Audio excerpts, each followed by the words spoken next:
Hey there, hi there, everybody. Hello, hello. Happy Friday. Happy Spire time. What's up, Scraganoth? Milkshake Emma, Apolemia, Bystar, Some Allison, Explosive Ash, Happy Zura. Let me catch some subs before they disappear here. Mercenary 1 with the Prime sub in 10 months. And Blajuska also with 10 months, your first metric year. Very good. Time Vagabond with 59 months saying Prime sub. Reminder to Twitch chat that every month you can subscribe to me for free if you've got an Amazon Prime membership. Or anyone on Twitch, really. It's not just me. But, you know, why not me, really? By the way, Time Vagabond, that shows for me as a tier 1 sub that you directly paid for. So if that was intended to be a Prime sub, then you may have done an oopsie. Whiskey Neat, either way, thank you. Whiskey Neat, thanks for 2 years of support. 2 real years, heck yeah. Despis with the Prime sub in 28 months. Wake of Insanity with the Prime sub in 52 months. El Cotram with the sub in 6 months. Stringer Bell with the Prime sub. Tall Casper with the Prime sub. Couple Prime subs coming in right after that. PSA from Vagabond. And Scene Assassin also with the Prime sub. Welcome everybody to the Cozy Sub Club.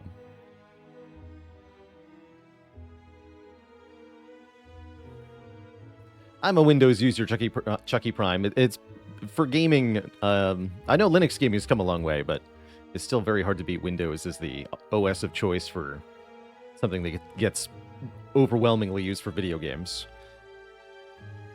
Scene Assassin, thanks for the Prime sub.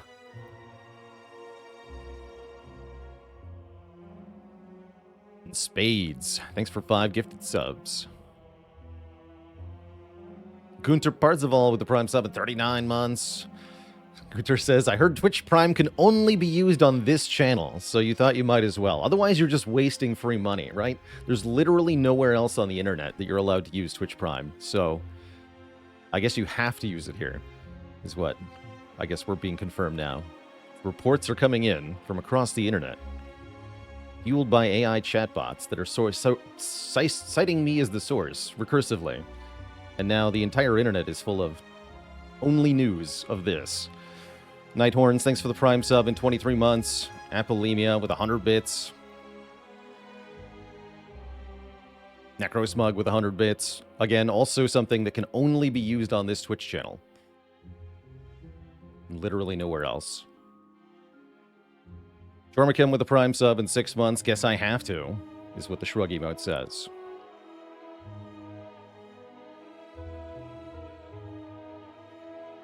Okay. Let's play some Spire here. We've got Clad. He's big, he's angry, he's red. He's big and red. It's a cool way to be. How's it going, Official Turkey? What's up, Lysura? How did I like Battle Train yesterday? I thought Battle Train was hilarious. And I kind of wish I could just watch all of the cutscenes from Battle Train in a row, like a TV show. The game itself is really interesting. I gave it some thought as to why it felt so challenging. It's got this interesting mix where you're given symmetrical gameplay. You and the AI opponent have equal resource and equal ability to act, but the game expects you to perfect those fights. Like, you have to avoid losing health because it's a persisting resource. And these two things feel like they're clashing pretty hard with each other because you have no ability to trade with your opponent. And it's really hard to predict what they can do because of the versatility of the player hand. It's quite interesting.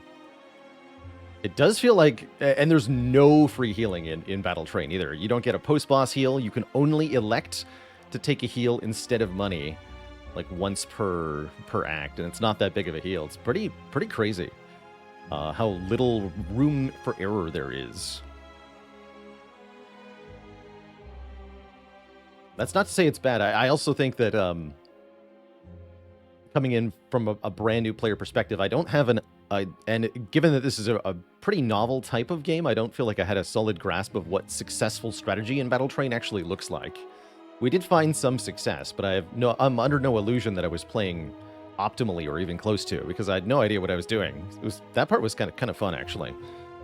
Just like, how do I approach this extremely novel strategy game that is seemingly quite hard? I get bosses that could just hit you with no seeming ability to prevent that is spooky.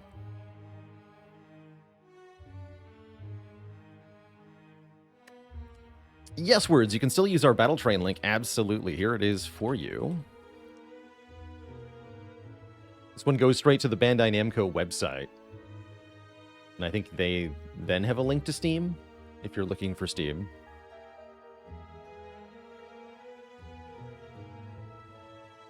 But yeah, that game was cool. The way the relics just kind of like slap onto the train. It's good. It's really well done. The announcer character being played completely straight, game show host versus the absolute bonkers cartoon villain that is the champion guy. It's amazing. It's just fantastically portrayed.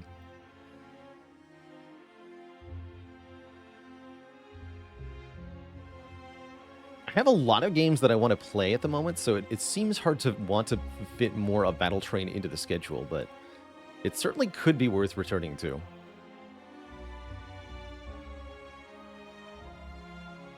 I have no idea how replayable it's going to feel. Anywho, let's play some Chad. 7 max health for a Choose a Rare is very potent. I feel like on Clad, you always take that over a random rare card, yeah? Surely. There's also very viable 100 gold starts. This is the only way to get a Prismatic Shard or a Brimstone in Act 1. If we take 100 gold to start. But surely taking a rare card is the potent option.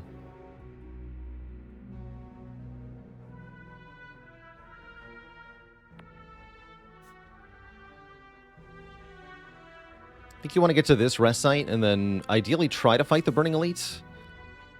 Possibly then taking on multiple more elites, or possibly getting multiple rest sites and then tackling one more elite before Hexaghost.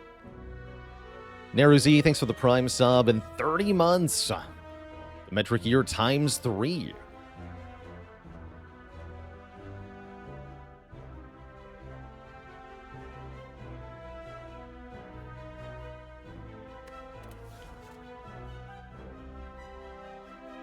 Alchemize? That'd be a good rare to get here. Yeah, the rare Alchemize Clad start. Offering or Feed or Immolate. Bludgeon is pretty good. Impervious is fine. Against Hexaghost, we can take a demon form, but we don't love it. Anyway, let's stop beating around the bush. We're going to take the rare card. We're offered Berserk, Bludgeon, and Limit Break. Berserk and Limit Break are not very good starting cards. We had a Limit Break start recently, and that did not pan out very well. But what about the Big Bonkus? Just slap your opponent with a giant red card and laugh at them as they perish.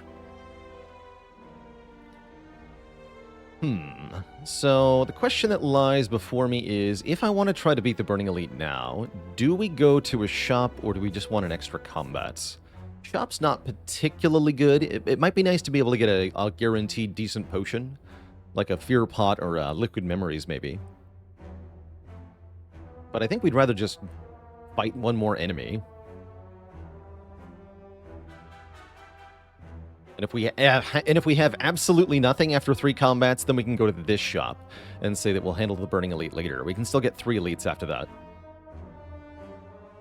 Yeah, I think I should just take the extra combat, because why go to a shop with so little money? That's not going to help us get long-term advantage. I feel like we can slap our way through the act with what we have, especially with this Bludgeon Plus we're going to be throwing around. And then get to Act 2 with more cash. I think that'll be more valuable. At least I certainly hope so. Alright, who's ready to get bludged? It's this guy. Squish.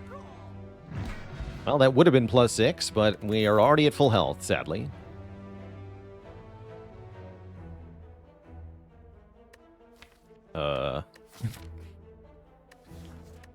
It's not Clash, right? Yeah, don't even think about it. You will always fall to Clash. I'm wondering about Evolve here, actually. I'm pretty happy with Skip. But Evolve is a nice back pocket thing. It's kind of a curse. It's actually pretty good in Act 1. It's good against Sentries. It's good against Hexaghost later, sort of. And then it sucks in Act 2, mostly. And then in Act 3, Evolve comes back around, being good against mostly the bosses. And then amazing in Act 4. So it's a card that you have to carry through the mid-game. But it also lets us pick power through, like, no problem. I think we just take it.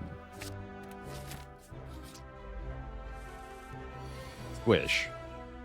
Look at that. Exact lethal. Get wrecked.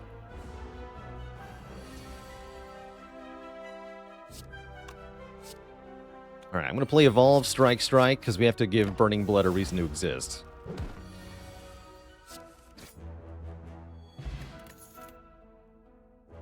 Ooh, Bloodletting with Bludgeon. Bludgeletting. As in, it lets you bludge. That is a nice thing. Crucially, Bloodletting allows you to play Bash and Bludgeon in the same turn. I like it. Flame Barrier also nice, but then we have another exclusive card. Like, we can only play one of Bash, Bludgeon, Flame Barrier if we draw them all together. And against Hexaghost, you better believe I'm playing either of these cards before I'm playing Flame Barrier. So I'm going to take Bloodletting here. Still have no potion, by the way. Do we squish, or do we block 5? We block 5 and then squish it next time.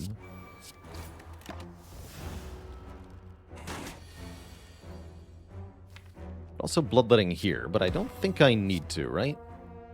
We can just wait for Bludgeon. Next turn, we take it most 2 if we triple defend. And then Bludgeon kills when we draw it, even if it has blocks, so... yeah.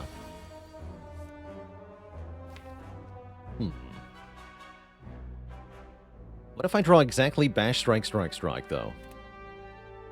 Then we're sad? Then we're sad. Nothing I can do about it now.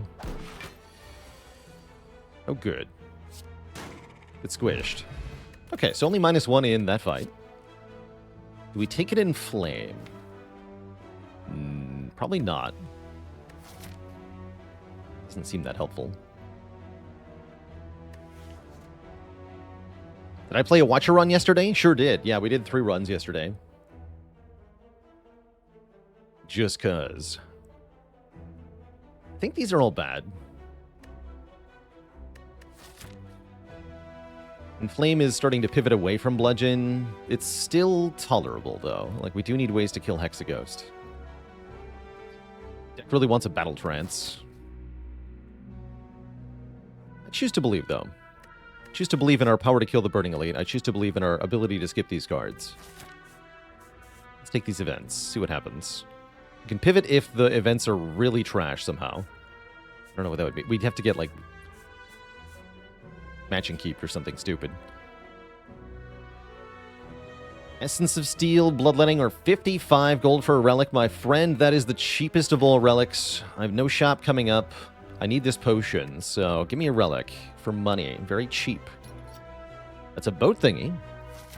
Not very good against the elite, but it is just a good relic in general, so I like that. Keep pressing forward. Slime Goop. Lose health, gain gold. That is not helpful. I still think we're pretty good here. So I still think I just take the trade, upgrade Bludgeon, and then fight the elite.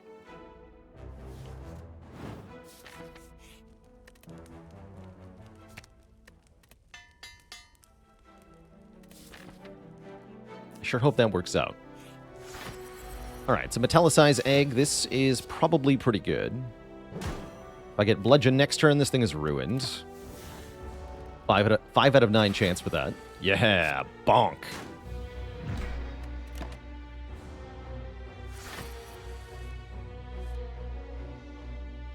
Okay, Bloodletting lets me play the Evolve. That does basically nothing. Probably we do have to tank 20 to play the Bludgeon if we draw it. Because we can't guarantee that we redraw it in time. Essence of Steel should save 4 plus 3 here. Let's go ahead and use that. This only does 2. That's kind of sad as well, but damage is damage. Yeah, I think I need to play this. So we take 17 here. That's fine. Bonk.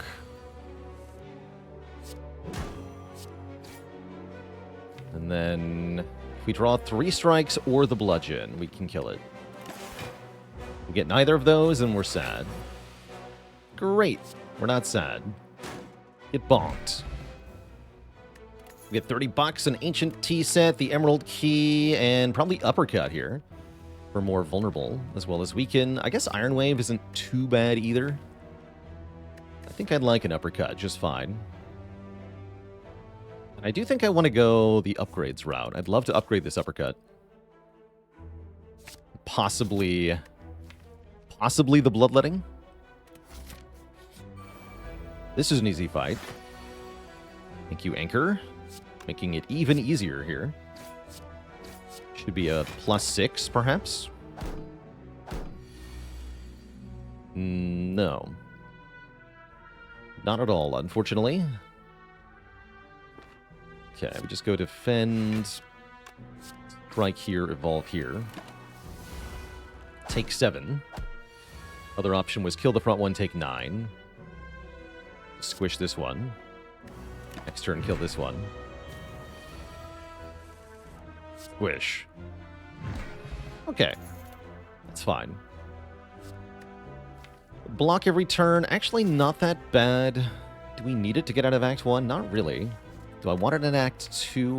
Also not really. I don't want to add too many powers that don't help me against Awakened one either. Does this deck want a Whirlwind, maybe? Yes, we have Bloodletting. We have Ancient Tea Set. We have Anchor. These are all very nice things for Whirlwind here. And I can upgrade it too. Yes, let's take the Whirlwind. That solves our multi-enemy weakness, right? We can squish one thing at a time, but we can't squish everything at the same time. Or can we?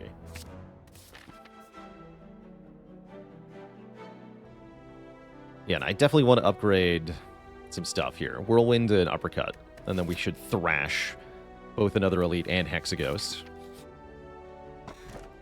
We also get free healing. Okay, we're going to have tons of health.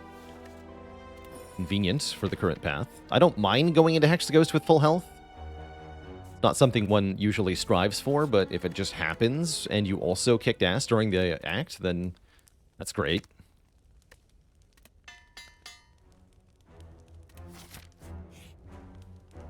Oh, sweet. We can just trade that health for more upgrades, in fact. That's fantastic. Sure. Sure. Is the name Balor a reference, or is there any meaning to it? I would say it's specifically a reference to the game Neverwinter Nights from, like, 2002, made by BioWare. It was an old, very early 3D Dungeons & Dragons RPG that was pretty cool. And there is a creature called the Balor, spelled exactly as it is in my name, within that game. So that's where I got the name. The short of it.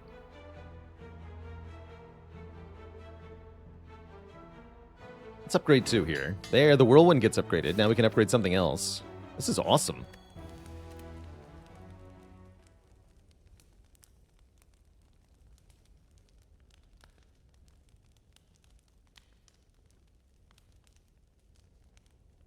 And we do want to upgrade Bash. No, we don't need to because of Uppercut. Let's upgrade Bloodletting now.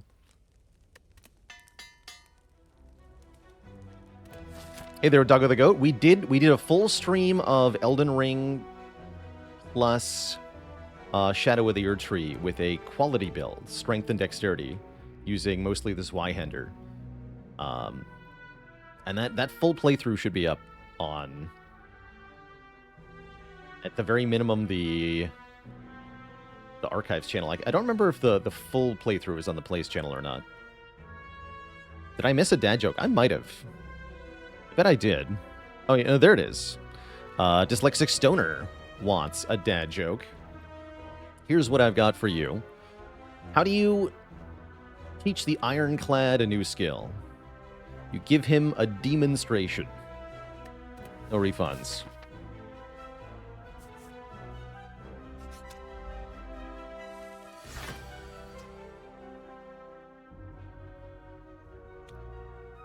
And Louis DeFoon Spaden, thank you so much for the Prime sub. In 2 months. Squishing time. Can I squish you? 42 plus 12? Yeah, we can just kill this guy. Excellent. We don't even need to bloodletting because of the power of the ancient T-set. Don't get tricked into playing bloodletting here. It's the fool's play.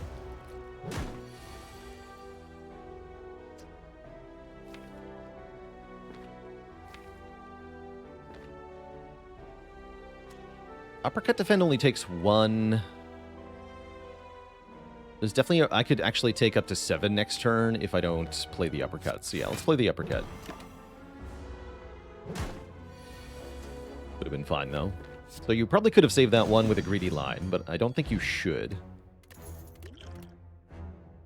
Ooh, a True Grit. We don't have any block cards yet. Would love to have a block card. If you want more big blaps, you can take Blood for Blood with the bloodletting here, but I think we've already got that role kind of filled. We should add some defense before we lose the chance. Like, True Grit on Ironclad, that could be the only True Grit we see the entire run sometimes. And an entire run success can hinge on just having that one targeted exhaust sometimes. So putting it into the deck early can be pretty nice. Oh, exact lethal. Squish.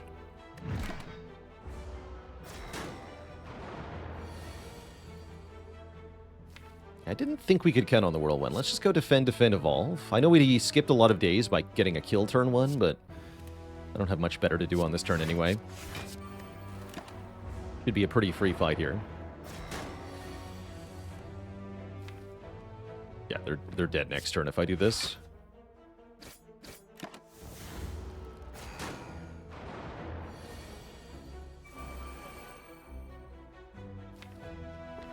But what if I can save 3? Squish.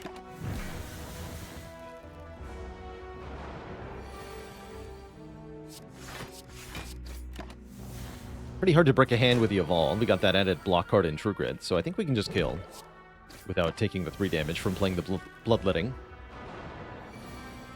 What does roguelike mean?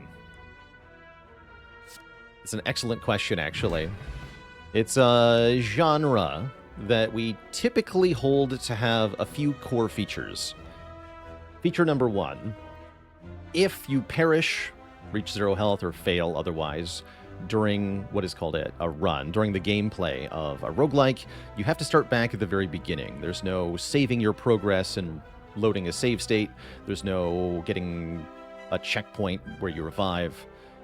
There's no permanent progress to be made, usually.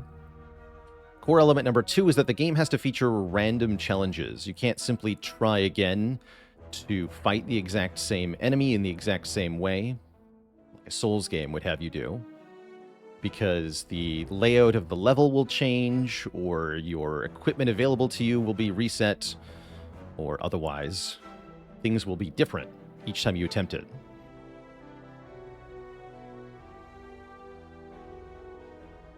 Is there any other core essential piece? There's often an aspect of what we call meta progression that becomes a genre distinction of roguelike versus roguelite, but for a roguelike, definitely not a required piece of the game. Choosing from 3 options is also not required in any way to make a roguelike, although it is a common feature.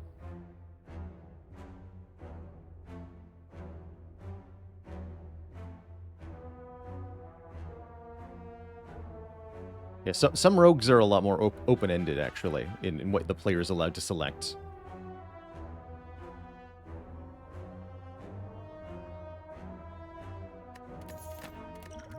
But yeah, the that your circumstances not be the same when you reattempt the game. That is core to the experience. Why is it called roguelike? Well, that dates back to a really old-fashioned game named Rogue, which was not the first game, but is the one that kind of popularized the concept. And that game was like an ASCII art game. That is to say, the game had no actual visual graphical representation. Instead, you had just alphanumeric characters displayed in a grid with each different alphanumeric character, like A, B, C, 1, 2, 3, representing a different object. And that's quite a barrier to entry. Those old school games are a challenge to learn how to parse, let alone play successfully.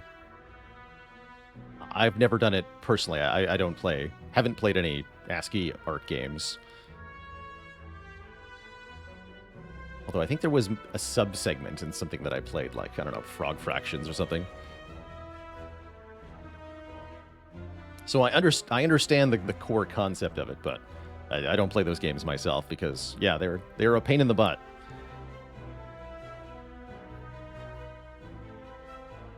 Yeah, we played a little bit of Caves of Crude on stream, which has the core gameplay of Rogue and that original ASCII art game, but has actual graphical representation on top of it. Dwarf Fortress is in the same place now. I think it got actual graphics after a long time of not having them.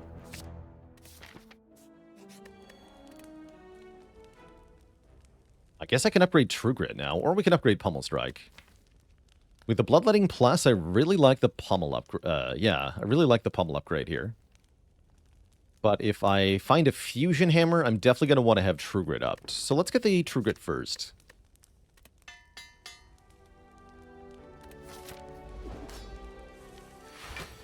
Bonk. Alright, we just want to make sure we keep Hexaghost vulnerable the whole time. Bonk. Definitely not going to delete my Bloodletting. I think I will delete this Defend. Although I could just play Bloodletting and then do Defend True Grit to block for a little bit more. I think I'd rather trade some health here. Delete Defend, and make sure we can start landing these vulnerable bludgeons as often as possible.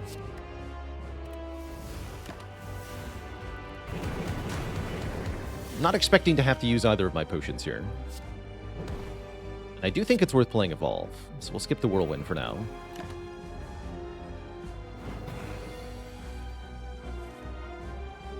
Alright, I shouldn't draw one, because if that one is Bludgeon, I'm going to cry. I want to play Bludgeon with Vuln, so let's go Defend Uppercut here. Skip the opportunity to draw.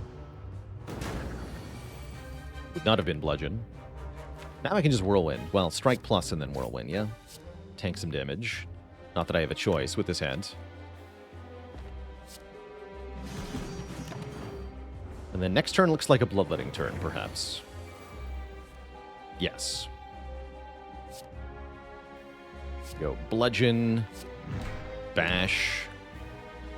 And I probably want to True Grit the Burn. I could True Grit the Strike, or I could even play the Strike.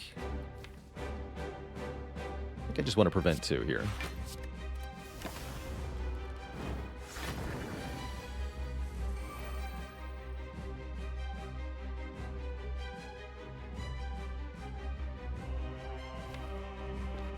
Let's see what the top card is this time. Okay, Whirlwind. Can't kill with that. I think we just go True Grit Defend, try to save our remaining health. And then we always draw Bludgeon with always Vuln before we get killed by Inferno here. So we always can kill. So yeah, let's just block as much as we can. And we get the Bludgeon right away, so we don't even lose any health to this attack. GG! Notably, we didn't get a potion drop, so if you drank either of these during the boss fight, you'd have one less for Act 2. Eruption is here.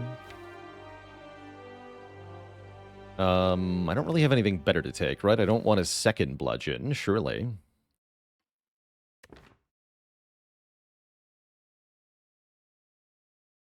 Or maybe I do. No, I think we want corruption here. That lets us click on skill card, skill card, skill card, as well as on anything that says interacts with exhaust. I think that could help a lot. That also lets us click on Snecko-Eye. Like, if you're all talking Snecko-Eye, the happiest I am, the happiest card that you want to take here is the corruption, not the other two. The best card. You'll be the happiest if you take it.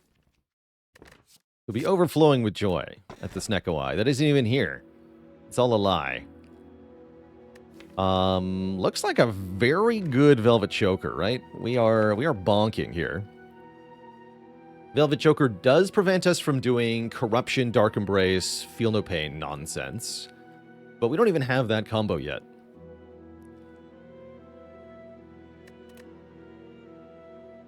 Certainly don't want to take that tiny house.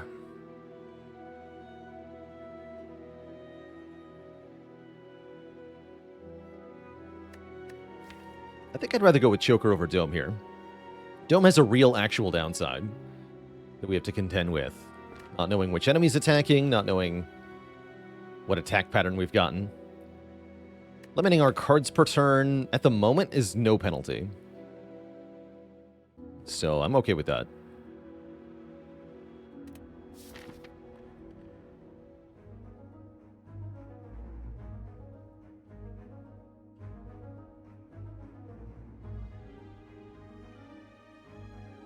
And I think we should make it a 3 elite act. We're loaded from last act, so let's get a shop in. We have just enough money to afford a rare relic at the shop here. So we can buy the Dead Branch and then immediately regret what we've done. But I mean, I still click on the Dead Branch in the shop, right? I'll take the stick.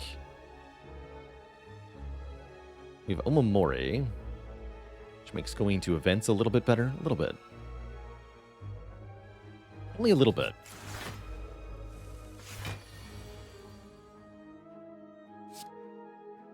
Bonk.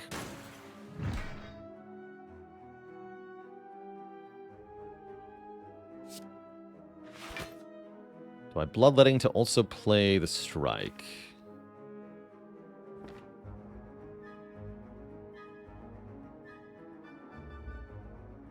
How OP would a relic that just gave energy with no downside be? It'd be pretty strong. The game used to have a relic like that, but it had a condition you had to meet. It's called Runic Dodecahedron. You had to be at full health. If you were missing any amount of health, it didn't do anything. But if you were at full health, you got 1 energy every turn. I don't think it would be game-breakingly strong. I mean, there are already relics that effectively say that. You know, if you take a Coffee Dripper and you never had to rest anyway, that's exactly what the Coffee Dripper does. So it'd be exactly as strong as a really good boss relic. Yeah, Fusion Hammer already says that too. Exactly. Exactly. Looks like we have to win this fight ASAP, right? I'm gonna take the damage here. We're never blocking this nerd, not really. Likewise, I'm gonna play Bash, defend, defend. On this turn, I think. Gonna lose a load more health. I'm gonna be sad, but that's just how it is. Let's see, 19 and 9 is not a kill. That's sad. Whirlwind, where are you at? Good attack potion, but we're only losing 3 more here. It's not that big a deal. Just drink the blood pot if we find a potion. Jerk. We do find a potion. It's not a very good potion, but I'd still rather have it.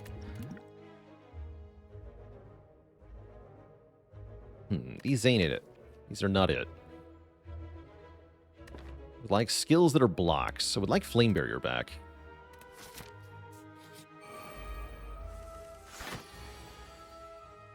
Having 4 energy is so nice. Actually, we can just kill one, right? No, we have 48 damage? How sad.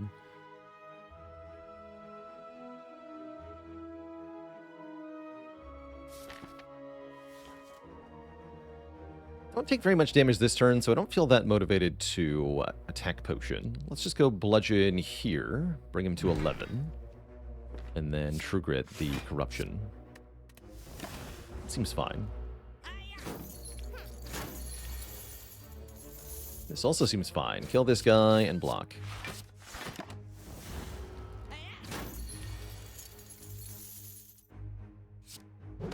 Launch. Okay, and then play Bloodletting so that we can Whirlwind. That way we don't have to use a potion here. If only we'd gotten Bloodletting Whirlwind turn 1. We get another Ancient Potion. That's not helpful. Game.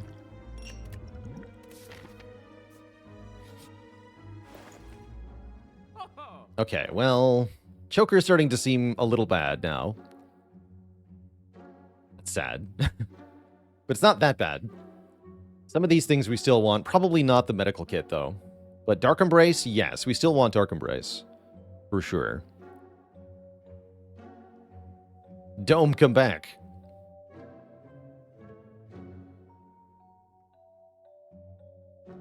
Yeah, I actually especially don't mind this because it just means we can spend the money on other stuff, too. Could buy the Prayer Wheel here. That's an interesting option. I dislike that that gives us no immediate power. But it would be kind of cool. For farming cards. Yeah, this is still the card you take with Choker, for sure. Because it's one card for unlimited card draw, basically. Easy pick.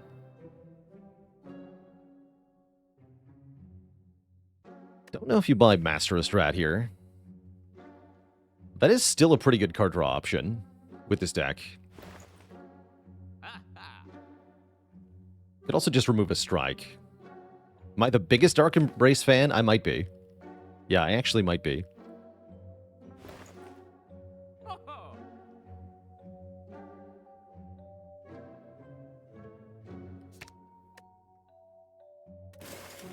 I get to keep a lot of money this way. Last question. Do I want to swap out this Ancient Pot for a Blood Potion? Because I don't even want to use the Ancient Potion against, like, Chosen. Although I do want to use it against Avocado Rat. And I do want to use it to block a Slaver debuff. So I guess I'll just keep it.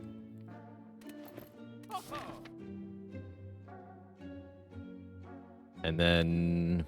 probably I don't want 2 combats from here. Probably not.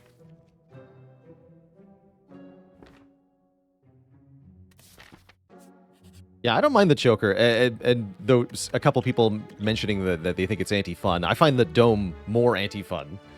So unless you're telling me that we picked Tiny House here, I'm all for the Choker. I think I'm also all for a Face here. Although getting weakened turn 1 would be very sad. Actually, in the money for events face is not that good here either. I guess we could get 150? No, we can get 100 this act. Might just take some money here. Yeah, I think that's what I'm going to do. I'm just going to take some money.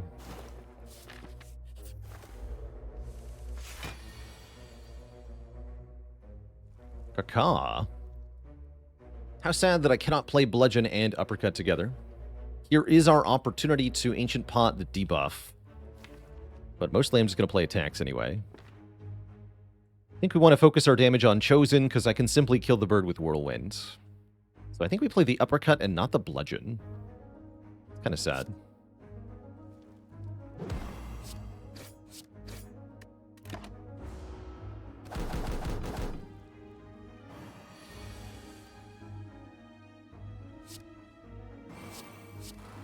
Yeah, I have Evolve and Dark Embrace, so these days are good. Great. I'd have to tank a hit here, though. Yeah,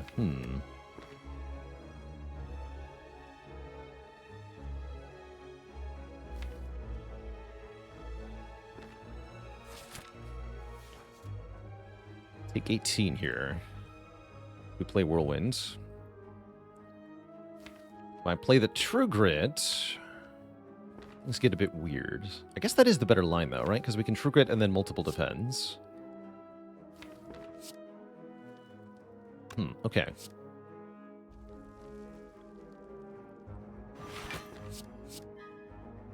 Could also use the attack pot, but I definitely want that for the elite fight. For sure.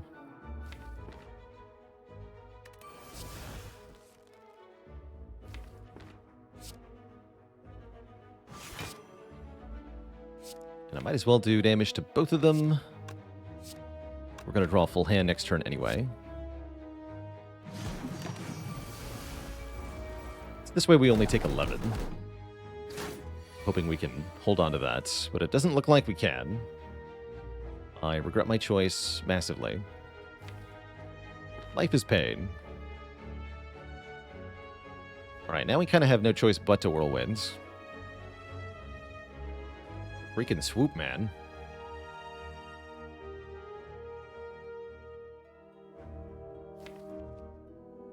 So what this is telling me is that I should have used Ancient Potion on the Weaken on turn 2. That was the line here.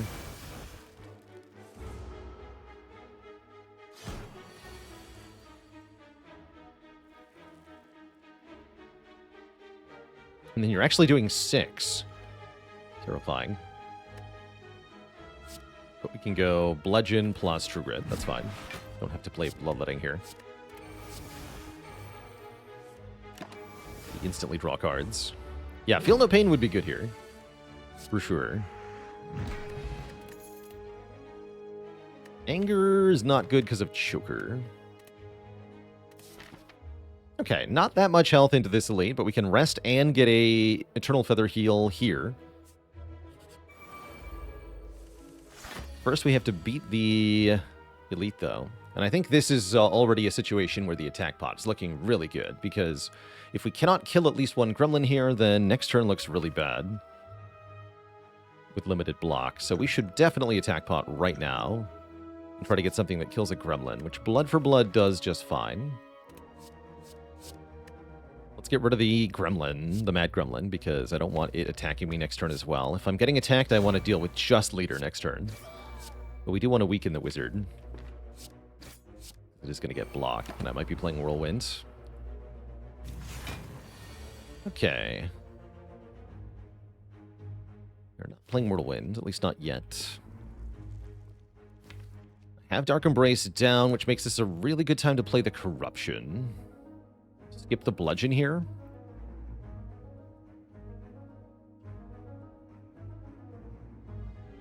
Yeah, with the Corruption in play, we are guaranteed to be able to get Whirlwind plus Bloodletting down next turn, which is really helpful. Let's go Corruption and Evolve, I guess. I could also play the Defend. And draw one right away. Let's get rid of this Defend. Okay, we got a Strike. That's fine. That's good, actually. Now we're more able to get the Whirlwind down. So let's just play the Evolve. Lose that as well. Okay, here goes. Here it comes. Oh, the attack from leader. That's fine. We are playing block cards for free. And we can weaken them with Uppercut, too. So 1, 2, 3, 4. Tempting. We should just make this 5, though, yeah? Stop there. I guess I could play Bash Whirlwind, and then you're vuln for more turns. Yeah, let's go Bash Whirlwind for 5/6. Still kill all the gremlins. Can't draw into more defense because we only had 2 cards left, so you can play the card draw, and then you have to play the Whirlwind as your last card. So you can't actually play the Defend if you draw it. Okay, give me a damage card. There's nothing left but damage cards. Give me another one. Just kill.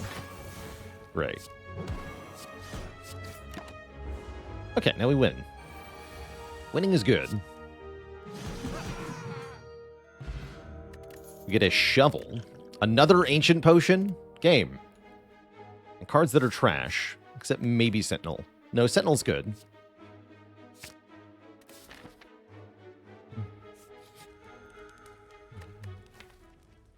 Taking a card also means I healed for more at the rest site. So we wanted to get to 20 there. I think I need to rest. Because we didn't even fight Slavers. Although, what are Slavers going to do to me? I have double Ancient Potion. Ha!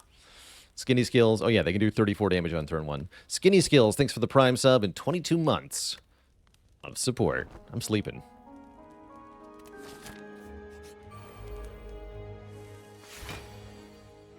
And that is not slavers. That is a book of stabbing that is getting bullied. Bonk. Wish I could play this too, but whatever.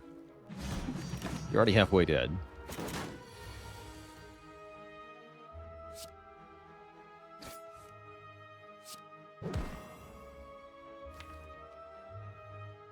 Yeah, Dark Embrace would have been good here.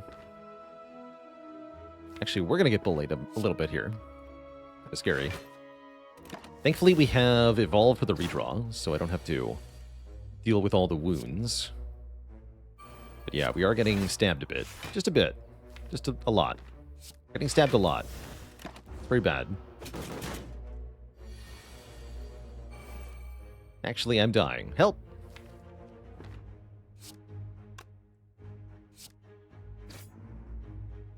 Well, not literally dying, but almost dying.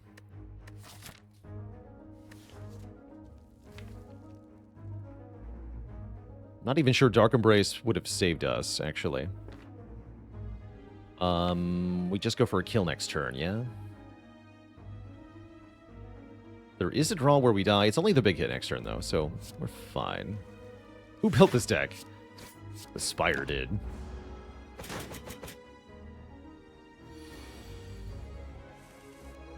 Okay, that's enough damage. Barely. You get meat on the bone, appropriately timed. Although hopefully I won't even have to use it, because I would like to not go into a combat until we get to a rest site. Exhume is here. Interesting with Corruption Dark Embrace. Probably worth adding so that we have some late game. It's not that good now. Choker does mess with it, but I still think it's worth it here. Although it could make our turn 1s and turn 2s a bit worse, which is... Ugh. Yeah, late game. Implying we get to late game. Somehow. Okay, Courier with this much money is very good.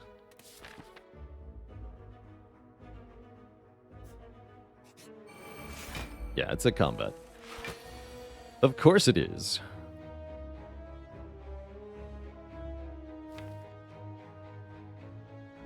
I think I've learned my lesson, though. We gotta squish the baseball. Although I could just die next turn if I don't kill the other guy.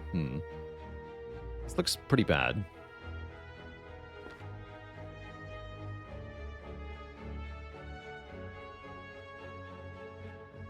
Hard to know what to do. Who do you target with Bludgeon here?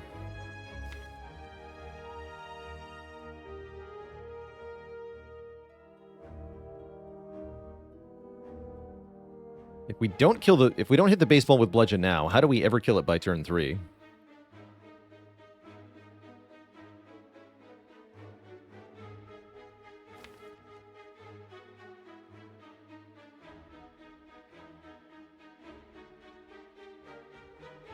Yeah, I think we have to draw, like, Bloodletting and Whirlwind together. We block 22 if we aren't frail. No.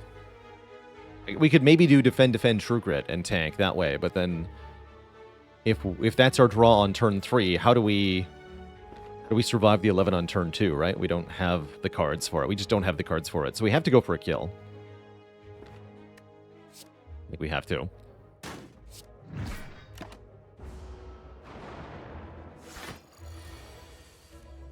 Okay, there's the Whirlwind. Pommel Strike of the Gods? Question mark?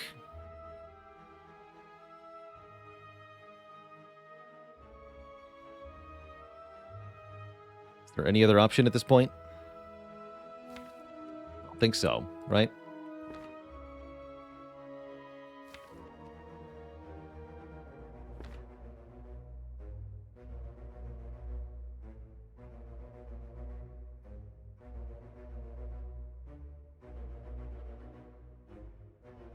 You're at 47. You're at 43. All right, just hit this one then. Sentinel. No. Wait, I can block 3 times. We're not dead. Yet. Hooray? Quick, block the frail.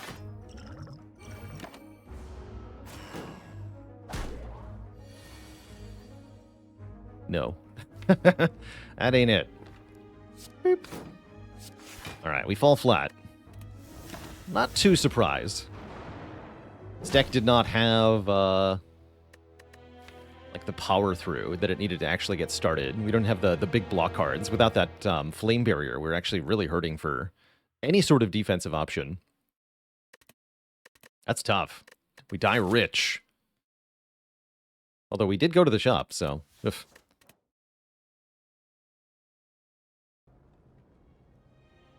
Doesn't feel like the choker made any difference there. That was a deck failure. Didn't have the cards to win.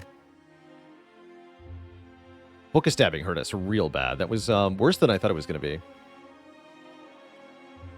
I do think taking both the Corruption and the Dark Embrace was a little too greedy for this act, too. I do wonder how second Bludgeon would go. You probably get through Act 2 with that. Yeah, Corruption was definitely a curse. But I mean, are you telling me that... So all of these were curses then? Unless it is genuinely second Bludgeon. I'm not sure how you do well. No matter what you pick here, you take a lot of damage in this fight. Muggers goes okay.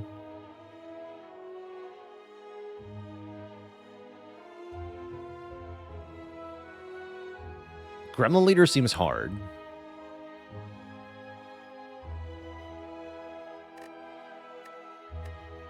Not sure what you would do there to win. That's all right. Let's play some Silent and reset our streak.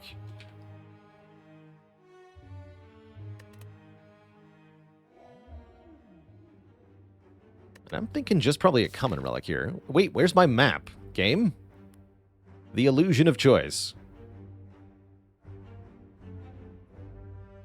Game, you forgot to make the map again.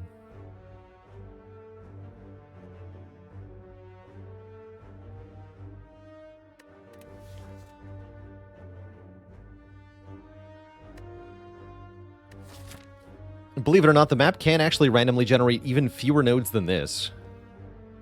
Still 2 shops on this one. Yeah, let's take a common relic.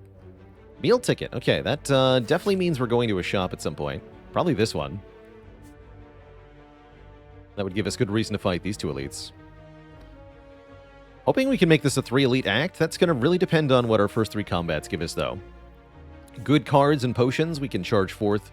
If we're missing health, we can go through the shop. But if we get nothing, then we might have to go a different way.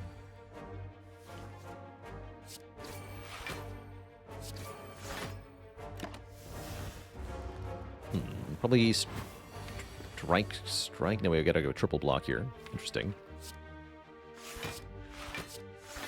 Can't double strike to kill the 11 and damage 1. That's fine, we just take 1. And then this is not bad. We take 1 more.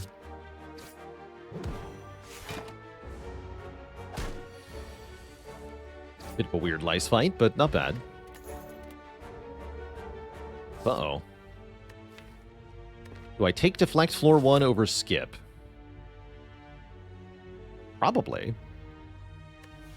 It's a perfectly fine card. Yeah, these are not damage.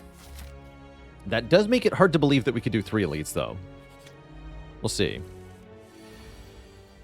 Already being useful.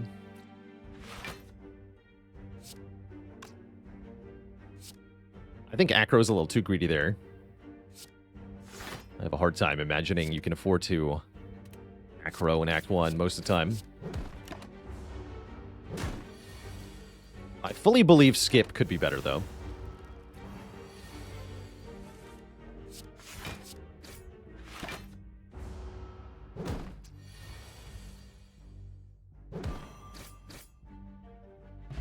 Strength pot's helpful. Footwork is already here. Dang it. I really want to take the footwork. I don't have to fight elites, right? We can go this way. Give me it. Give me the footwork. We're doing it. It's happening. Stall build. Go. But, you know, you got to know if you skip that footwork, you never see another one the whole run, right? But I learned my lesson a really long time ago. It was a very important lesson that I learned early in my Spire career. And that is, 4 footworks does not mean that you just beat your Act 1 boss. Fun facts. You need attack cards.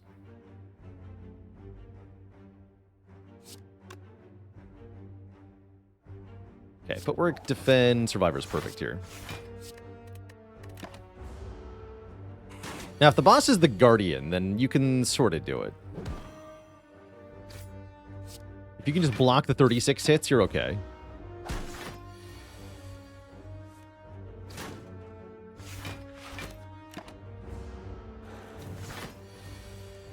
Excuse you.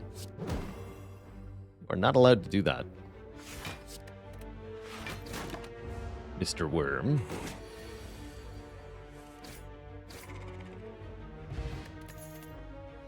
Okay, we should probably take a damage card. Do not take Burst, although it is very funny. Let's take Flying Knee.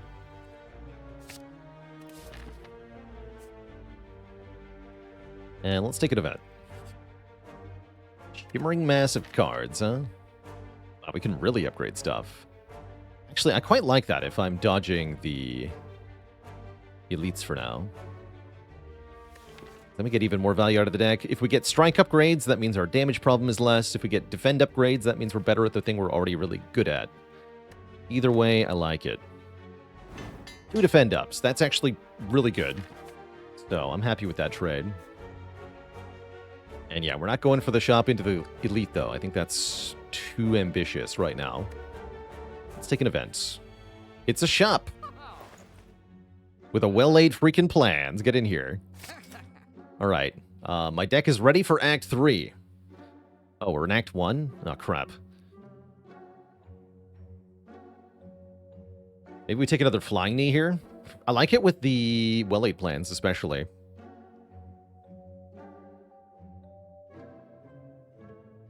Yeah, let's take a Flying Knee. And now we have a pretty dang good deck. Deflect skippers are dead. This is awesome. Might as well upgrade that right away. Yeah, it's a next turn deck. Don't do anything now. Oh, my strength potion. Wait, do I need that?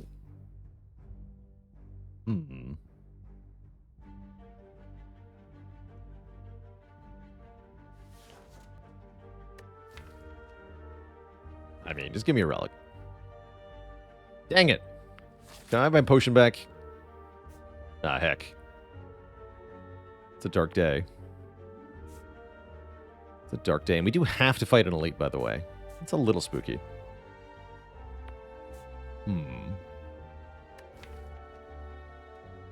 Big then.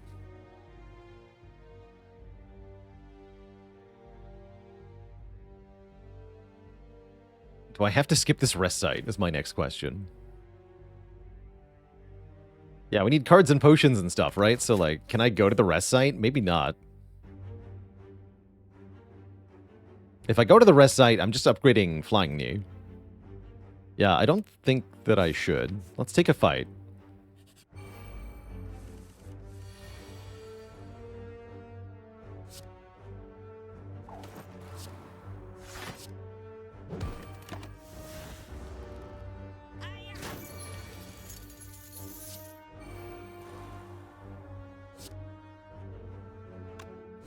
Defend here.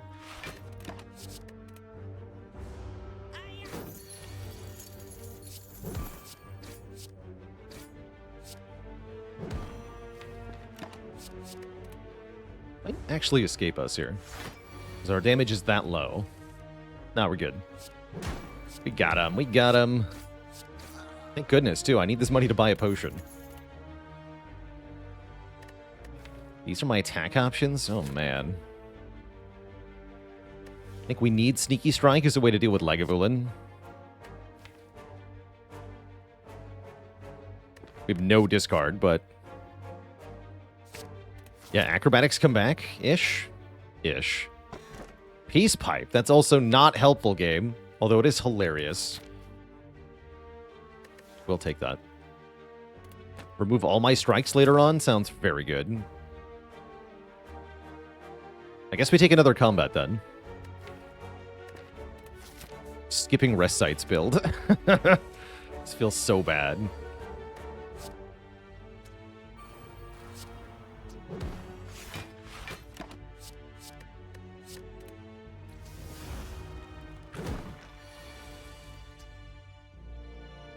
We can just use the energy from Flying Knee to hard cast the Sneaky Strike as our best damage option.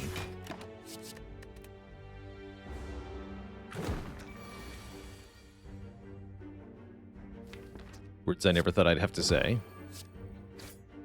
38, another one would split you. Let's not do that yet. It's a struggle deck. It is. Yeah, it is. Struggle bus is real. For sure. 4 goes to 34, which does split as well. Okay.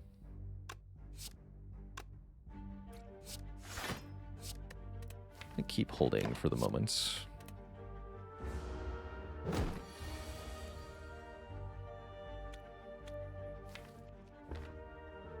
I split now, I won't be weakened next turn. We can do 15. That's pretty good. Let's go. Skip the weaken here. Keep some blocks.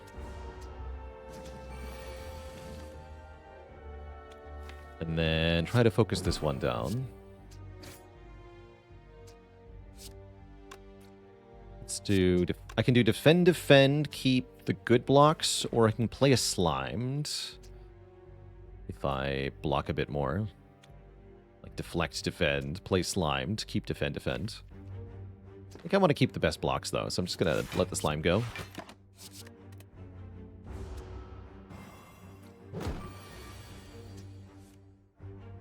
Okay, but you have enough to kill. Perfect. Bye.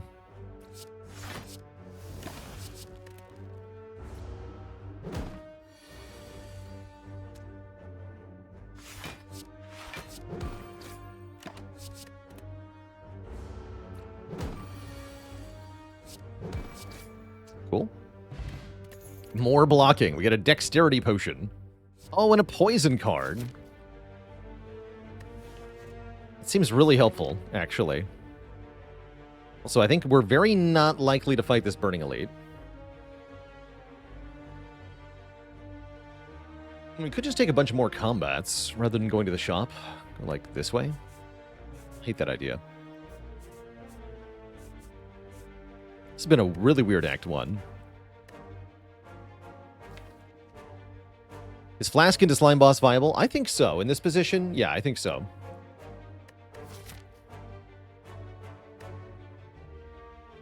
Yeah, and I think we can, if we just keep looking for more cards, I think we can solve the boss.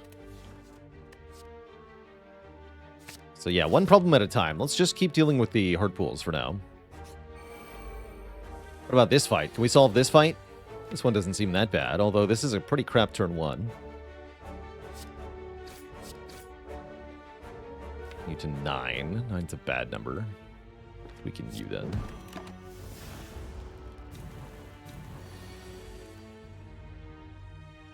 Okay, take more than I'd like. Might as well play Flying Knee Strike over Sneaky Strike. That way we get the secondary of the Flying Knee. Ow. But then we're fine. Were the defend upgrades random from an event? Yeah, we got double defend upgrade from Shining Light, I believe.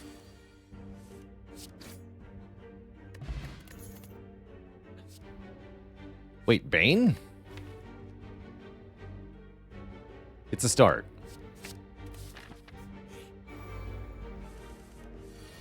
Oh no. Well, that is certainly not good. That's a nasty set of 4 gremlins. And the sneaky one has 13 health, because of course it does. Why did I not go to the shop when I had the meal ticket? Because I had 50 gold. Or 60 gold. We didn't have enough money to actually buy anything good at the shop. And then we're committed to fighting an elite shortly after that. I figured that we're more likely to be able to get a decent potion if we take a couple more combats. It does seem like we want to use the Dex potion here. How much can I block for with the Dex pot? We're at 10, 17, 23. We can actually block almost everything. But then I can only play one strike, and I get weakened after that. That seems like a losing prospect. Still probably drink the potion, but looks like we have to kill one on turn 1, which might as well be the sneaky gremlin, because with 2 fat gremlins, I cannot stop the debuff. No.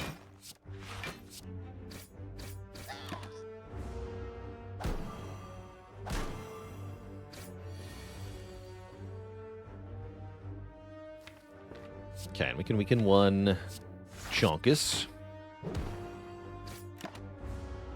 Take a little bit. Deck spot helping a lot while frail here. Makes it feel like we're not frail, but then ouch happens. This should be the last time we take damage. Take 10 more is, oof. Not what we wanted, but that's what we get. Down to 19 health into the elite. We might just be dead. It's an unfortunate reality here.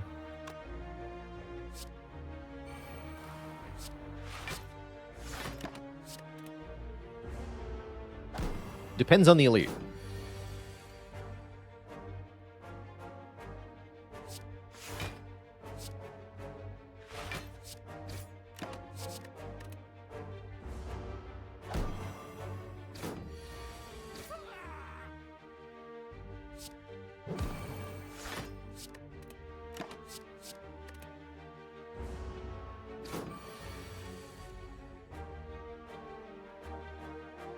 That's enough, right? Yeah. Okay, energy potion plus alchemize or leg sweep, the ultimate stall card. I think we take leg sweep and we just bet that this is not Knob. 2/3 chance. If it's Knob, we're toast. No, pretty much no matter what. But with leg sweep, we should easily defeat Lagavulin, and we should have a pretty good time against sentries too. So I'm going to take the leg sweep here. I'm just going to hope. Easy every time.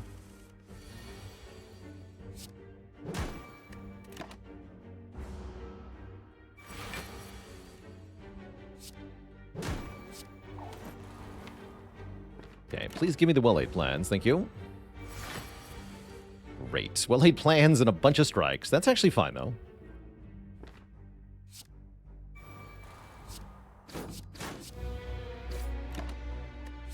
Does look like I might have to energy potion here. That way I can play the bouncing flask this turn. Looks like we want to keep the defend as well. Yeah, alright. Bit of a rough draw order here, but again, the matchup is so good that I don't really mind that much.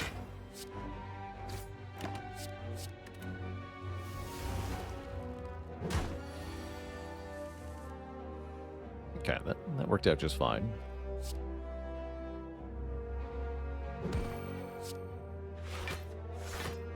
Leg sweep and sneaky strike.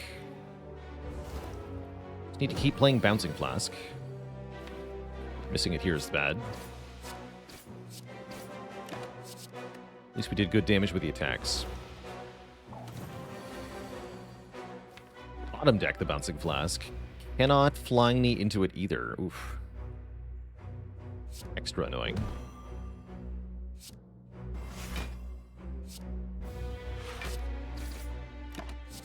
Probably just block next turn then. Then we can retain the bouncing flask for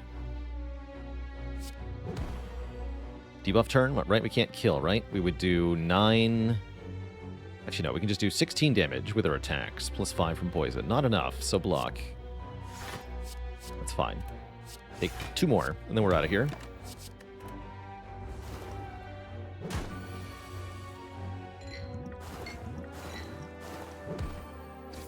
Okay. Get rewards, including a bag of preparation and a 3rd copy of well-laid plans. Now, Dagger Throw is great here. Dagger Throw makes the Sneaky Strike work a lot more often. And is 1 more attack card for Slime Boss. We're a lot less likely to die early thanks to Bag of Prep. This fight's a really good matchup here. Keep Footwork Deflect. Keep flying, knee deflect.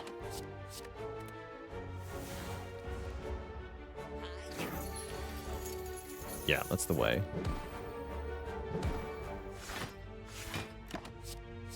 Keep the defend plus in case we get attack next turn. He can swing for quite a bit. But he doesn't, though. So he goes down. And he goes down. We'd kill him either way. Great. No potion. Oh, man. Alchemize, come back. Ah, dang it. Welp. This is going to be a tough one. We got pretty bad relics. We got an acceptable set of cards. And we got no potions into Slime Boss here.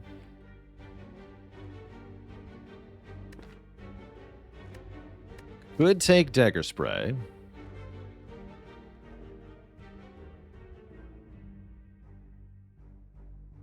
Have I ever played The Binding of Isaac? No, but I've watched a ton of it. What's that, Premium? I've watched like 1,000 hours of that game. One of my Twitch guilty pleasures from times past. Let's take another deflect. It's actually not a bad idea, right? Just go full block here. Screw it, I'm in. And then into Pyramid if we win somehow. We have to rest for even the slightest chance, I think. CK Treat, thanks for the Prime sub and 3 months of support. We do get Dagger Throw Sneaky Strike turn 1. It's kind of cool. All our good block cards are gone, though. No Wyldenten plans. It's bad. This is bad. Okay, this could be worse. Don't lose that much health. And then we can play good stuff next turn. We do get added 5 more slimes. There's nothing I can really do about that. Actually, wait. We can go well-laid plans, footwork, bouncing flask. Can we not? Set up a split for next turn. So the bouncing flask will deal 9, bringing it to 78. And then it has 8 poison for next turn. That's pretty good. Thank you, Flying Knee. Retain the 2 attacks. Okay. Hold.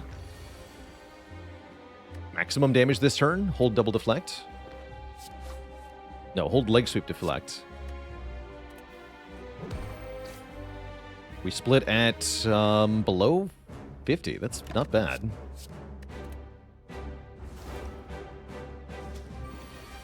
And we don't get double 18. We get double debuffed here.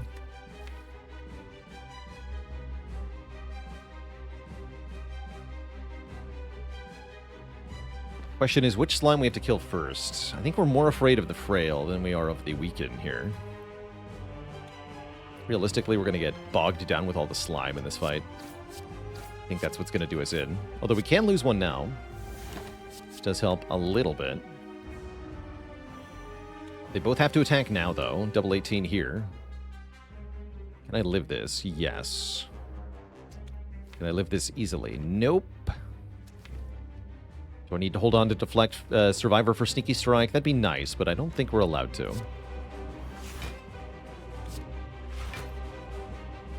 Battle, I could go to 4. I play Flying Knee. Actually, that could split it. I should have thought about that a bit harder. So we could have leg sweeped here. I was going to do that.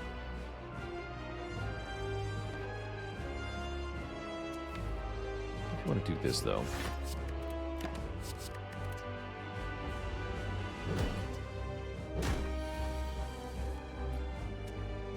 Yeah, that's what I should have done. Okay, we're not dead, though, right? Yeah, I should have played that last turn differently. I think that might cost me the fight. No debuff from the big slime. Don't quite have the damage to kill this thing. Oh, bummer. 1 damage short here. I'm going Bane, Strike, Defend to block. Damn. What's that Premium with the Prime sub and 7 months of support? Now, Yeah, I think if I played that previous turn a little differently, a little less quickly, we could have maybe edged it out here. Really tough run, though. Really tough run. Right from the get-go, this one.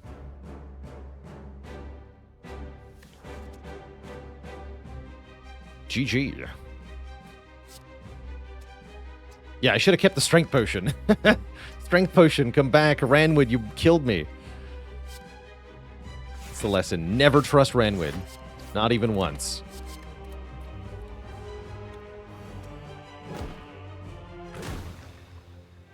GG.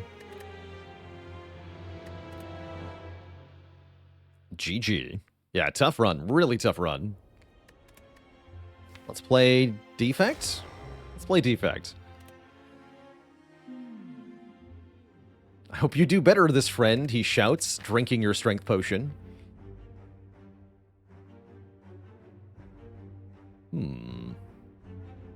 Poor elite Defect, you say? I mean, right? I have no reason not to do this, and it's very fun to get 4 elites in Act 1. So let's just go.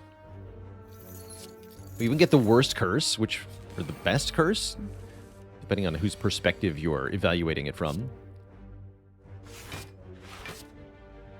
A bit weird.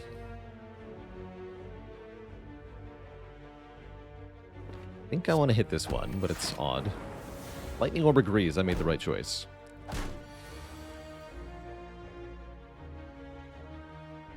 Yeah, now if we dual cast and then strike, we always are there, yeah?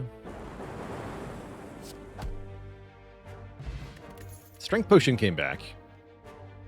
And we're offered Bullseye, Sweeping Beam, and Beam Cell. Guardian. Hard to go wrong with Beam Cell, but I do also really like Bullseye early. I'm gonna go with Bullseye. Does more base damage. We don't have any other attacks yet to multiply. Making our orbs stronger is a pretty useful secondary. Blah. Look at that damage. We get another Strength Potion. And we can take Tempest or Static Discharge to go with the Bullseye. Or you could take a Stinky Cool-Headed Act 1, but you should take one of these Lightning cards, because they're awesome. If I take the Tempest, we can get Chemical X in the shop. I'm so in. Let's do it.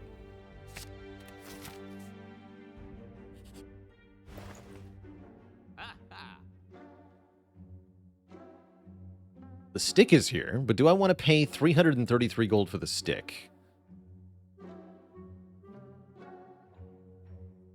Because I could buy Defragment and the toolbox instead.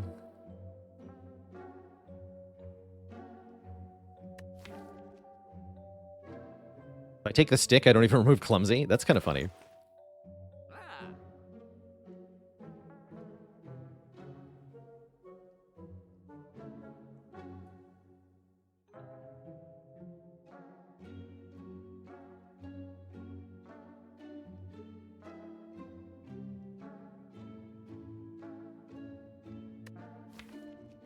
Yeah, I really like the defrag with Bullseye, because the Lightning Orbs go from 3 damage to 4 damage, and that makes them do 6 with the Bullseye, rather than 4 with the Bullseye.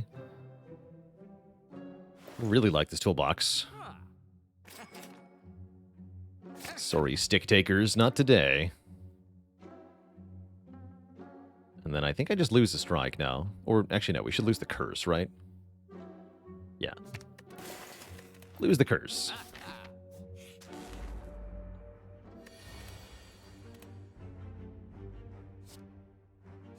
I choose Metamorphosis.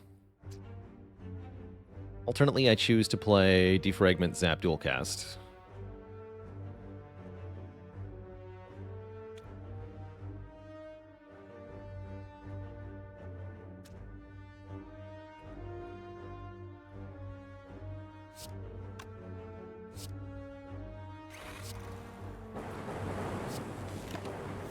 No.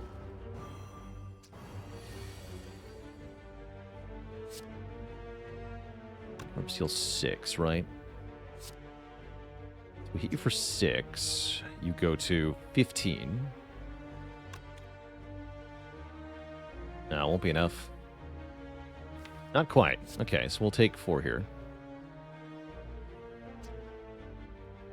Or I can strength pod, which I'm not going to do.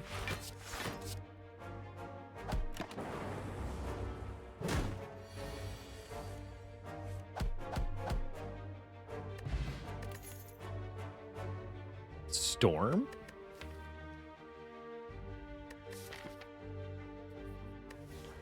I love Storm. I should probably take Loop, though. Okay, let me see. Is my own website working? Looks like it's working for me. Make sure you're using the link from the chatbot there.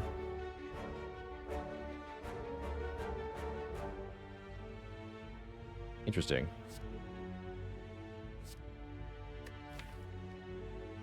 I mean, if I take the Loop now, then the next Storm is even better, right? So let's take the Loop.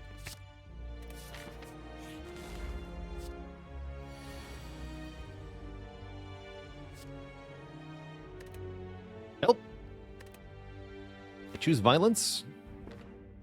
Choose thinking ahead. This is a really bad fight. Oh, this is going to hurt so much. I'm going to kill the small slime first, I think. I don't think I'm allowed to block this turn. I think I have to strength potion this turn. Everything is bad.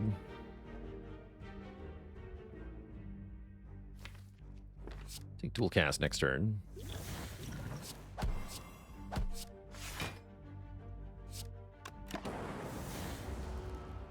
Okay, dual cast will kill 3/4 of the time. Damn it. Welp, guess I'm gonna die. Great. Great.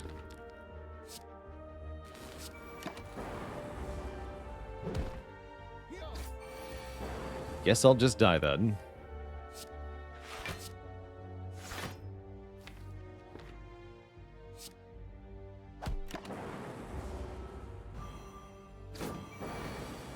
Lightning orbs absolutely do not want to target this guy.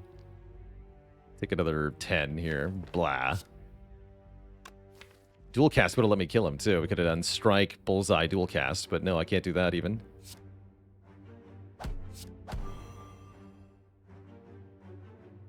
Boo. Yeah, we're just absolutely toast. We don't even make it to the first elite. Practically. I gotta take a block card here.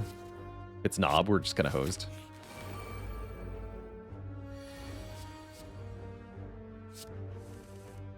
Looks like we're gonna be running it back on Defect.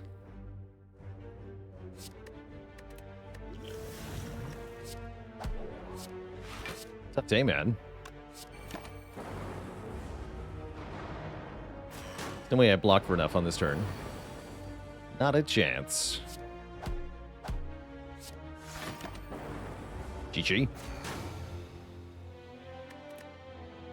GG. We'll do one more with Defect. But yeah, after that, we'll probably kick it over to some monster terrain. Because it is definitely a lot of L's today. If only we'd taken the stick. This time we don't even get a Niao bonus. And yeah, that's a good idea. We should stretch the legs and refill the water before I go any further here. Hey there, Valor Desert Fox. Thanks for those bits. All right, I'll be back in a few minutes, everybody. Don't go nowhere.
All right.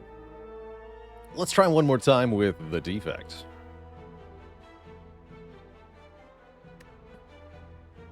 Close, Terry. So the official balance point that I remember hearing is Ascension 4, at least for the initial design. So you have the full enemy damage on everything, but you still heal after boss battles back to full. I would say that in general for high-level play, probably Ascension 15 is the most balanced. That is the most consistently winnable with proper play while still being very challenging. But every unique player will have a different Ascension level they're most comfortable at. If you're grinding your face against Ascension 20 and you're not having fun playing the game anymore, I do recommend stepping down to a lower Ascension level.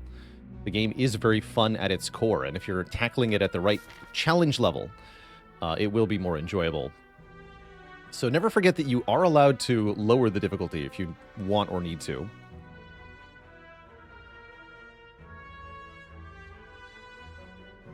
Yeah, 17, 18, and 19 are a huge step.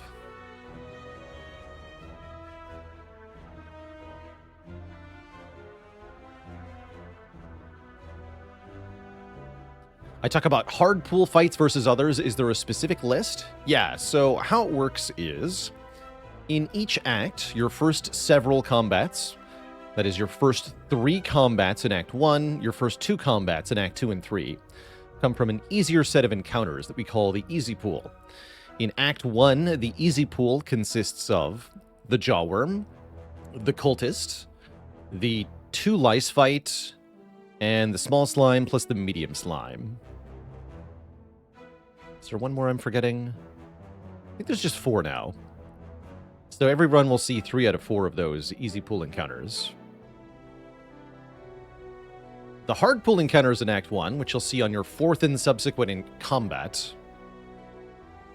In Act 1, that's stuff like the Blue Slaver, the Red Slaver with a friend, the Blue Slaver with a friend, Medium Slime plus Jawworm, the 5 Gremlins fight, the 4 Gremlins fight, the 5 Slimes fight, the single big slime fight. Those are all hard pool encounters in Act 1. And those are much more dangerous and challenging.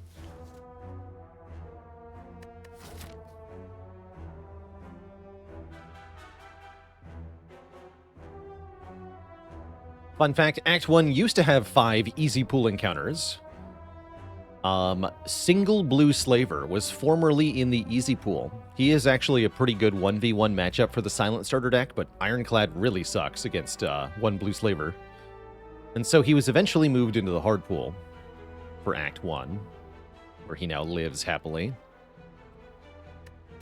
But yeah, he used to be easy poola, so you could fight him as the first enemy, 1 Blue Slaver on his own.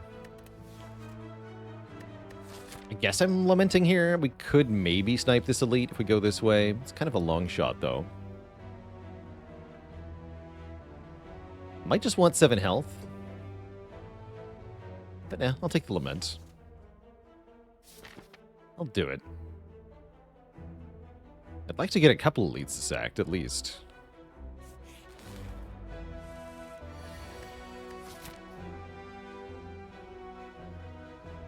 Oh, you could also snipe this one, right?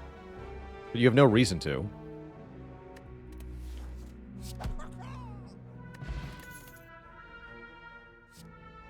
Oh, I like hologram first card. Storm is tempting, though. I love Storm.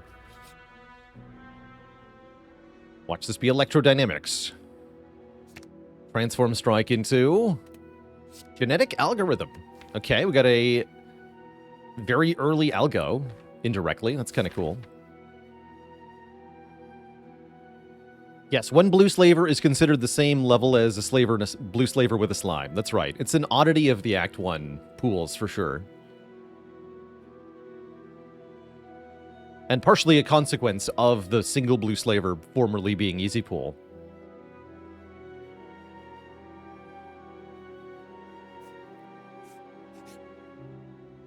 Another transform? Probably now that I have these, I should transform Defend, if I'm transforming. Upgrade seems kind of worthless at the moment, so yeah, let's transform a Defend. Actually, we're fighting Guardian, though.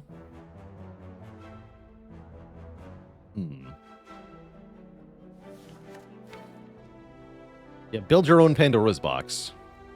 Could upgrade the algorithm. I think that's a little overkill here.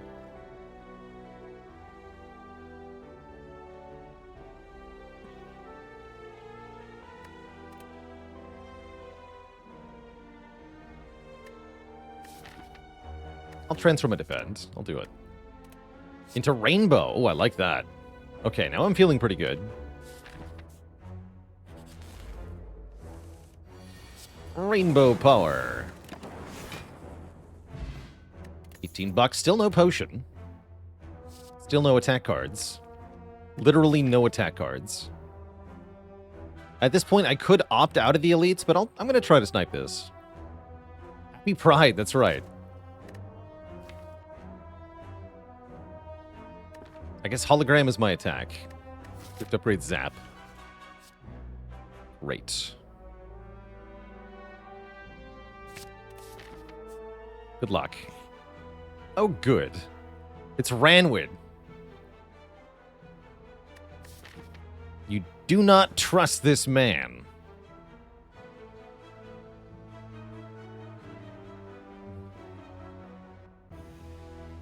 We can give up a worst card? It's a funny way to describe this. This is objectively our worst card, right? For now. I'll give him 53 bucks. I'll take another crappy relic.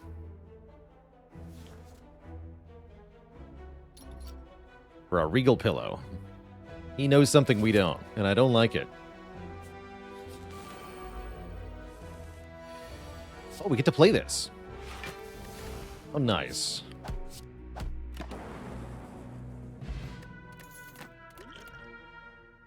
Yoink. We can upgrade the defrag right away. That's pretty sweet. What is the reward if you attack him? That's actually just the leave button. It says attack, but it's leave the event is what it means. Without getting a relic. You punch him, he calls you a jerk, and then he runs away.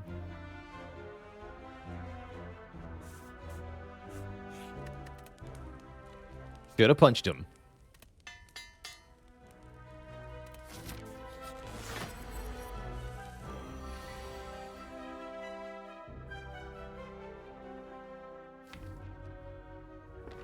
Start with Rainbow Zap. That sounds pretty good, actually.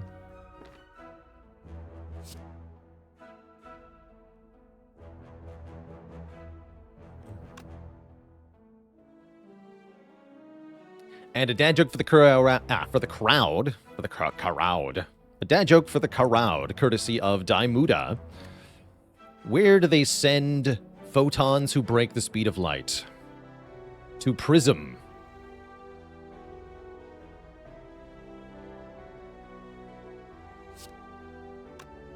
No refunds.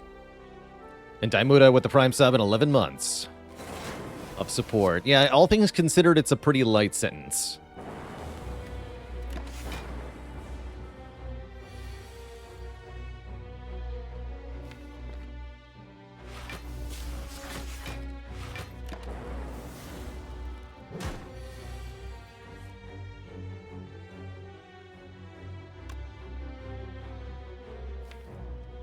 Now we need this defrag. I was wondering if we ever skip the defrag entirely, just go defend, hello here. No. We're not doing enough damage yet. I need you to be nuked. Get blapped. Get sapped. Now we still are missing about 20-ish damage. We always get there with Firepot. But dual cast would also do the job. Good job. Okay, that went very well. We get the Defect special, the Bag of Prep. With Bag of Marbles also. This would be a great time to take a Sunder. Ball Lightning is good too. Definitely not a bad time to take a Skim. If we'd taken the Turbo earlier, it'd be even better. But right now I think we want more stuff to go with this Defrag. And Ball Lightning fits the bill for sure. Could take Darkness instead if you wanted, but I think with Bag of Marbles, we'd much rather have an attack card. Better against Nob too. The Koye, excellent for shops.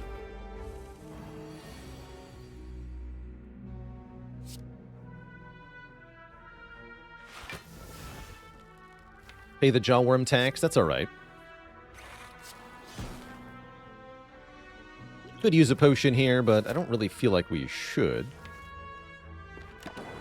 Just take the damage.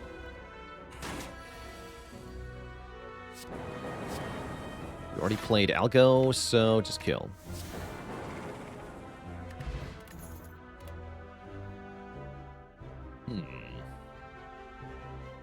Not a great spot for Overclock. Sweeping Beam.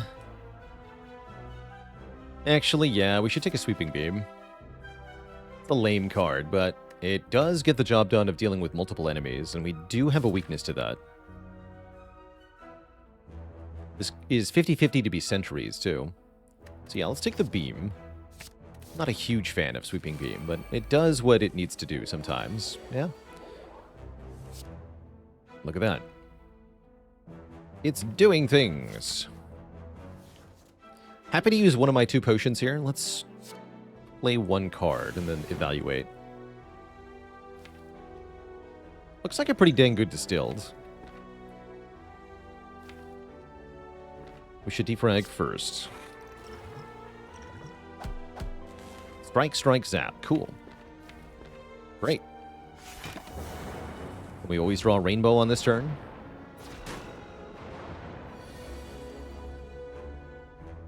Could go defend, ball lightning, but no, rainbow's definitely better. Oh, actually, I guess we'll just finish it. Great. Yeah, now we're in great shape. Defect owning today. Do I hollow play zap? I think I do. Immediately evoke this Dark Orb.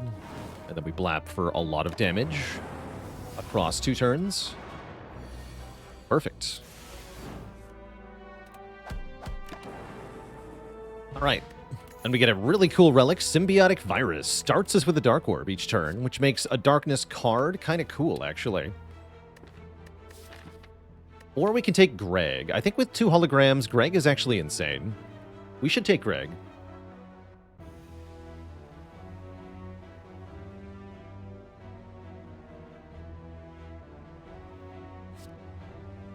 Our dear friend, Greg. Get in here.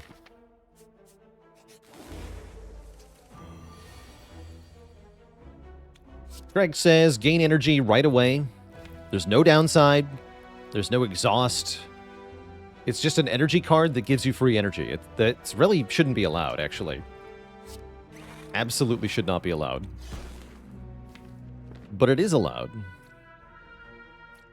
If I ball lightning you, I'm going to do too much damage, right? You go to 49 minus 20. Yeah, way too much. We're already bringing you to 49, right? So what if you go to 40? 40 is good. 40 is good. Great. And then blap it next turn as hard as we can, which is pretty hard. Well, sort of. Be better if I didn't have to play Algo. Then I could just kill it.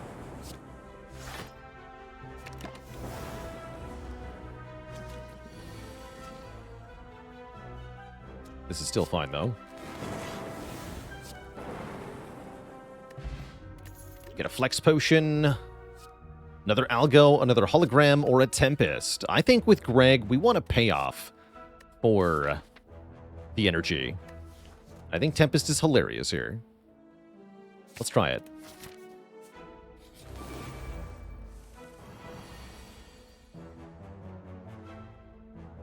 Algorithm's getting really big. We do full block with Rainbow Algo, so probably I do that over playing the Beam here. These enemies are very weak, so they should be easy to kill.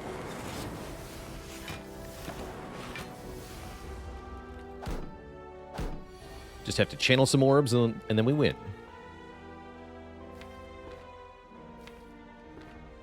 Let's hollow the Beam. And then play Ball Lightning. Then you're dead.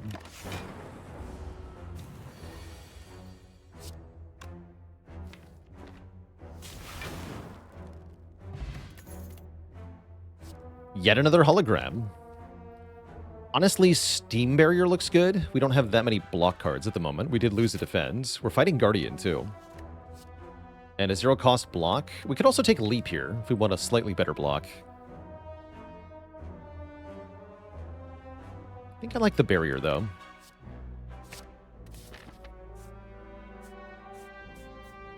And surely we can stop taking cards now. Let's take an event. It's a fight. All right, well, the illusion of choice.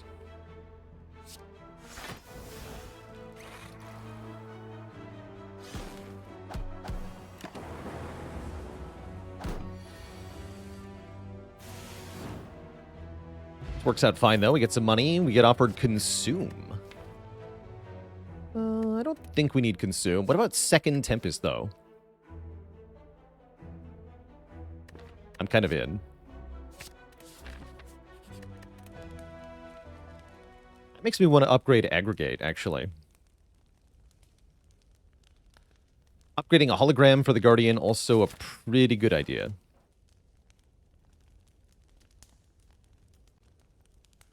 I think let's do one hologram upgrade first, and then Aggregate can be next act.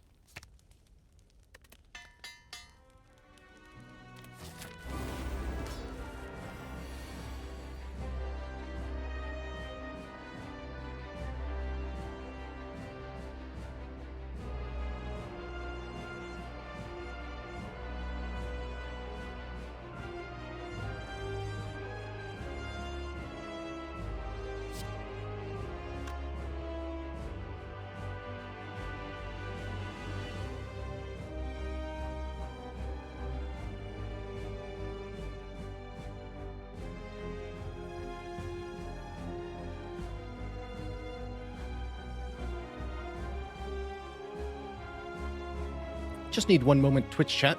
Gonna get some more water.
Sorry about that. A sudden itch in my throat there.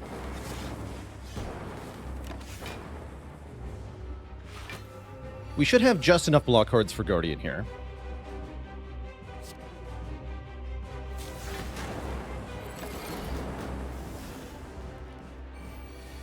Somebody was asking, when is a good time to upgrade Rainbow?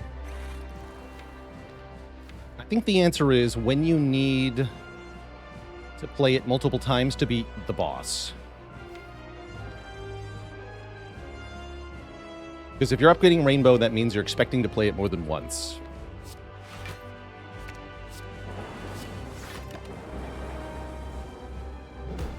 Here, though, we can just use the lightning orbs to get through, so no problem.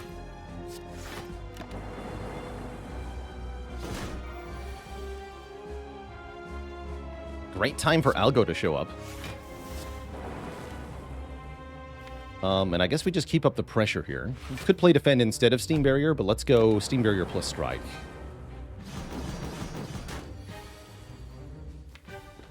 Poor Greg not doing much, though. That's all right.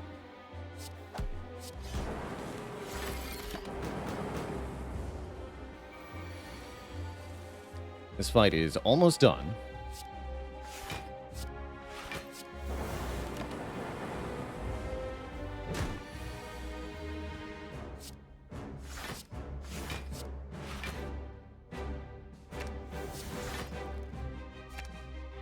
Could block a little bit more, but we're already full blocking, so whatever. Oh, the Greg Redemption arc. We play Sweeping Beam. I guess there's only 7 in the draw pile, so it's still bad. Lol. Well, ow?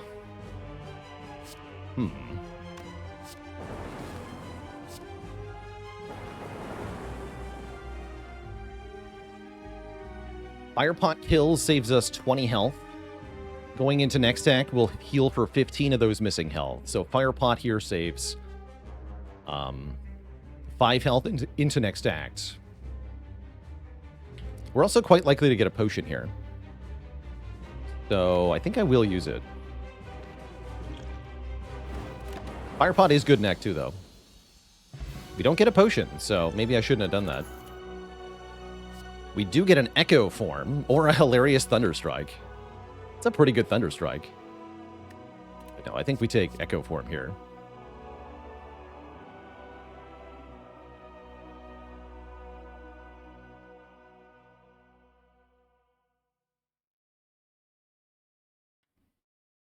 Yeah, let's take Echo form. And our only energy option is the Dome. Awkward. Definitely awkward.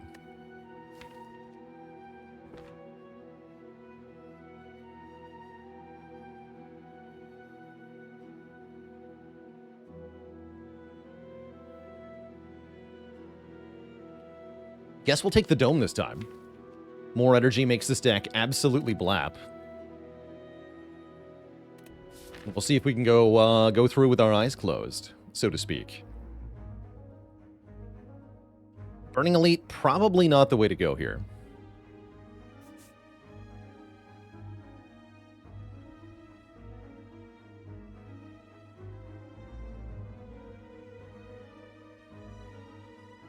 What if it's go around the Burning Elite, though? I want to fight these two.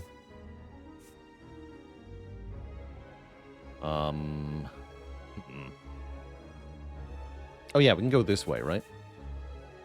Yes. We do want to hit a shop. I guess you could take this shop and try to fight the Burning Elite, but that seems scary with no proper AoE option. I don't think it's a good idea. Oh, Greg, you're here. Just in time. Fantastic. Well, that was a really good turn 1. For an enemy who attacks on 21 turn 1. Double rainbow? What does it mean? It means we block for enough. That's what it means. I want to go dual cast Tempest. Keep the orb. Hey, we're actually crushing this fight. You know, it might be time to upgrade Rainbow. That's what I'm seeing here. I would like the hologram Rainbow, but we don't have it.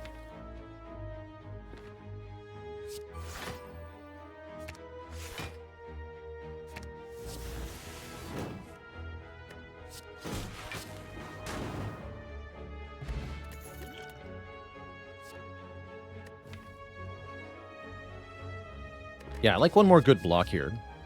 We could take Go for the Eyes for the hacks. This card glows if an enemy is attacking, which gives us useful information as long as it's in hand for enemies that have variable attacks. So this can give us information,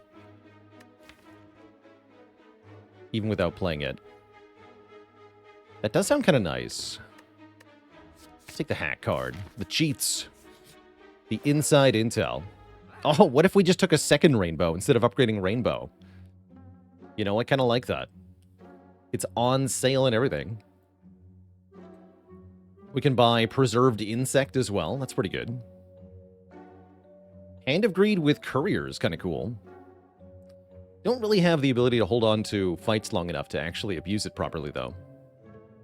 But yeah, Hand of Greed is real powerful. We could get the Spoon. Oh, Spoon Algorithm. I do find Defect to be one of the best Spoon abusers, and with 2 holograms, it does seem kind of good, actually. Let's see what's behind Preserved Insect first. Ornithopter. That's pretty good, though.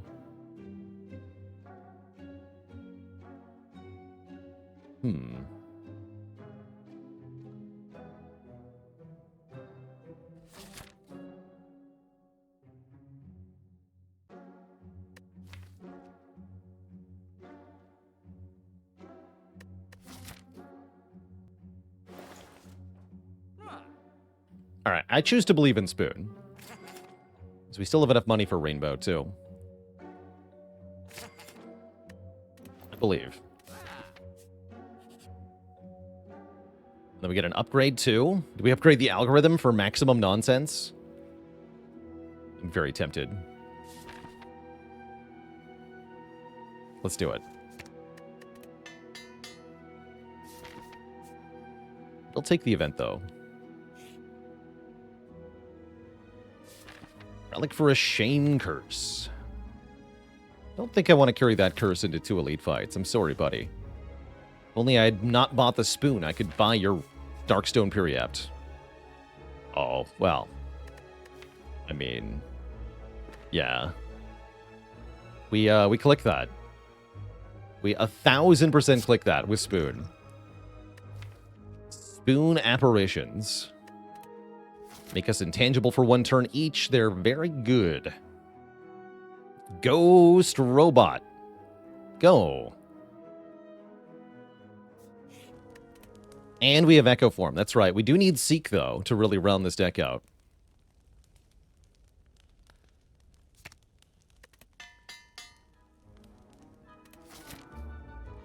How do we know when to use them? We just play them every time we draw them because of Spoon. We just play them. Sometimes we don't even have to play them, though. Oh, I should have played this first. Yeah, Spoon, right? Too bad. Blap.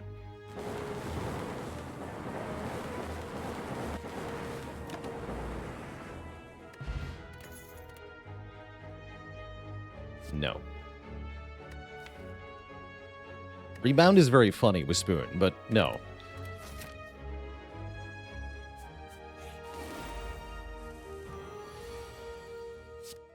I'm a ghost. We know we're getting attacked.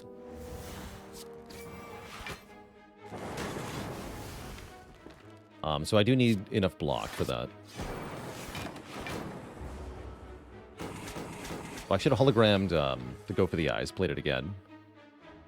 Let's just be a ghost again, though. Seems fine.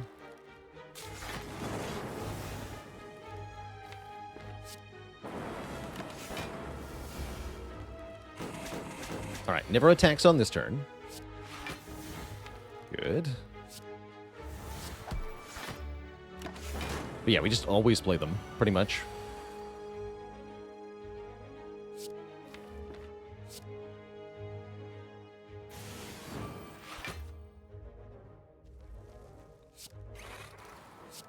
Yeah, now you die. Essence of Darkness is fun. White Noise with Strange Spoon is fun. I'll take White Noise. And I'm going to keep this Flex Pot. Is Spoon too unreliable for Heart? I don't think so. I think it's relatively reliable, actually. Ooh, and I do like the Peace Pipe a lot here. We can toke our strikes away. That's very helpful, actually. That's very helpful. In fact, do I do that right away?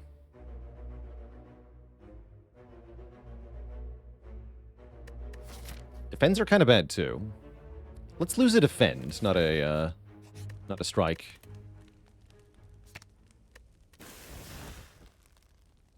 And who is our elite? It is Miniature Gremlin Leader. Oh yeah, and we got the Sweeping Beam. This is what the Flex Pot's for. It's for this.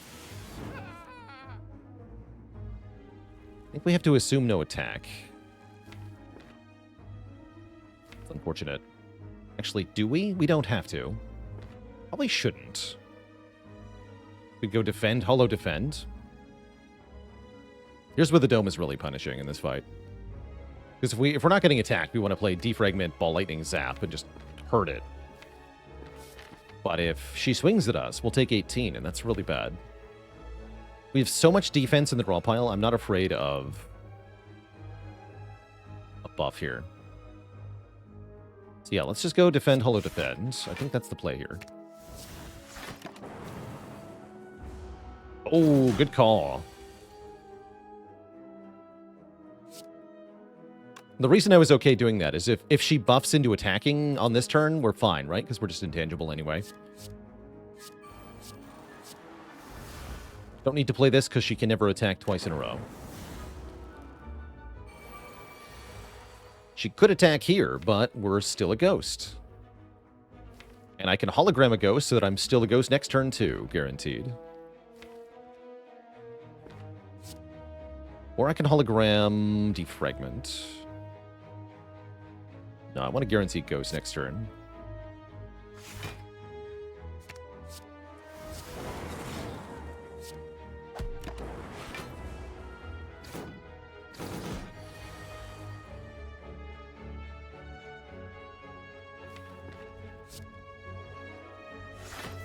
Okay, that's gone, so there's no real point to Echo Form then.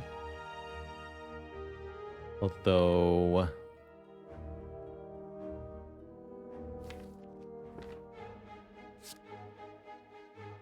How am I killing if not for that? This leader has no strength yet, by the way.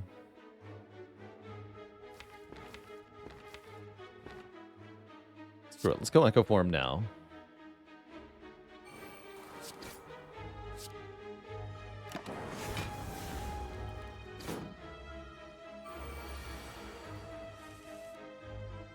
Could I have done that? Maybe, maybe not. I'm going to do this.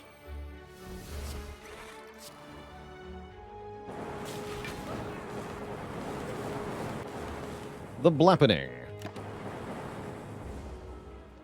Alright, worked out. Kind of spooky, though. Core Surge, Doom and Gloom Plus, and Cool-Headed. Interesting.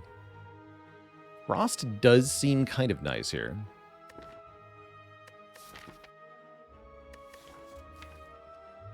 We have no use for this Core Surge, although it does kind of do things with Spoon. How's our area damage looking? Pretty bad. But I don't think I can afford to take this card. I'm going to go Cool-Headed here.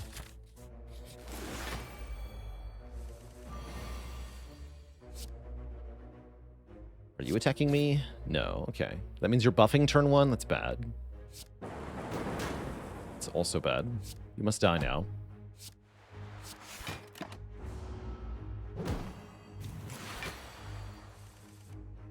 Good. You must die now. Thank you.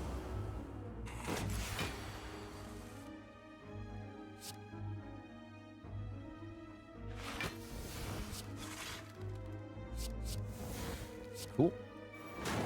I'm going to evoke the Frost Orb because they could be attacking for even more damage this turn. They could be doing 31 if they're doing the big hit. Should be bad. Thankfully, they're not. You can see we're constantly having to hedge our bets because of the dome, which is forcing weird plays. It'd be a lot easier if I could just know what they're doing.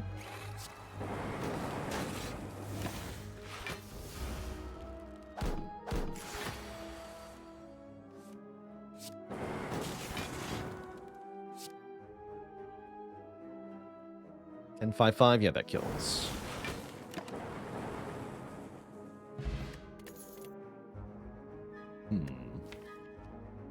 Could take another go for the eyes, but I don't think I want that. Nor do I feel like I want Overclock. A lot of other draw cards I'd prefer more. Skip it all, then. Take one more fight. Chosen plus Cultist is tricky. Tempted to hologram that apparition, play it a third time, but... Yeah, because otherwise I have to draw this one. 3 turns to draw it, right? Really want to play Defrag is the thing. If I could have chosen any boss relic, what would I have taken over Dome? Copy Dripper would have been pretty good. Especially now that we got the apparitions. Pyramid would have been the best, probably. Always Pyramid, when in doubt.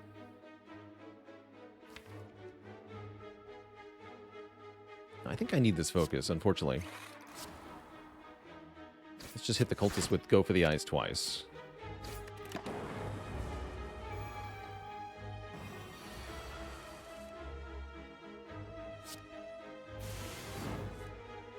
I do want the Frost Orb. The draw 1 negates the downside. Should probably not play this algorithm. It adds a Dazed into the draw pile, which is quite bad. Doesn't block for anything this turn, and it's already a big number, so I'm going to pass on that.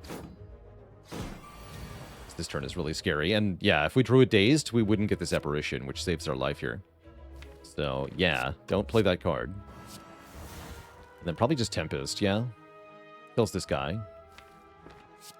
I don't want to play White Noise, because that's 2 more Dazed in the draw pile. I'd like to see Pyramid return in Spire 2. Yeah, I would, although it probably needs something to limit it somehow. I don't know what that means exactly, but you need to make it not quite as good, perhaps. Oh man, we're hooked. We're hosed here. I can't kill it next turn either. Well, that's not good.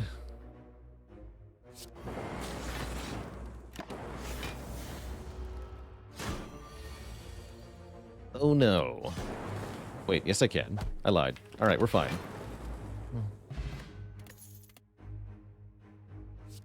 Auto Shields Plus.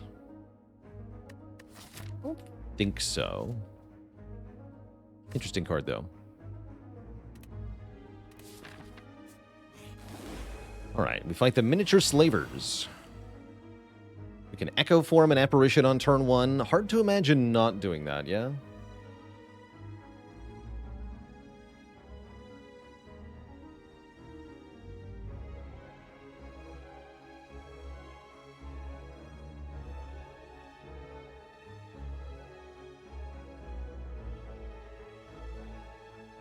Yeah, let's do that. We might want to drink this Essence of Darkness. Surely I don't need it against Champ here, right? Nah, no way. Let's use it now. It's a pretty spooky fight. Do take 3 here. Don't get weakened, that's good. And then, yeah, I'm doubling this, right?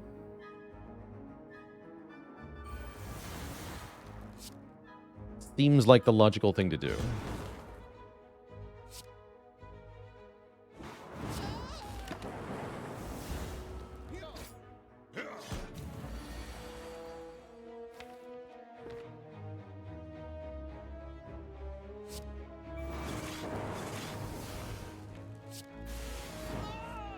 Okay, we'd like to double Algorithm.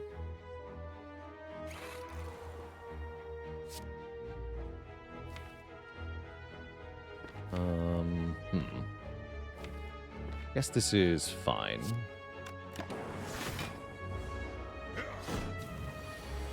Yeah, it was the top card. I thought about hologramming Cool-Headed, but then there was a risk that I draw that.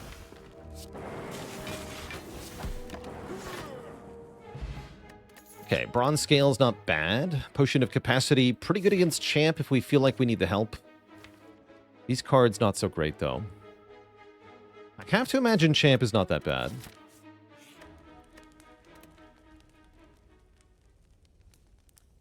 Just going to trust in Spoon, not upgrade anything, just toke another card, lose a strike here.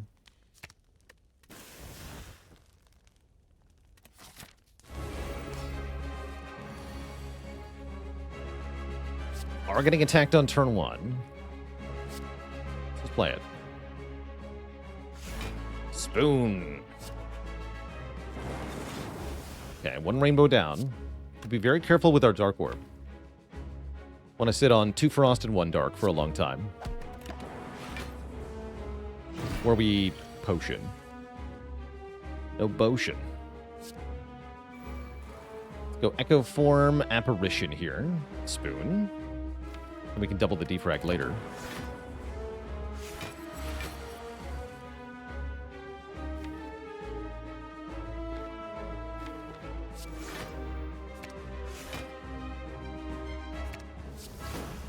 Some weaken, sir.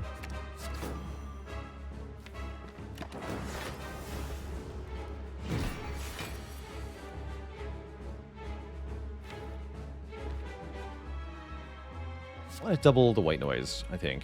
This is turn 4, I believe, so the champ will not be attacking us on this turn.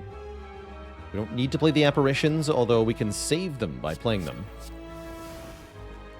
We kept the The white noise as well. That's good news. Yeah, let's just get these in play.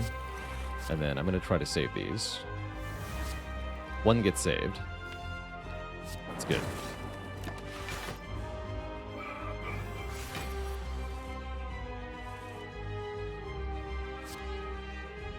And then I guess we just stack up as many turns of intangible as possible. Sounds pretty good. Oh, this one too. Okay, one apparition left. We're intangible for 4 turns. Camp is very metallic now.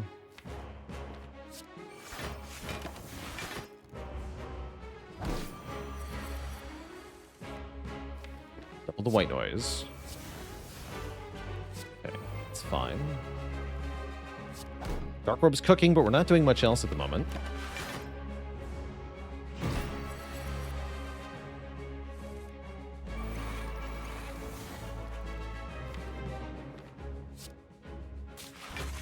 Put it in front, I guess. Now what? Now we have to hold. Ooh, that's not a hand where I can hold very well. Oof. I could double rainbow, reset our Dark Orb. That's one option.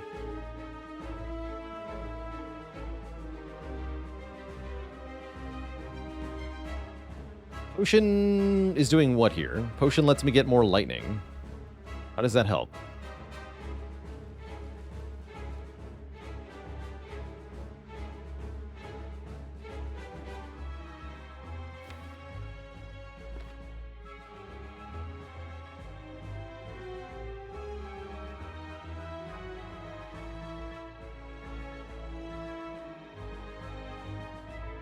Yeah, if I'm resetting the Dark Orb, that would be double dual cast, then Rainbow. I like that line, because it does a bunch of damage to Champ without splitting him, so we can make progress. And then we don't have to draw back into Rainbow either. Maybe.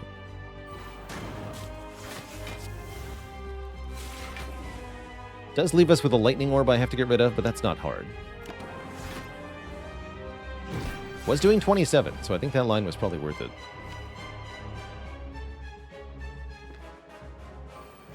Spoon continues to provide.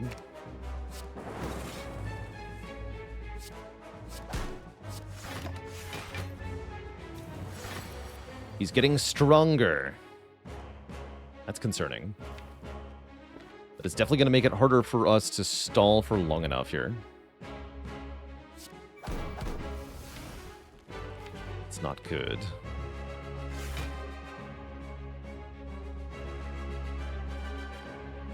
That is not good.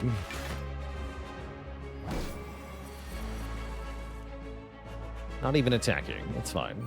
Spoon. The power of Spoon.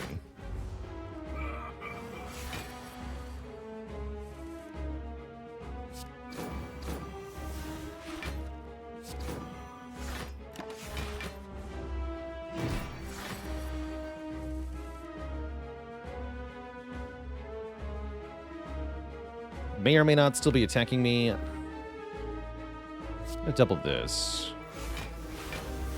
Boon does not save it. That's fine.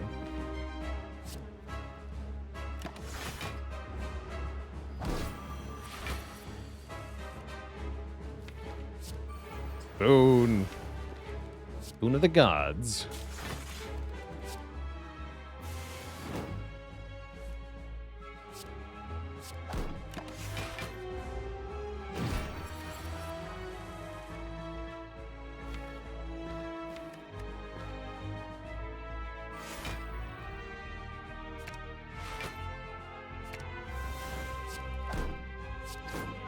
Take 1 damage.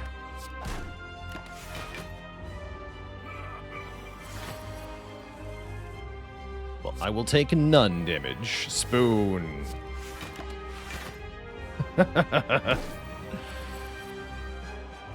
Incredible. Just incredible. A little tempting, but keep waiting. Boon. We don't even need it anymore, but it's funnier the longer it happens.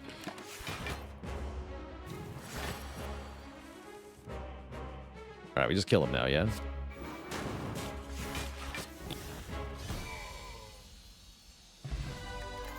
Boon of the gods. Excellent. Okay, so what I'm seeing from that fight is that we have a large number of turns where we can survive in combat, but we don't actually have anything to do with those turns yet. So what if I'd made random powers every turn? Then I can use my free turns to scale upward essentially infinitely. That's excellent. Was that winnable without Spoon? I think it was, but you almost assuredly have to use the potion at minimum. Hammer, Star, or Choker? I don't think I want it to be Choker. It can be Hammer, though. We have, Peace Pipe. Just take Peace Pipe. Yeah, Hammer goes hard when I can just tote cards instead of upgrading them. We can lose all of these starter cards. Then the deck is really, really strong. Very powerful. And we even have to go to rest sites thanks to the Burning Elite. Good. Very good. Ooh, I could take 999 gold at many locations, actually. Let's take 3 events, then. Because we could take mega money at any of these spots. That's exciting. That's very exciting. Maybe I want to look at this shop as well, because part of what we're looking for here is good colorless cards that work with Spoon, like Master of Strat. Oh, Greg, it's good to see ya.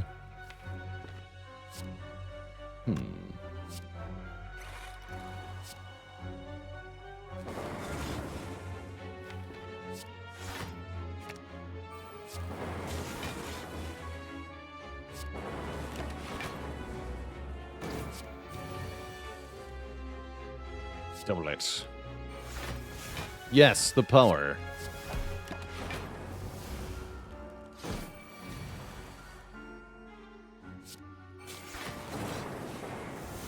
Good. Chill? Chill is kind of sweet. Recycle is interesting. Lets us get rid of cards we don't want, but mostly we want the cards, right? Give me Chill.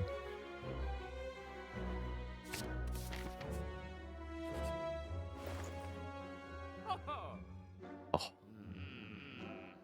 No Mummy Hand is kind of tragic. Heat Sinks looks pretty good, though. Is this ever an Abacus situation?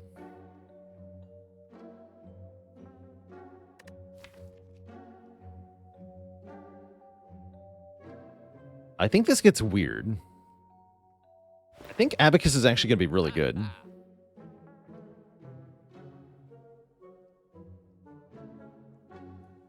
Yeah. I'll take it. That's right. You can always count on the Abacus. It's the tokes that make the difference here. And I can even buy or remove if I want to, but I'm thinking we buy the heat sinks.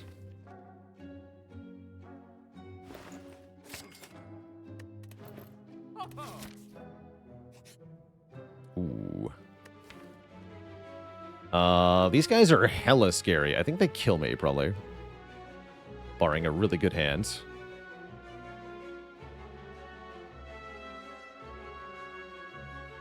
I don't have the potions that would let me try to do this. No, we have to avoid these two.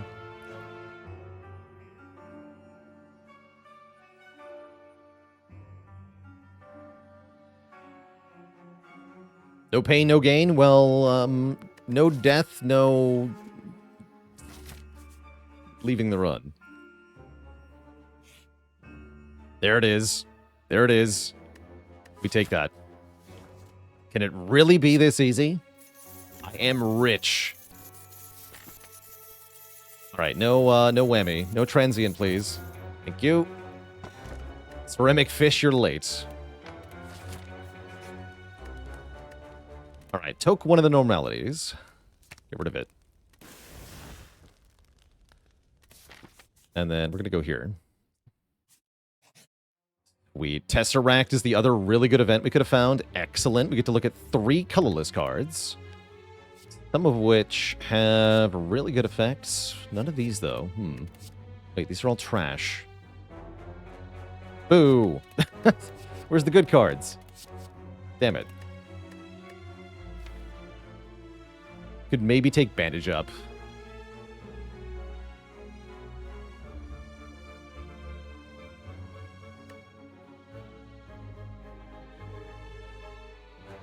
If only I had 2 upgraded holograms, we could take the Madness. What about Impatience? Impatience is very funny. Wait, I can remove every attack. Yeah, give me Impatience. Impatience is very funny.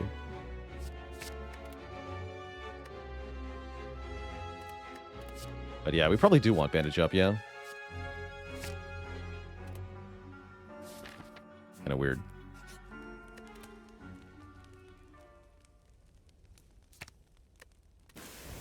Yeah, the goal here is to become Abacus Gaming, although... Yeah, no, it's fine. We can remove 2 more cards at shops now.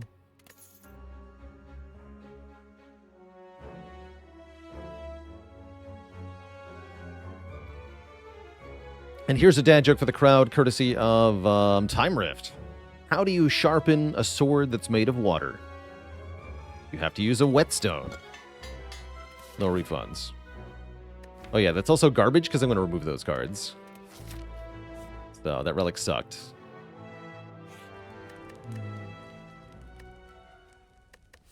Ooh. Am I dead to Repto? Maybe. Find out. I'm not dead to Repto. That's the good news.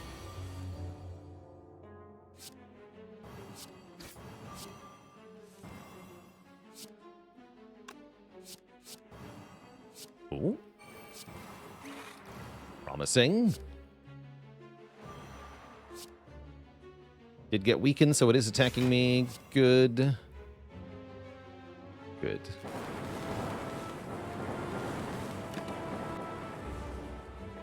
Do some passable damage on turn 1. Get another Albert on turn 2. I like it. Give me Greg back.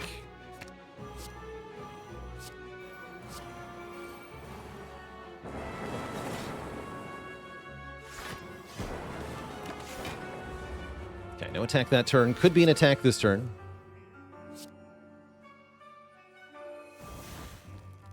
Second heat sinks down. Do I need third Albert? No, I think I'd rather start playing Buffer here. I could still hologram Greg. Actually, I should. I can play everything. Yeah, then I can play everything. Let's go. Buffer Albert. The card draw drawing into the apparitions is going to be kind of bad. We have to worry about that. Oh my lord. Okay.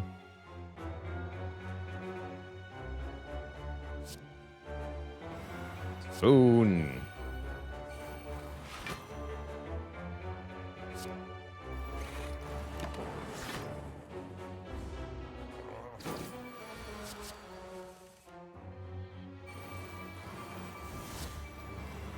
Oh yeah, it's happening now.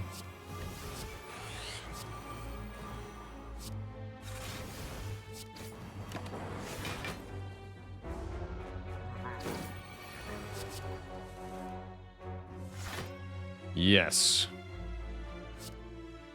1, 2,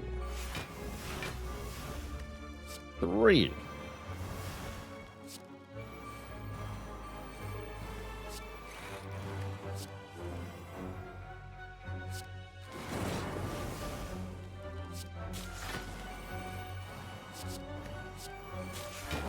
The spoon. I think it's over. Twist chat for our poor opponent here. Deck is fun. Look at all these buffs.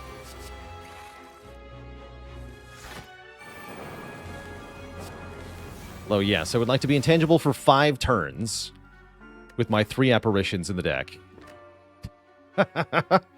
Also, I like that the 5 from the Go for the Eyes perfectly lines up to make it a big 5. That's cute.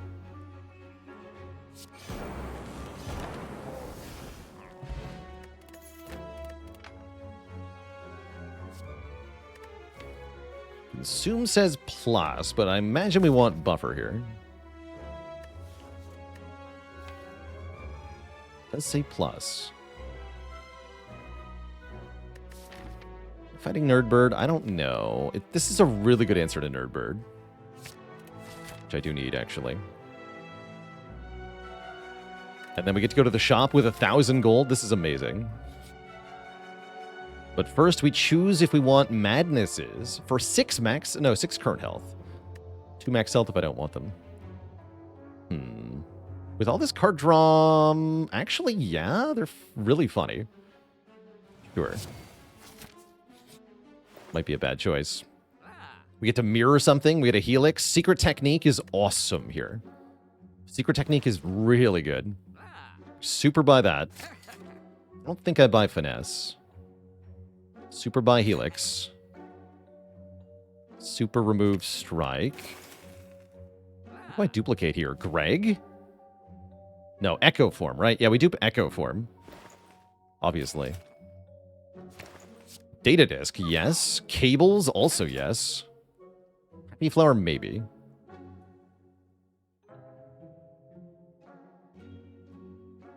I mean, we can use any amount of energy, right? Yeah, more energy, please.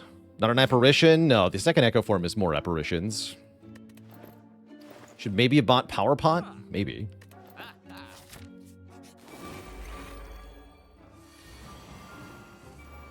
Yeah, maybe.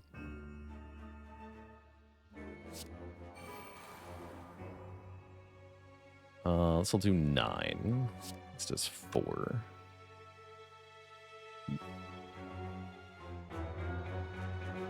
Focus.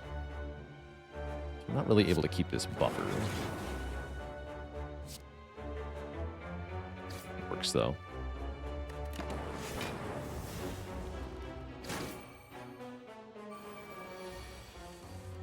Excellent.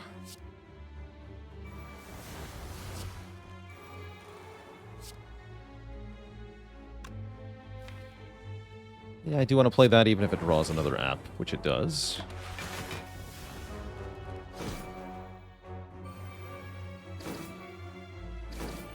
Okay, Repto has to attack this turn. First card gets doubled. Which I think is going to be White Noise. Could double Chill here, but I'm intangible. We're already full blocking. Ooh. Okay. Seems good. So what am I seeking for now? Consume? For blapping?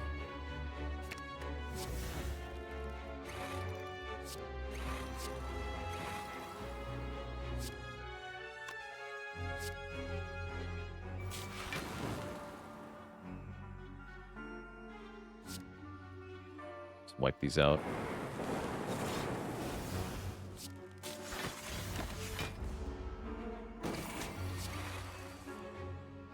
Will this go back to full health? Hologram or Algorithm. Play that. This is good. Oh, I should have... that's fine. The giant orb and you're dead. Really good fight. Really good fight. This deck is disgusting now. Recycle is back, which means we can actually do the thing. With the Abacus. Yes, we have an Abacus win con. Which is very funny, mostly.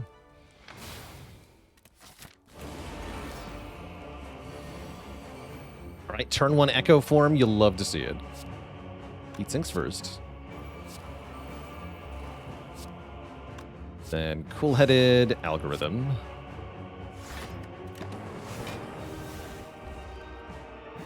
Goes for the big hit first. So now, if we're being attacked, it's a multi-hit. Unfortunately, I cannot do anything about that. Or can I? Not really. If I play Rainbow, at least we'll block the first of the multi-hits, so that's something. We'd lose buffer and take 8 if we get multi-hit here. We get debuffed. That's maybe worse, maybe better, depending on what's coming now. Gonna double Echo.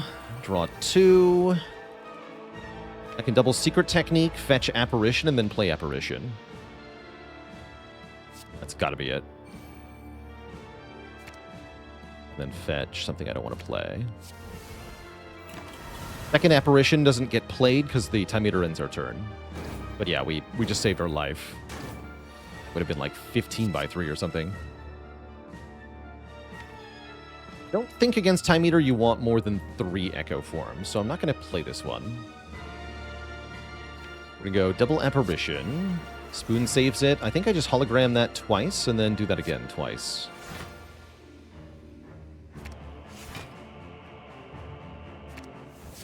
Now we have 4 turns of intangible.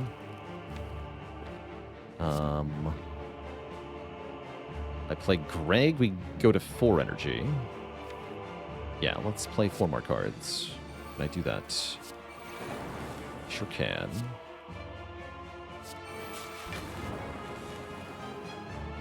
Perfect. Sounds like a 12-card turn, I think. I don't think I need these, question mark? Maybe I do. Heck it. Yeah, when you know, when life gives you lemons, you play them.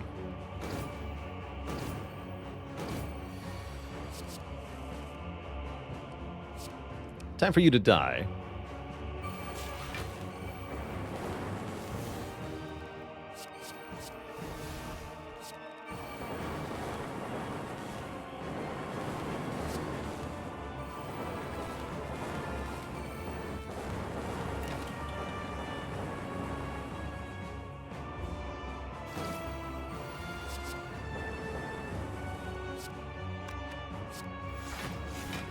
Wait. Buff it. It's not big enough. Oh my. Oh well.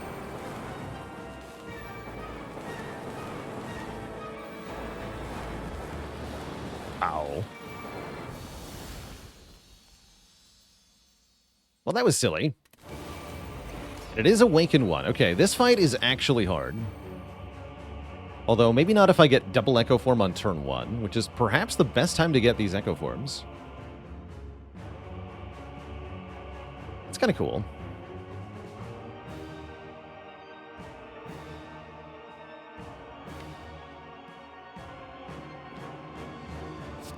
Yeah, and the Greg, so I can actually play them both.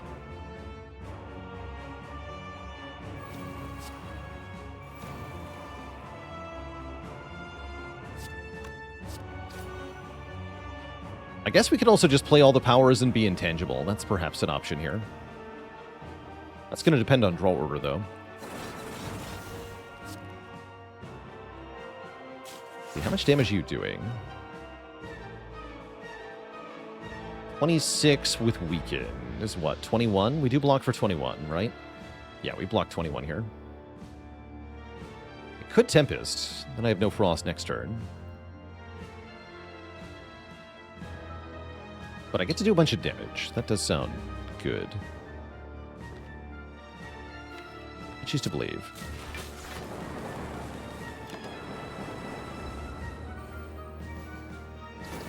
It's only 19 anyway. Okay, that worked out. So we double Apparition. Thinking about double White Noise to look for things to maybe play.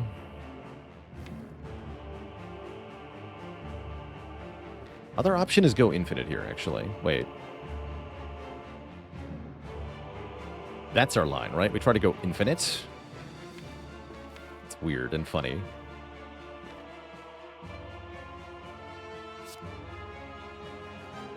Let's do this then.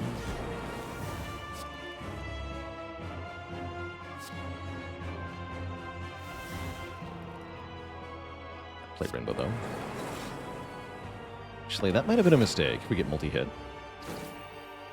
No, we don't. Okay. So we didn't have enough block.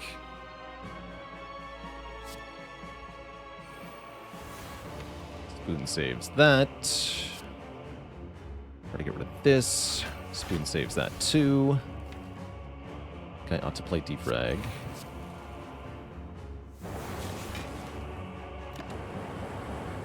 Okay.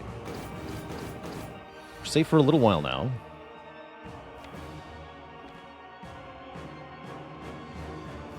Now we want to start exhausting cards with recycle, yeah?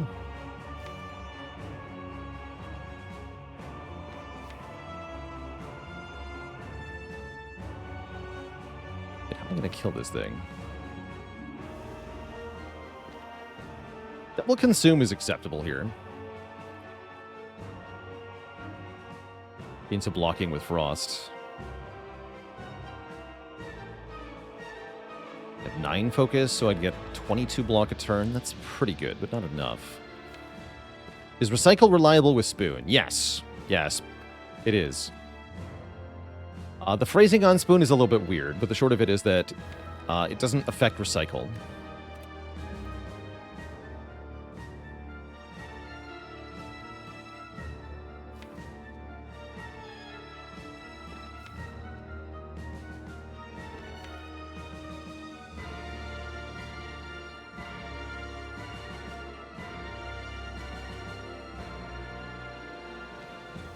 We've not played any cards this turn, right? Probably want a double hollow, double apparition then.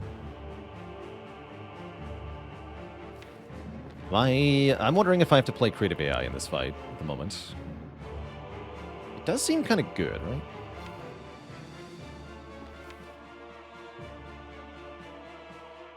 Might be a bit early though.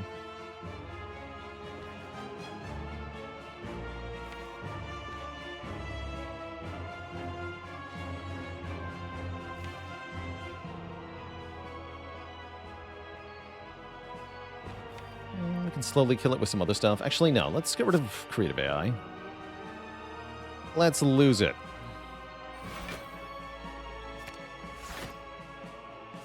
I've got stuff to recycle. Loads of it. Fetch me the other... Fetch me zap. Delete zap.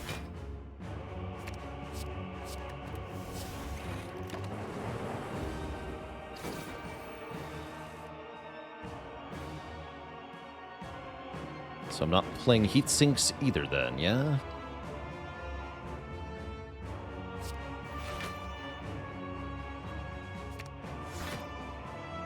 Let's mess that up.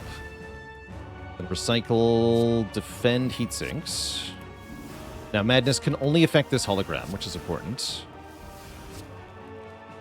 Delete that. Hologram... Tempest. Try to get rid of it, too. Good. He turns left.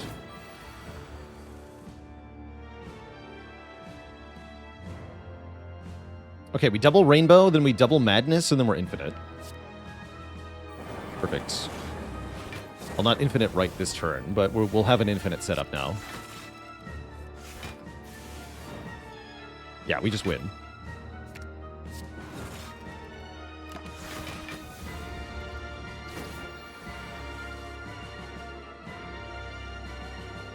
Double Apparition, double Recycle, recycle White Noise, recycle Greg.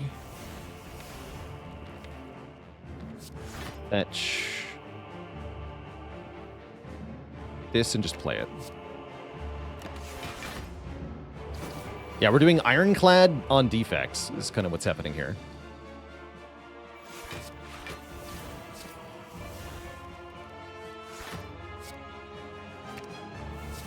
Get rid of this. Get rid of dual cast. This is a really cool way to do this fight.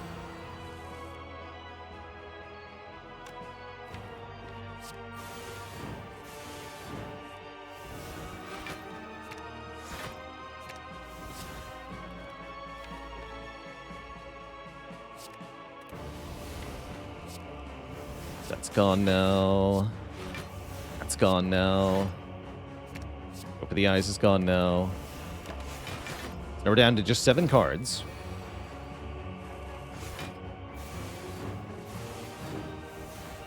I think we're now officially infinite, yeah? Yeah, there it is. This also makes unlimited block. It's not very fast, mind you. We can definitely play Ball Lightning twice, right?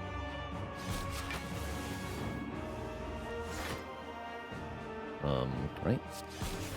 Yeah, because we can just get Impatience.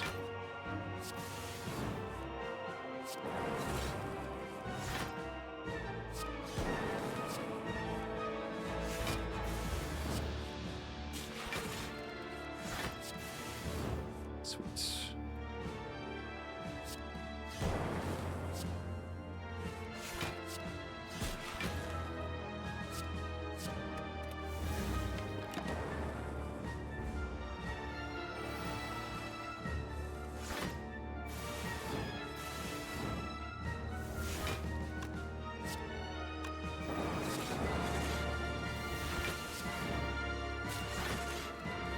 Easy peasy.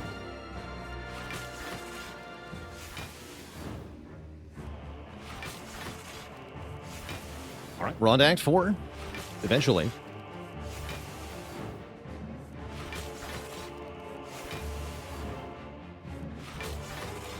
And we'll have the opportunity to figure out how to beat Shield and Spear. Probably we're just going to buy a potion for that.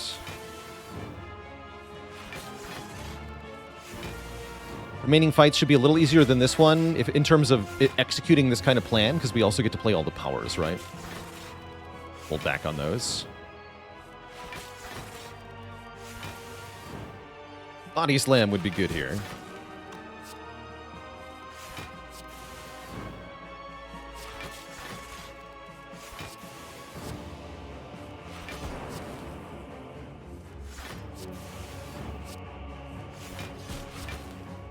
Some Ball Lightnings in here, make this a little faster.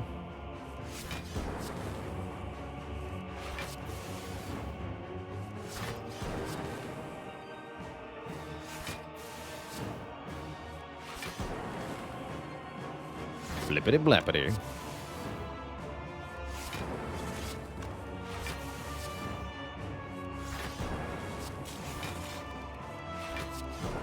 GG. Two thump of deep pulsing dread can be felt throughout the room. Is this the heart of the Spire, the source of this almighty spoon? Hard to believe how much work Spoon has done. Recycling 5 cards per combat on average, and leading us to a very high score because we don't take damage in any combat. It's also awesome getting all that money from the event. You can toke one last card. I originally thought it was going to be Sweeping Beam, but now I'm not sure. I guess we'll lose Defend.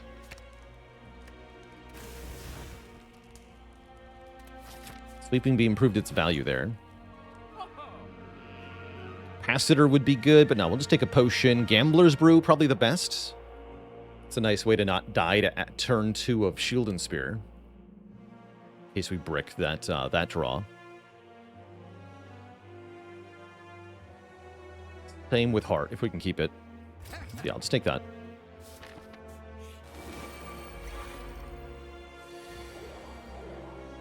Pretty good start already. Could seek for Greg, but that doesn't help me very much. What do I want here? Playing these cards at minimum. Actually, I don't need to play both the Apparition and the Algorithm, although I do want to play the Apparition so that there's a 50% chance we can keep it. And if I do keep it, then we want a Hologram Cool-Headed, so I'm always intangible next turn, too. So let's play Apparition first. Spoon does not save it. Okay.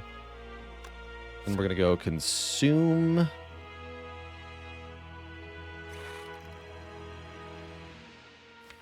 Chill. I guess I'll take either White Noise or maybe Impatience. I'd have to play Ball Lightning for Impatience. And I can't play Echo Form.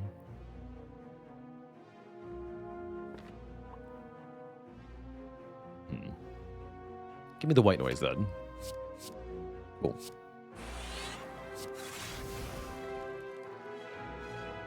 Blah.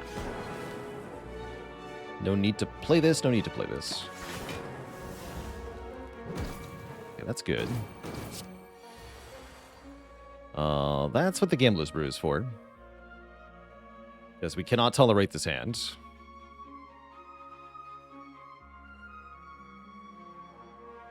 I don't think you're wrong, WhatsApp Premium. I do think that the Runic Capacitor is typically better than the Inserter, but the Inserter has some serious potential in fights that you're able to prolong, which gives it a much higher top end. But yeah, most fights you do prefer the Runic Capacitor. For sure. Okay, there we go. Hologram gets Algorithm, and then we're cool. But then everything is fine.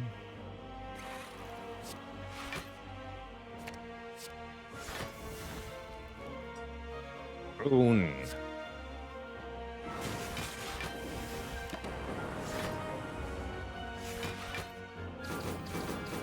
Still have buffer here.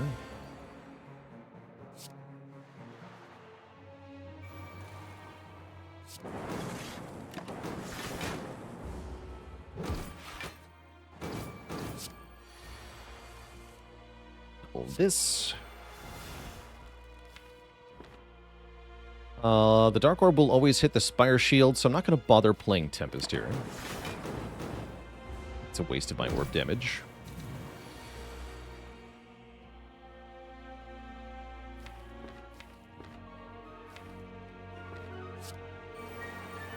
Double Hollow.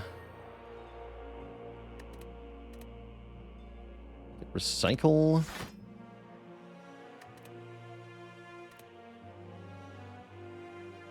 And a 1 energy card that I want to play. Heatsinks. Cycle this. This. Play this. Actually, next turn could be really bad. Looks fine. Dual cast cooks you. Let's get rid of you.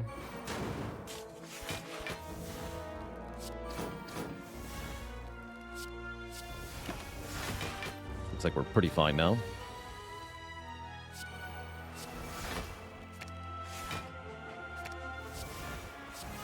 We'll just be intangible forever then. Let's go on Egg Zoo. Been a tough day in the Spire. It's alright. Oh my.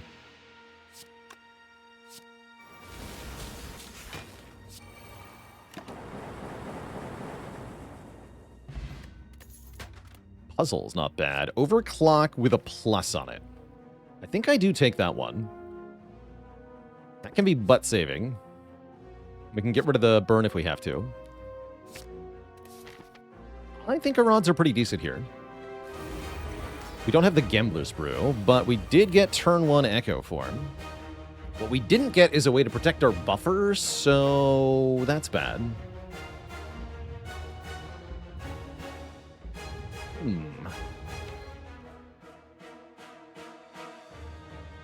Yeah, in order to play any cards, I have to lose the buffer.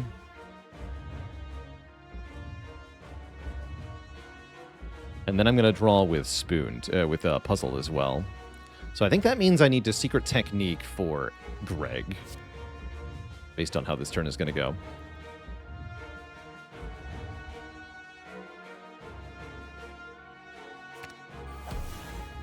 Is it ever just end turn? I don't think so. Definitely don't feel like it is.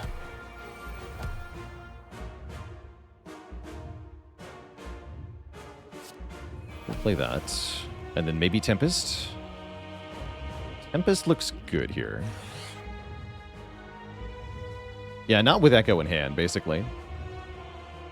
I don't think I want to do things like Recycle or Madness yet. I think that's too early. We have to focus on surviving the first cycle. Unless you're telling me I need to overclock to keep finding cards so we can get double Apparition right now. Which might be the safest line. That actually might be it. Okay, let's overclock. Yeah, we got Hologram. That's pretty good. Now I think I hello Greg. I could hello Overclock and keep digging. It's actually probably more reasonable, yeah. Go 1 first. There's an apparition, okay. Start with that, so that I can take less damage. Overclock. Not liking what we've done so far with this turn. Now we can at least play more cards.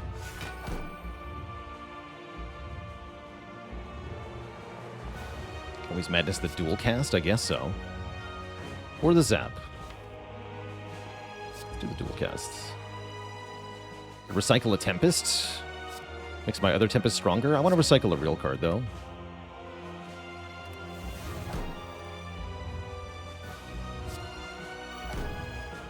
It's fine. And yeah, the heart is not attacking here. Do I try to lose this card too? I think so. Alright, here goes. This could be bad. We're saved. Well, sort of. If it's the multi-hit, we're still in big trouble here. We can go double Echo Form, then double Apparition.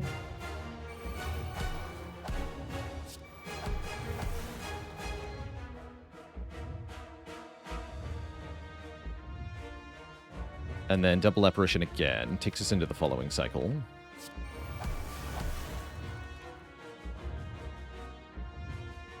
Got a very low health is my concern here. I'm going to skip the defrag for the moment. I can't take any more damage here. If this is multi-hit, we're in big trouble. Yeah, it is.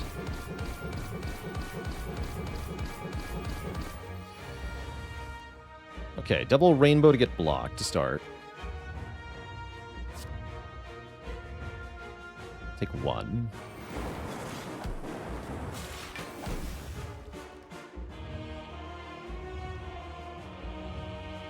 Then double Madness, double Creative AI.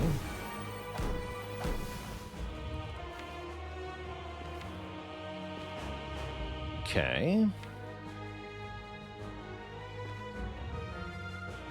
Doing good damage.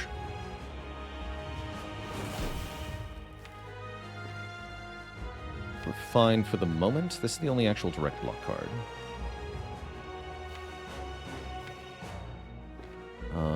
Yikes. Hope I don't have to skip this next turn. Good. I double this. Double buffer, actually really meaningful here.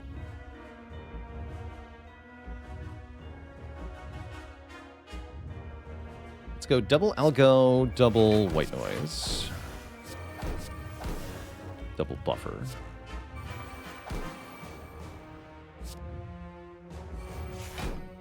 Oh yeah, don't forget, that can make us small amounts of block, too. It's actually a big deal. With this. Bullheaded's free now. That's good, too. One more turn of Intangible. Still Apparition in the draw pile, too. Have to start out with a block card.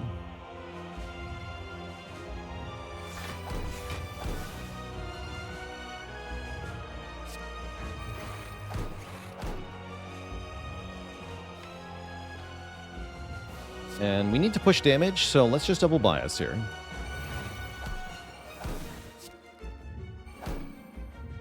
Absolutely have to be pushing damage. Also like to delete some crappy cards that we made for ourselves in the first cycle.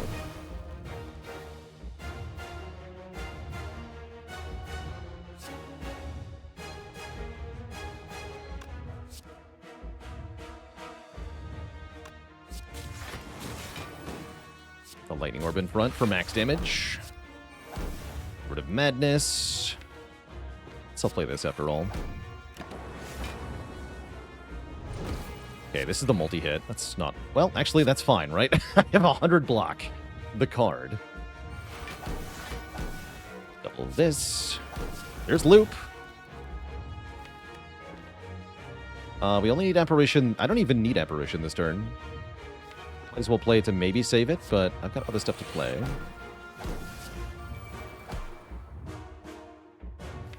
So actually, maybe not.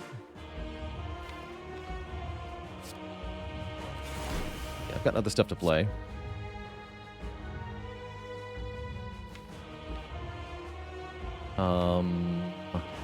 That is free, right?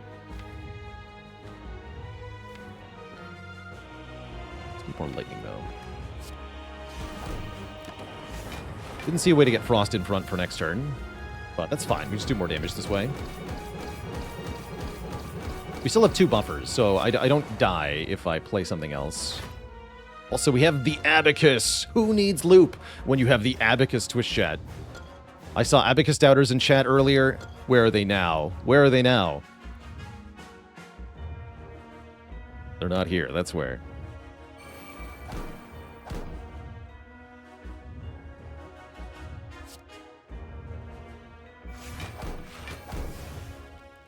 Alright, please lose this garbage.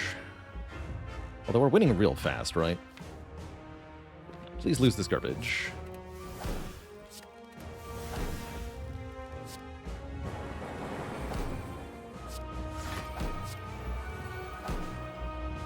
Great.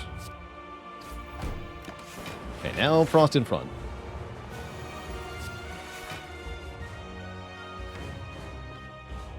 Go double cool-headed. Double loop. Double defrag plus. Reg. Regular defrag. Alright, this is over. This is so over.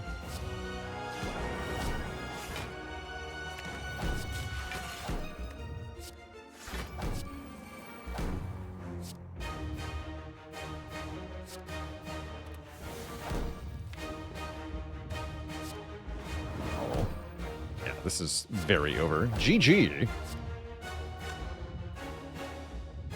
Right, multi-hit would be 6 by 15, which is 90. We block 90.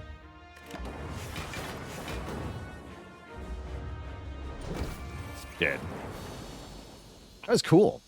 GG. G freaking G.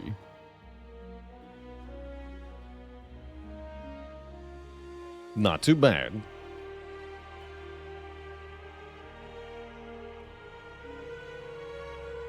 That was a really cool one.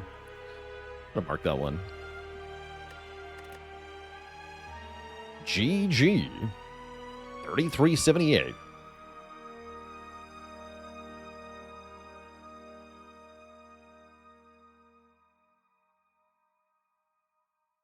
Excellent.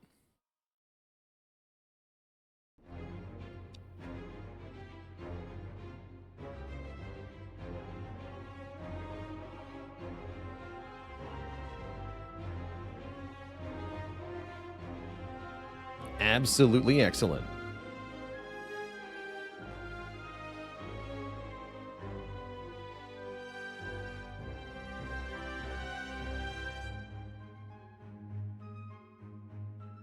And here's a dad joke for the crowd, courtesy of Apple Scruff.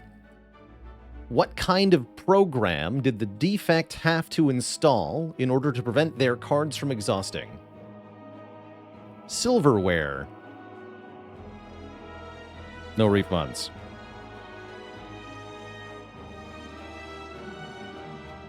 Yeah, what has it been done? The Spire sleepeth, and so shall I. And so shall I, Twitch chat.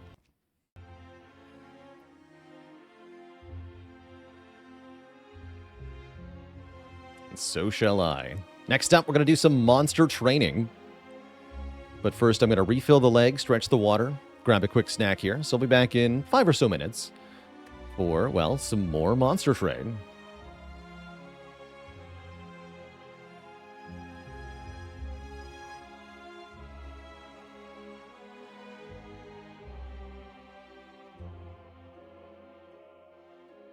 Train those monsters. That's right. That's right. Kind of good at the game. That's right. And my run history will prove it. See? Amazing. Incredible. Awesome. Oh, wait. That's all right. We got one good run today. I'll take it. I'll take it.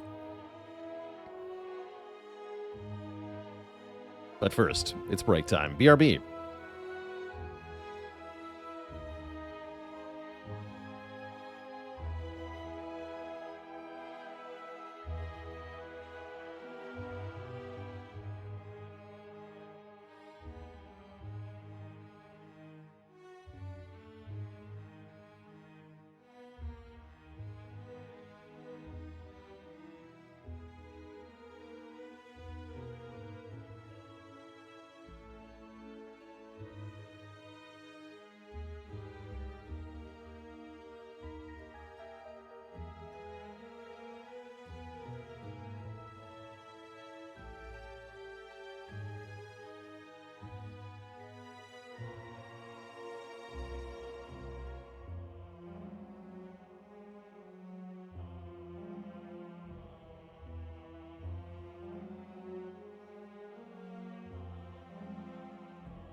Alright, folks, we're back, and it's time for a training regimen. D10 Titan, full random runs.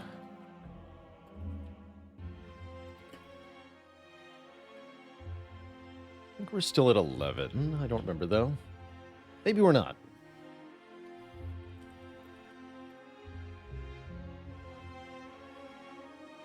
Let's switch things up here.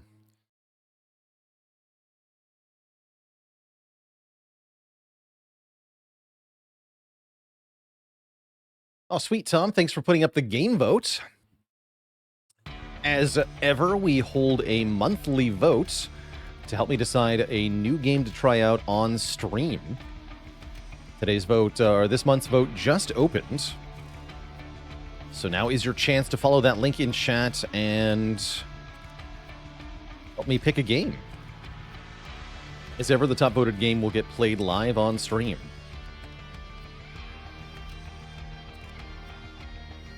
Give that one more shout out of the game vote. If you hadn't voted, please do.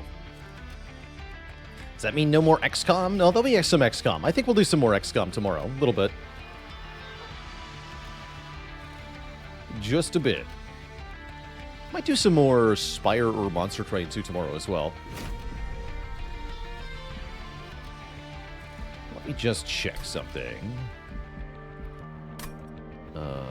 Oh yeah, isn't there a special train? One-dimensional challenges. Oh yeah, there it is. Defeat the Titans with all clan combos at C10. That's 13 out of 180. Perfect. Perfecto. Okay. Let's embark on a new run then. Random primary clan, random secondary clan, random pyre heart. Depart. We get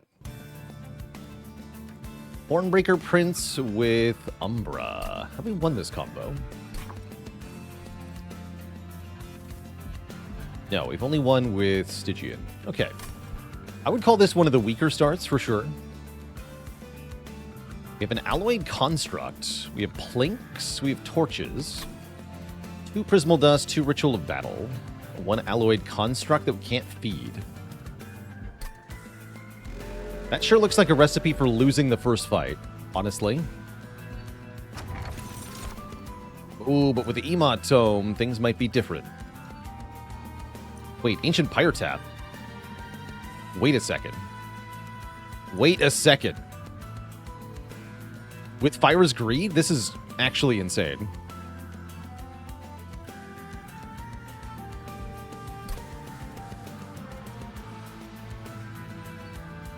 Yeah, that's really good. I'm going to take that. Do I want Wrathful Prince or Brawler Prince? This looks like a really good situation for Wrathful. With the Prismal Dusts.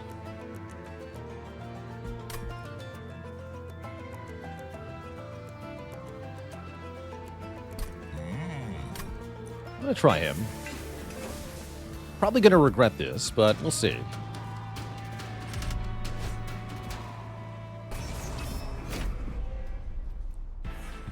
So this pyre says every time we take damage, however much damage we take, we get 10 gold. Do I suggest playing the first game? I think you can dive right on into MT2.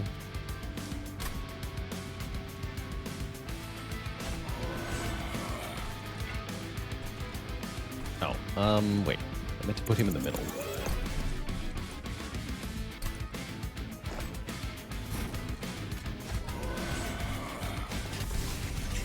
He doesn't do anything. And I'm not going to play you. It does seem pretty hard to get Slay procs on Hornbreaker, genuinely.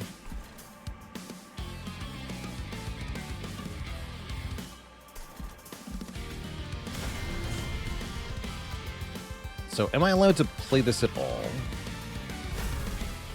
No, okay. I can play this. Let's give morsels to the Prince. I don't think trying to feed Kevin is going to be worth it. Kevin will lose fuel, even if they don't attack. I wish fuel wasn't used if the construct didn't do anything. Do I just take 1 to gain 10? I think I do. I want to take a lot of damage in this fight. Rather, I want to take damage a lot of times in this fight.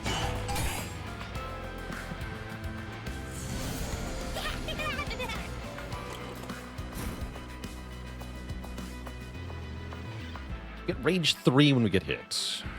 Okay. Let's see if Plink can kill the backline guy here. He can. Cool, and we want damage shield on the Prince, too. Definitely. So we could use the torches to weaken our opponent, or you can play torch on the Hornbreaker Prince, which activates his revenge. Then he can get the kill. This should die. And I want to play this to gain $10.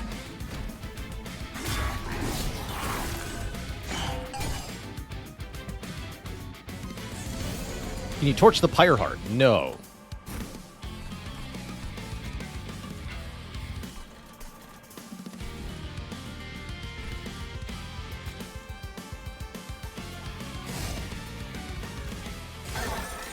Good. He does enough damage, looks like. Good. He's getting the kill. Let's play this. And then we can either not play these and take 1, or we can play them and we can take 1.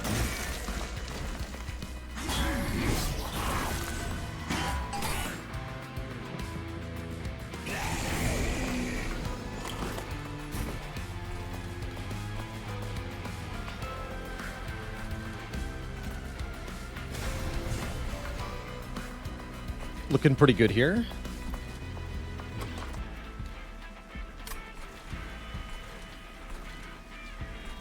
We'd love to drop a Shield Steward in front of the Hornbreaker. I guess, yeah, I guess we should do that. Do that right now. Cards can be played. Any card. Good.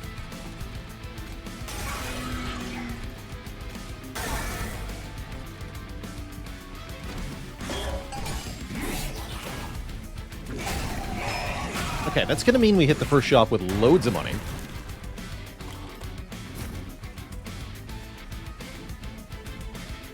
Do I take a full 4 here? I think so, right? Again, on purpose.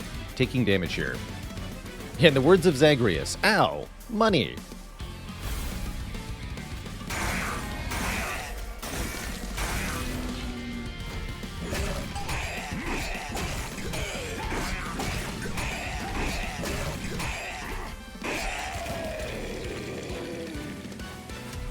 Have you considered even more money, though? Now we have $345 into the first shop, which I like quite a lot. I also like another Ritual of Battle. So I'll take it. And morsels could be good, too.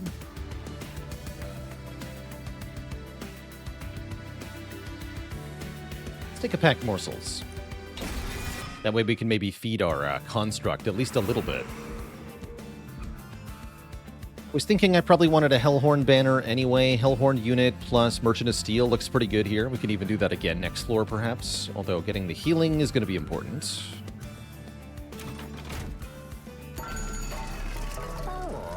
Dualism. Ooh, dualism on the construct is kind of cool. With dualism, it gets twice as much fuel, which makes it way easier to actually feed. But let's see what the unit is first. Dualism on Rail Beater is kind of cool, too.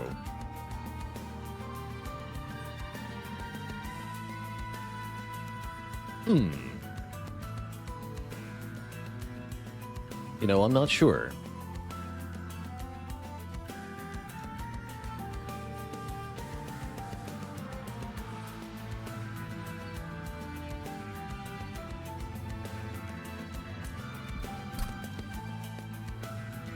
Rail Beater does seem like nice support to get kills on Hornbreaker Prince, so I do like that.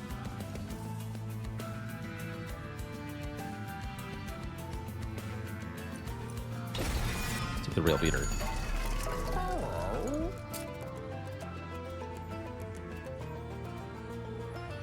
Yeah, let's give Dualism to the Alloyed Construct. Does that mean I want to give it Rage 10? No, Damage Shield 6, right? That's even better. Yeah, give it Damage Shield 6.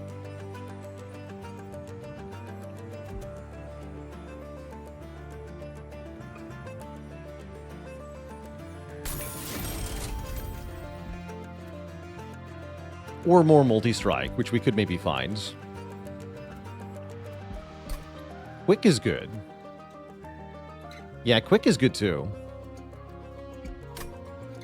Sounds like we're not going to buy any of the small upgrades before I reroll that. Unless I may be putting one on the rail beater, but I'd rather give him durability. There's multi-strike.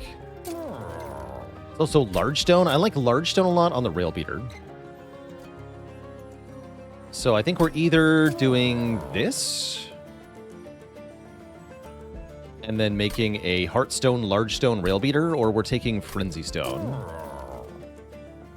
That might be the way, though, with Fuel 2. We can put the Damage Shield on the Rail Beater, then. Yeah, let's do it this way. Buy these two.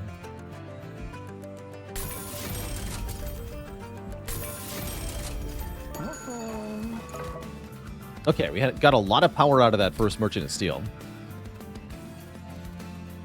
Feels good. Yeah, we've essentially created a self-infused Kevin from the first game. And I handled the Forsaken, probably. Yeah, they're just, they're plink bait.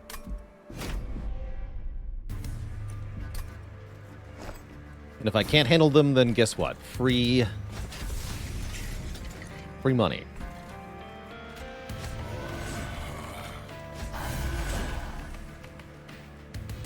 Steward goes in front. Yes. Yeah, that's the way.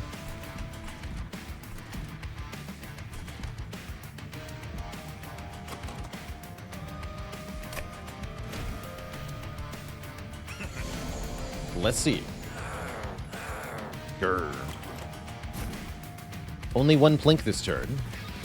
Kind of sad.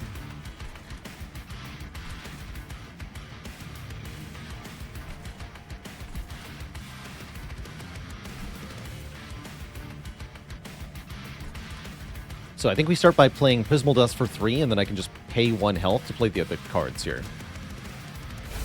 It'll make us more money.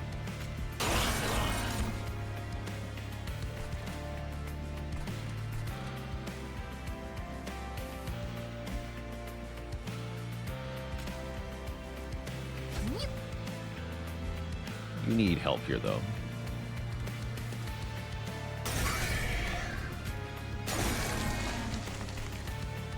This is fine. 2 of them do get through. I don't love that, but oh well.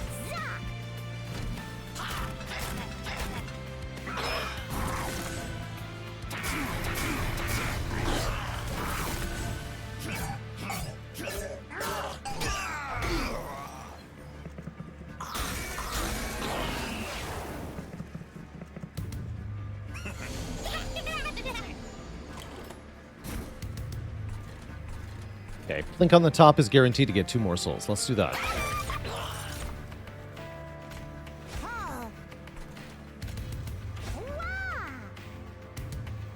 Then I have to imagine I play the Ritual of Battle. Torch this guy if we want to. I don't think I want to. This is fine, right? Let's play the Ritual of Battle here then, so this guy always dies.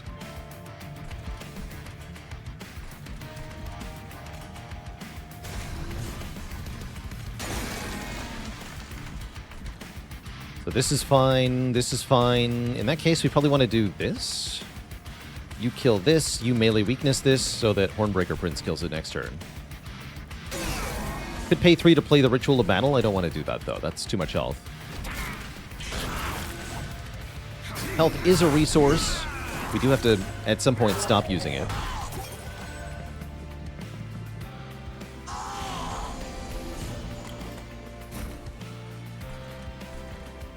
Not sure what that point is. Need more morsels.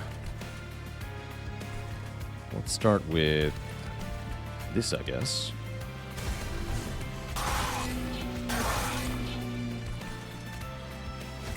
I accept. I'm not going to play these two.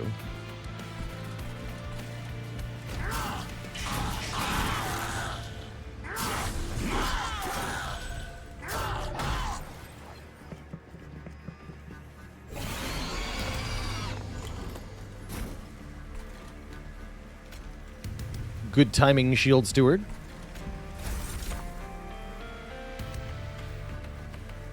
You need some lifesteal.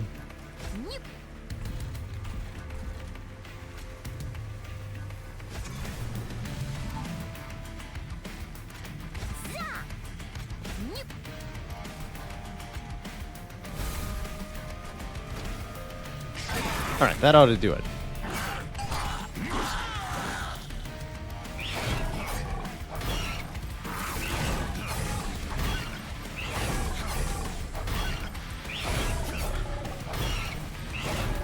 Yeah, Holy Stone would be really good, that's for sure.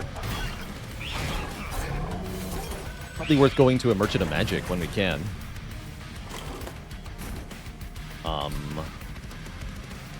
Although I'm thinking Merchant of Arms, I'd really like to get equipment for the Hornbreaker Prince.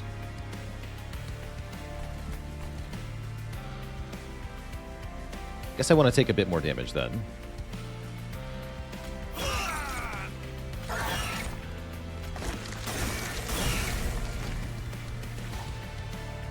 Money.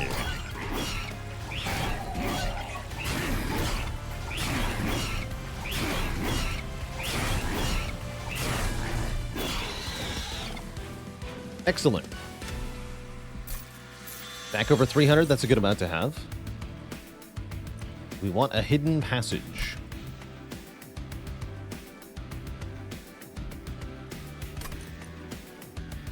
That does sound good. That means after farming with the Hornbreaker Prince, we can, like, move him behind the construct or something. That sounds nice. I'll take that. And I think another pack morsel is probably good, too. Nice, easy way to get it.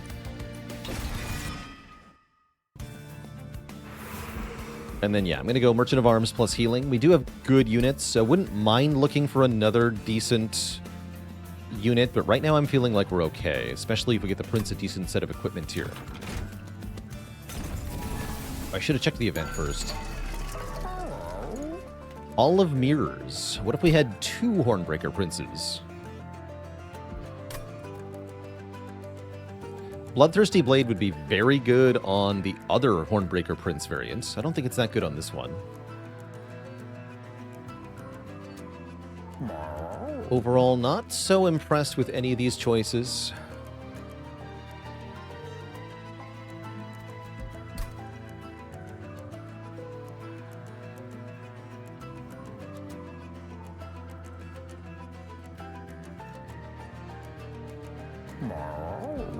Boiler Room does seem okay.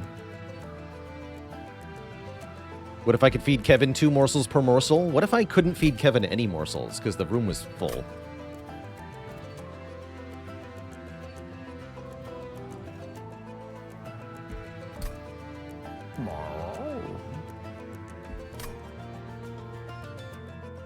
I'll buy this. Then reroll. Last Cannon.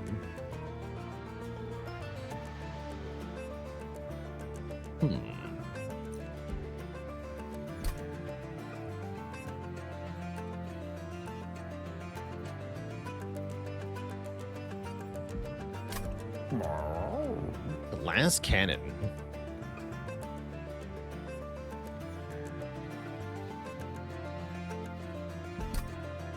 It starts with no armor.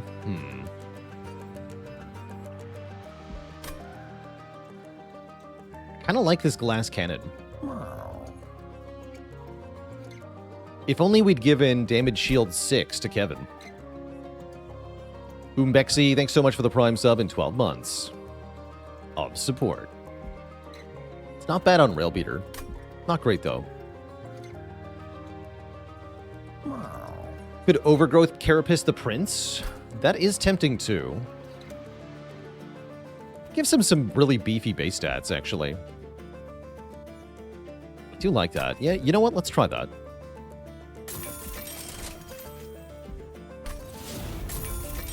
I can still buy this. Tempting.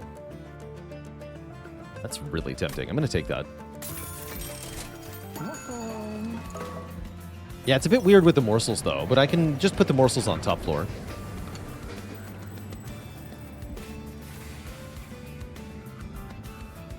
Ooh.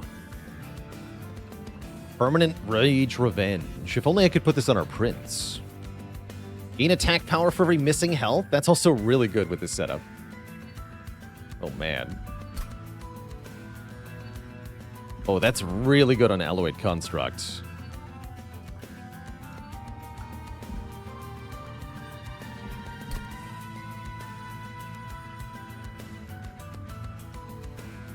But so is Permanent Rage.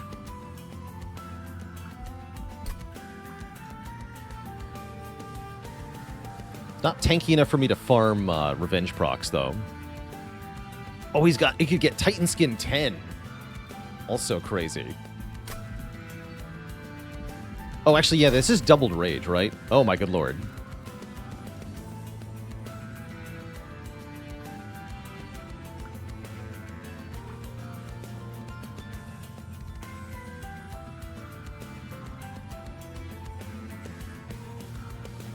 Pretty good. See, we are fighting Corruption Seraph. Titan Skin doesn't get doubled. Okay, I think that settles it then. That is the good question, though. How do we keep him alive? I've got some ideas.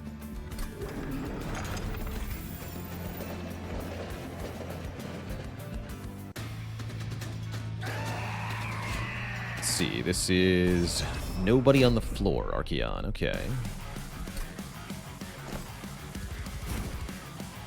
This is annoying, too.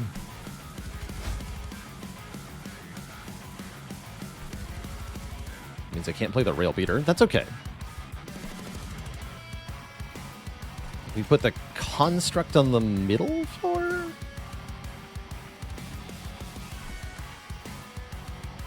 Prince dies turn 1, right?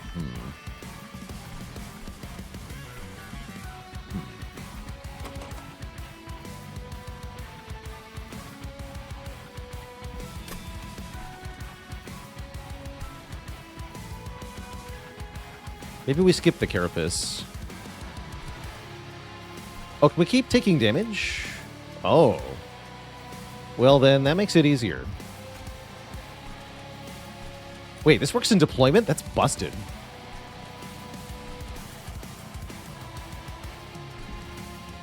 That's actually busted.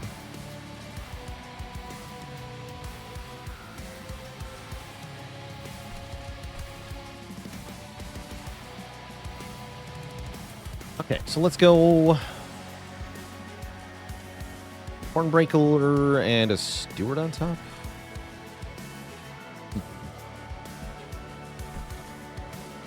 Maybe we just put the Alloyed Construct on the bottom. That's the play here. Rail Beater up top.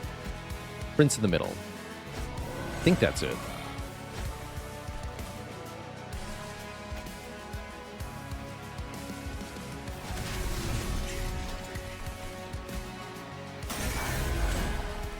So he'll block Archeon on turn 1. Prince gets bigger. This is not that much damage. There's the cannon. It's not a bad thing to slap up here, actually. And we definitely want to try plinking. Great, we got one. Some health, friends. Yeah, your job is gonna be to bonk Archeon repeatedly, so enjoy.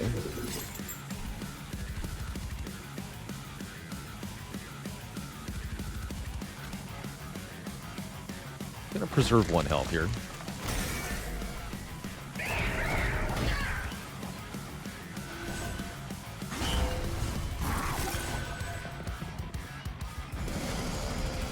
Yeah, goes to middle. A little spooky.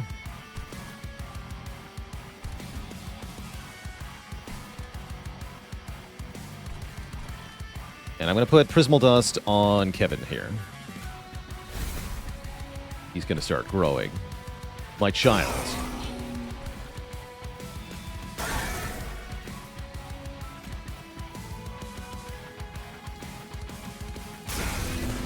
It's not quite enough damage. I could play the Spear Steward and get the kill, though. That's fine. Don't want to.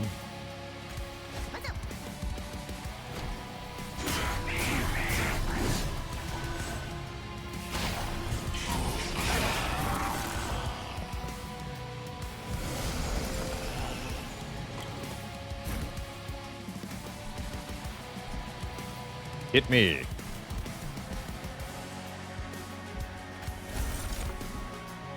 You fools. Flank this guy to death.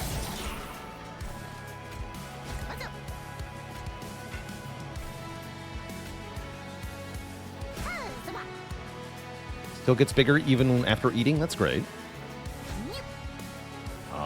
And I don't want to ascend anybody. I want to farm rage. Good. Prince is now large and in charge.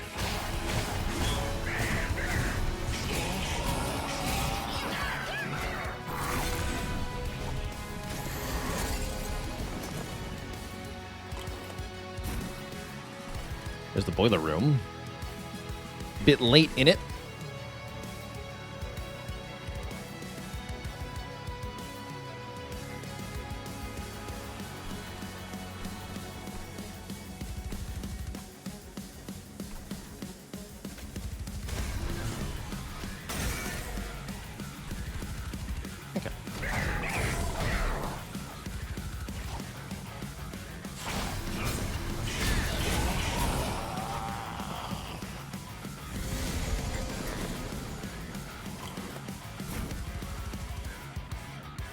Units, including morsels. Yeah.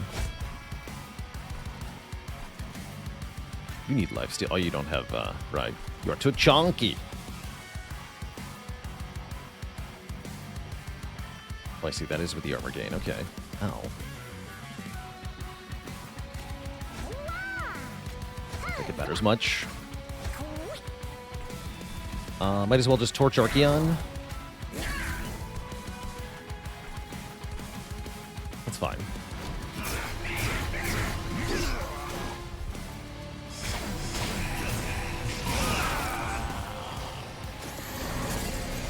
Actually, I should have taken the damage on Archeon with the Prince. But no, this way I get more revenge procs on Kevin. Oh, we should torch Kevin, you're right. And to make money, too. You are right. We should be torching Kevin at every opportunity.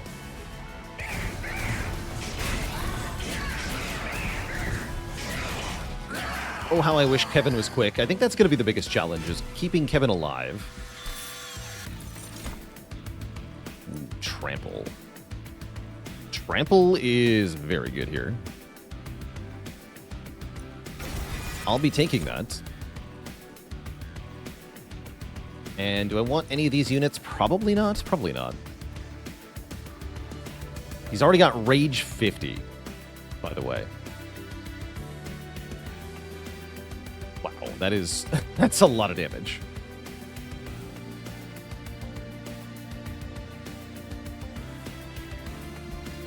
And yeah, I think we're going to be wanting to go to Merchants of Magic now, so that we can upgrade our cost cards. I'd also like to get some innate morsels so that I can guarantee Kevin comes online. Otherwise, we could have a problem.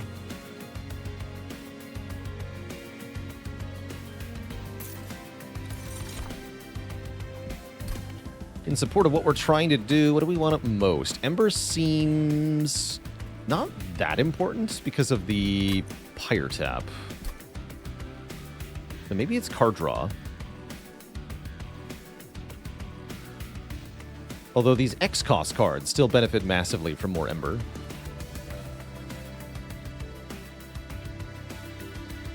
Capacity so the prince can get bigger, and so we can feed more morsels. That's not bad either, actually.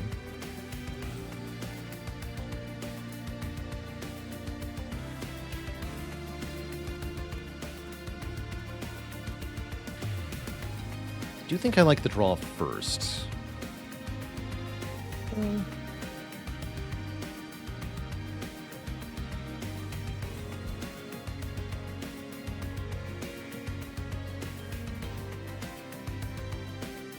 Yeah, I think I want the draw first.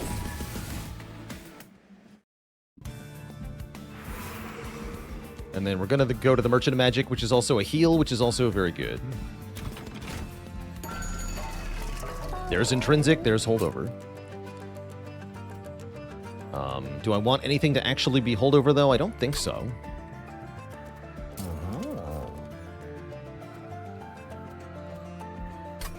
But we sure as heck want Intrinsic morsels here.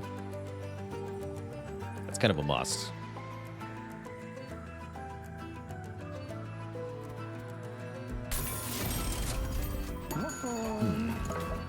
What are you? Morsel Doubler. Not actually that good with Kevin, because then there's only room to double one morsel. Seems like a waste.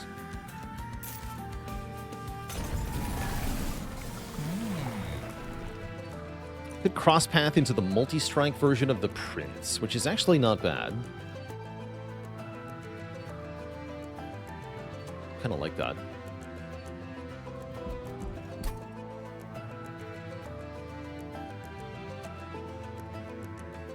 Makes him a better rage recipient. Makes him a better glass cannon wielder. Oh, I like that. And it gives him armor 10 to start, so we can actually equip the glass cannon better. Yeah, give me that. And then we could reroll, but only if I don't buy this Ember Stone. What am I looking for here? Double stack is really good. Remove Consume is really good. Okay, reroll.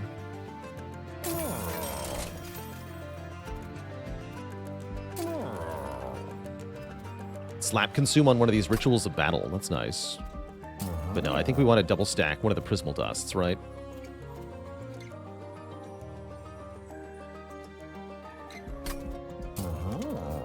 Also maybe Permafrost Hidden Passage.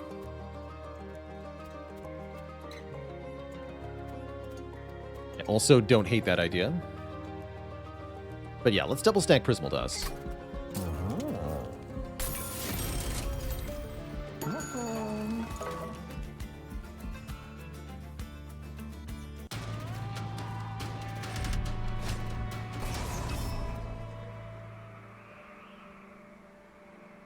Yeah.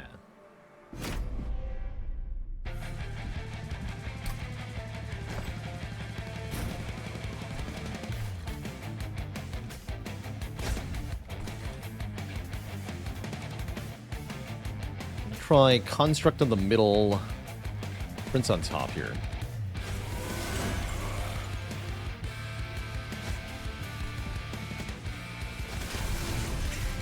That is a disgusting amount of rage.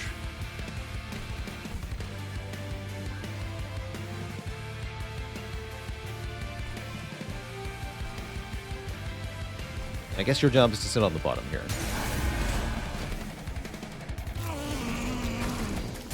Yeah, and absorb corruption.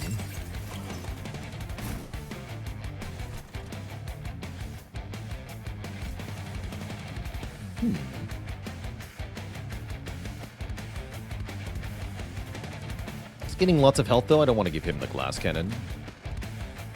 No way.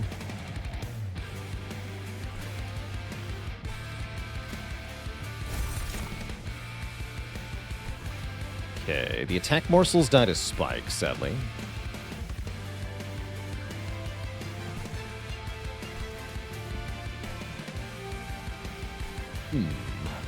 A little awkward.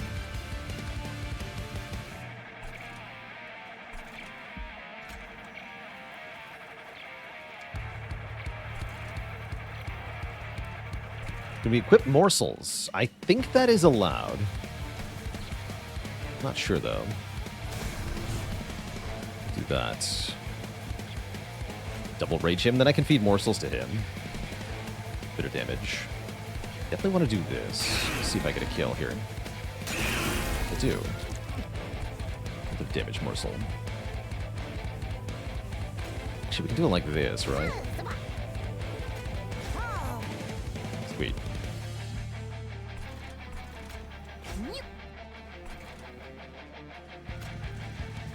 I don't think I need the glass cannon then.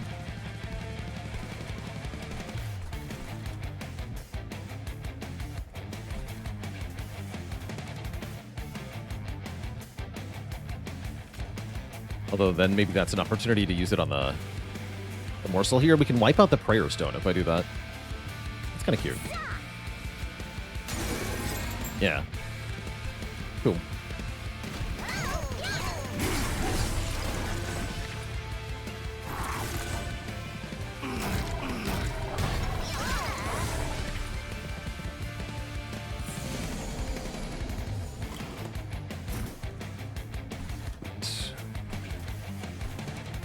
This will be the floor where everybody perishes. Go to the top floor. That's just fuel for the Hornbreaker Prince.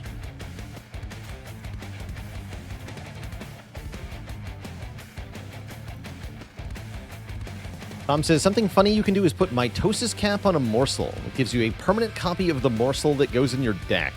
And then you can upgrade the morsel. That's very cool. That is very cool.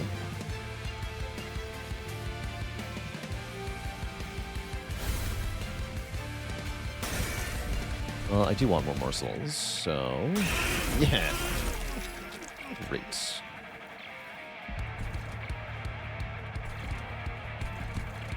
Okay, no need to take more damage here.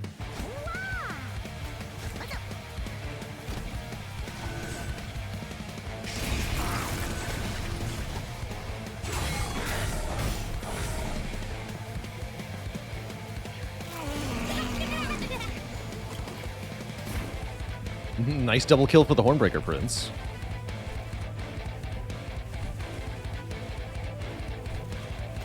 Keep 10 damage shield. Sounds great.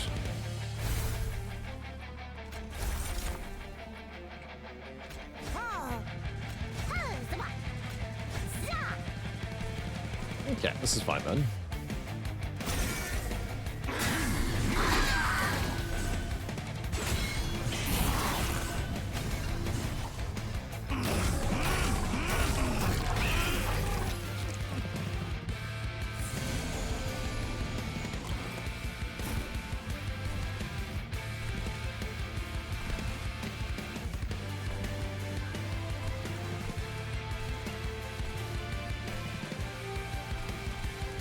I'm gonna hidden passage this guy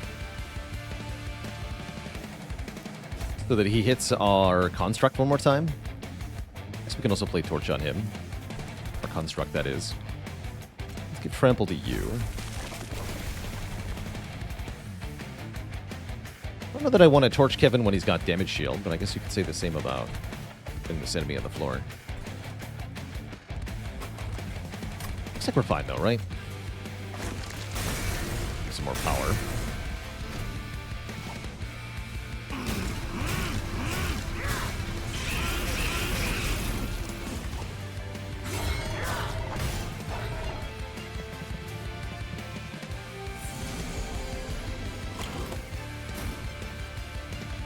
I have 6 Ember now. He's feasting well today.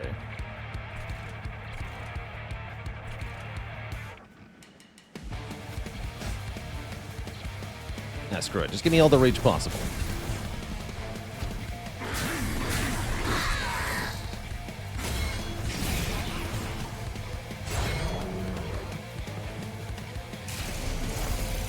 Right, he gives corruption to everybody, too, when he enters the field.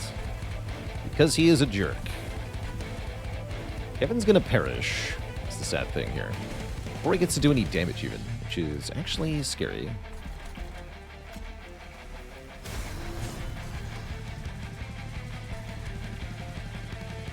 Let's go one of these, then.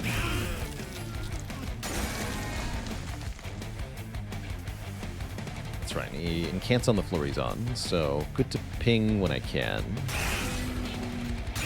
Nice. Do that to you.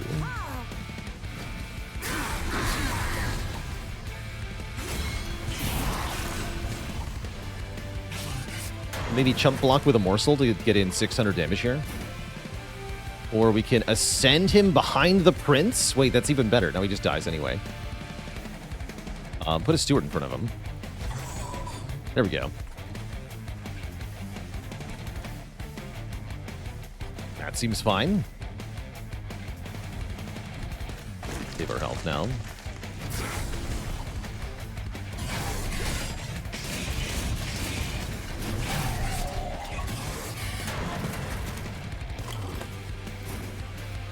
Easy 1v1.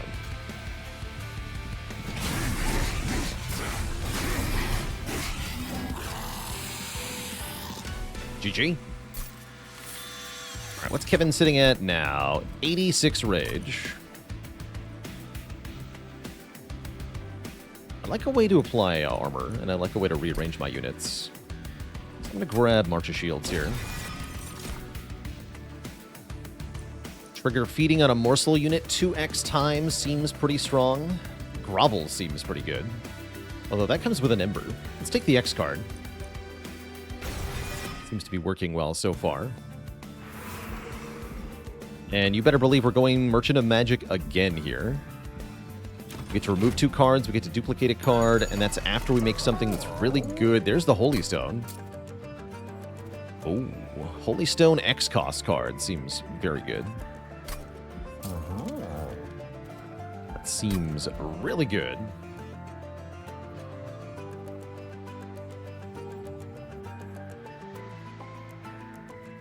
What else could we do here? We're duping something we make, right? So I should probably just make a Holy Stone double stack Prismal Dust and then dupe it, yeah?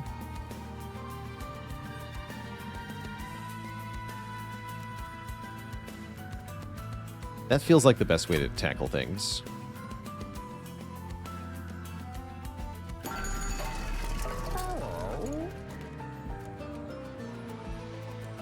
As for Spell Chain, maybe we put that on Rage? Smolderstone? Like a 1-cost Spell Chain Ritual of Battle? That seems good too.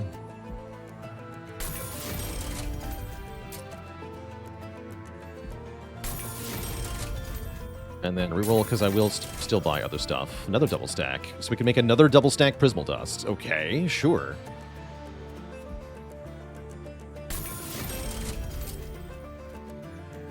Make it 2 times X plus 1. Intrinsic on the trample thing could have been good. True, actually. Get late for that now, but true. Blinks are probably the worst card right now. They're terrible.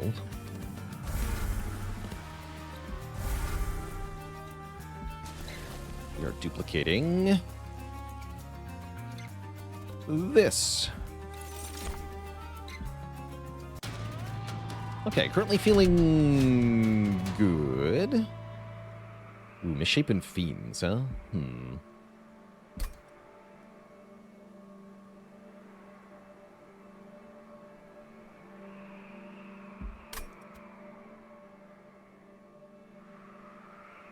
That seems like a problem.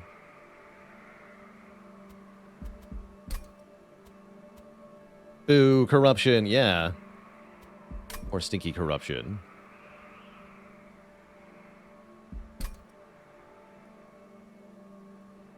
Might be able to work with that, though. Let the top ones hit the pyre. I'm going to try it. We have to set up Kevin on the bottom floor, I think. Or maybe Hornbreaker Prince on the bottom floor. We just let him do his thing. But no, I think Kevin is on the bottom. Hornbreaker's here.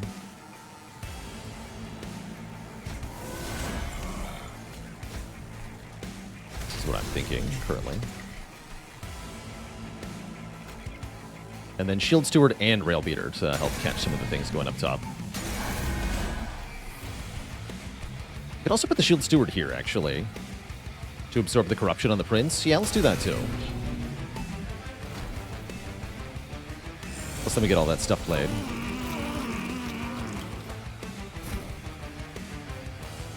That mean we get to give the Prince the glass cannon, maybe. Did get Shroud Spike here. That's very good. Because we can instantly feed the Construct and have him obliterate this floor. That's huge, actually.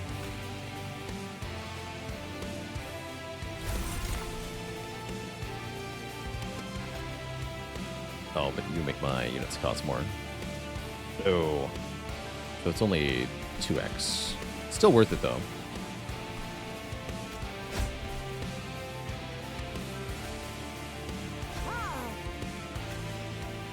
Still gives fuel right away.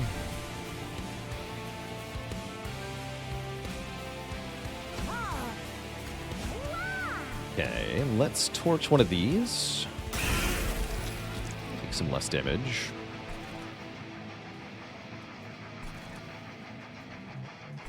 Are we giving glass cannon to anyone? I don't think so.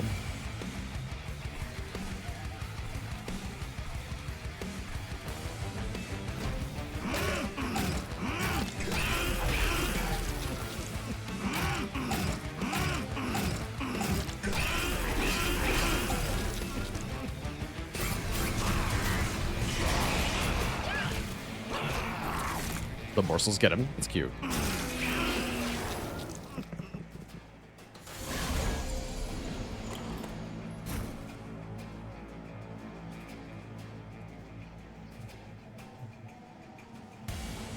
Give sap. That's not a big deal.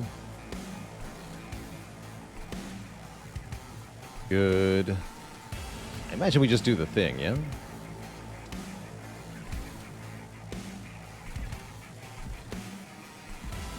Give the Trample Stone to Prince rather than Kevin here.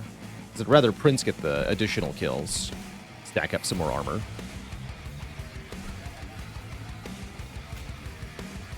We definitely use Prismal Dust on Kevin here. Play the Boiler Room here. We're gonna March of Shields on the Prince too. Some money there.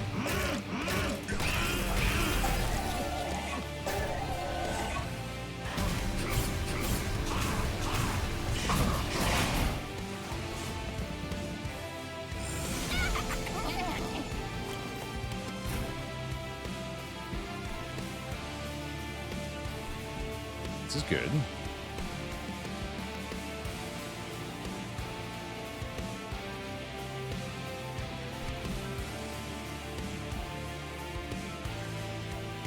Yeah, now he gets to kill all of them.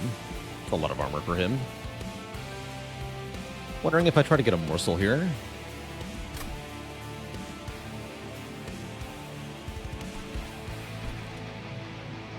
Let's do it. Sweet. Double morsel. I accept. Okay, I'm hoping to have loads of energy for drawing into this Prismal Dust. My goal here. You're out of damage shield anyway. Might as well torch you a couple times.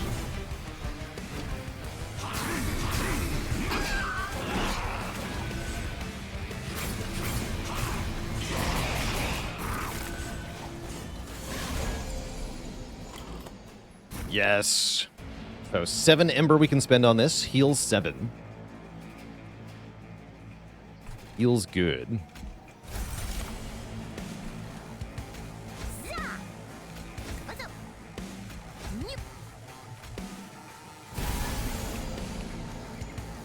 And I could ritual a battle if I felt like I needed to, but I don't feel like I need to.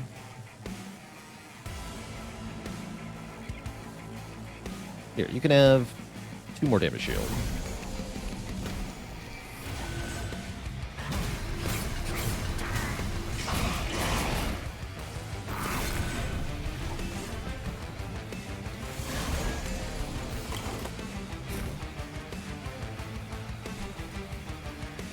Okay, now Prince looks like he wants the glass cannon.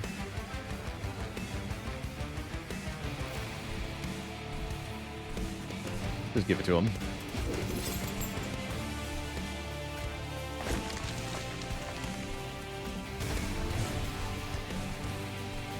No reason to do anything here.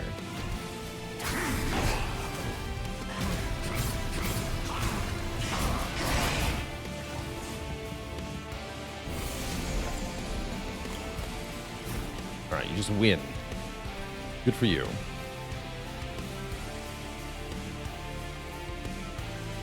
Wait, what if... Oh, my lord. Do you see the play here, Twitch chat? Do you see the amazing play?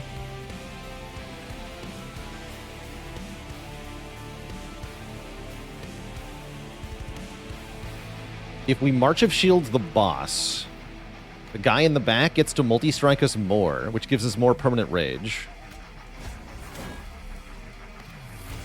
The power. And yeah, then torch the Kevin.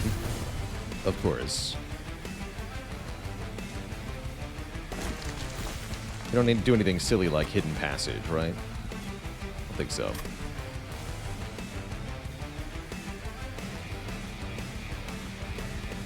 Cool.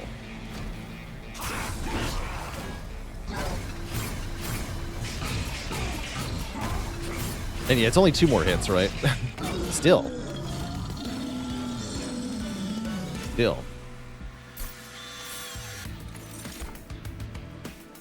We take another March of Shields. I think the 1 is fine.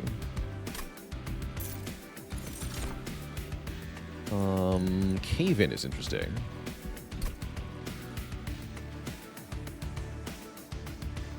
I don't think so, though. Feast can help with Kevin. I'd have to make it an 8, though, for it to really do anything. I think that matters. We're not going to be putting Kevin on the bottom floor soon. We'll do it for Kale, Lord of the Chubs, but then after that, Kevin's going to go on top, and Hornbreaker Prince will be on either the bottom or the middle. What does Rage do? It gives you more damage. 2 damage per Rage. So 144 Rage means plus 288 damage, which is a lot. Very ridiculous is what it is. Well, this is a tough choice. Merchant of Arms. I want the healing, right? We always want the healing.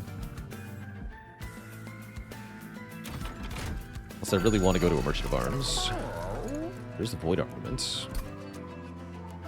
Don't think I want to mess with the Void Armament. Not that durable.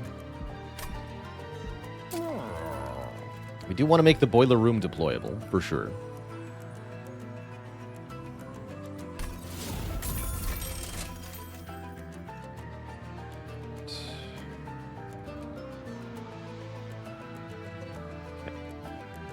Does silence stop inert? No, that's what I was just looking at. No, it does not. No, it does not. Yeah, Void Armament is scary, and we're fighting Corruption Seraph, so super don't take that. Please no. Fight Club's okay.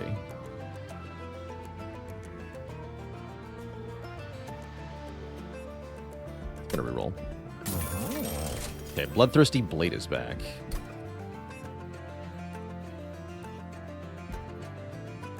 Does seem nice. Is it possible to purge your champion? Sure is. Oh yeah.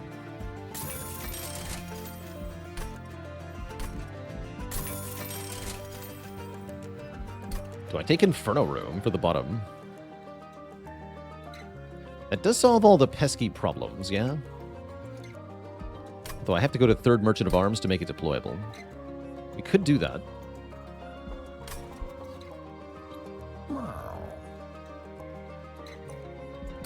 It's very nice.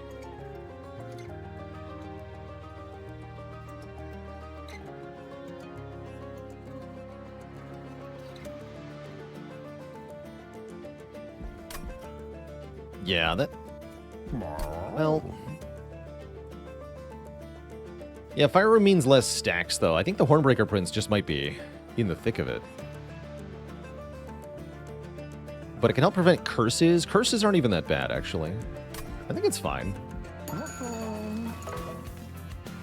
Oh, that's true. We're fighting Corruption Seraph, though.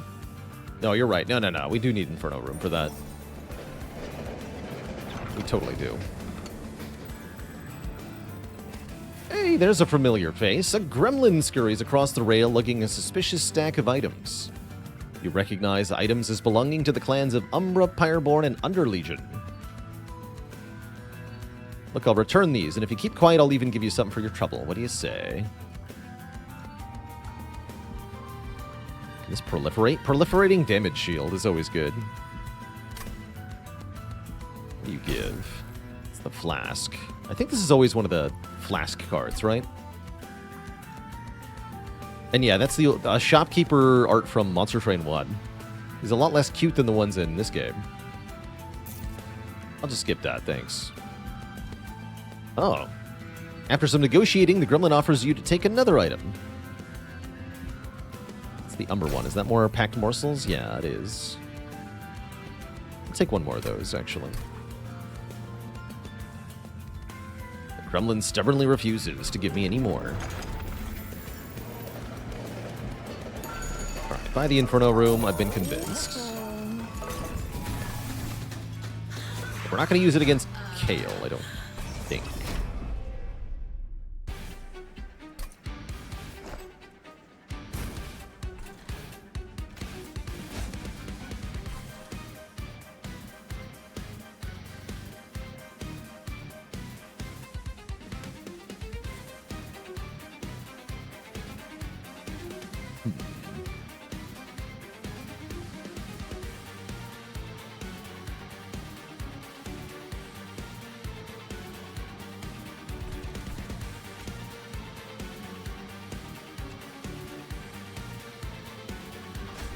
Try this.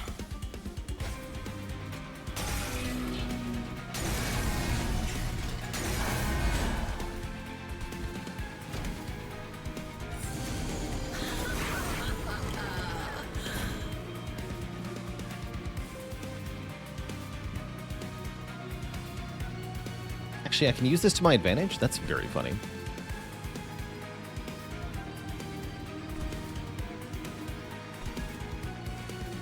These guys are cooked next turn. Let's armor up the Prince here. These morsels cost 1 to play. Oh no. What a shame. Oops, they're playing them in the wrong spot though. That's fine. Fuck this guy.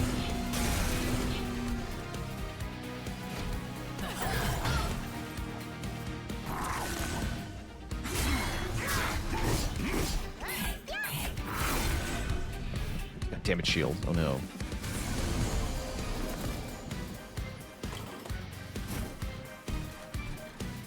Okay, this is fine.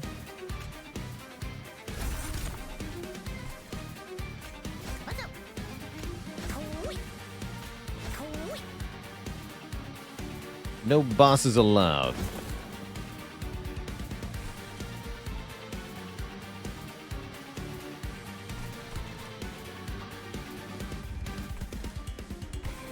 You've already got 6 damage shield. Might be time to glass cannon the Prince here. I'm in.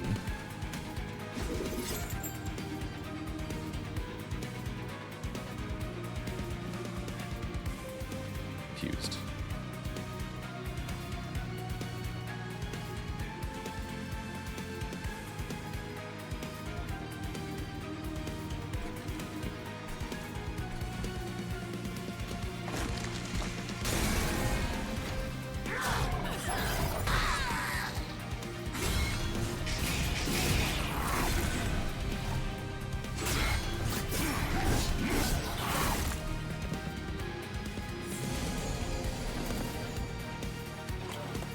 Oh, right, he's not growing anymore because he's lost the Carapace. That makes sense. I also lost the Bloodthirsty Blade. That was a mistake.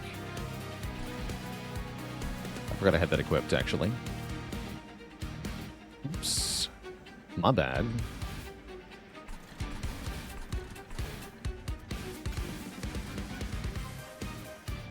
Why is his health blue? Because he is fragile. If he loses any health, he'll die. But that's not a problem for him. Typically.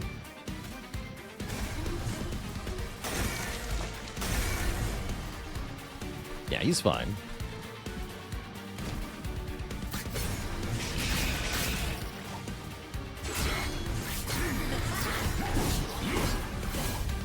Armor is fine, though.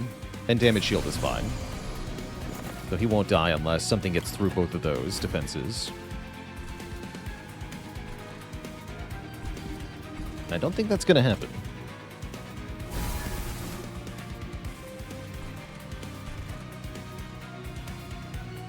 Draw this again.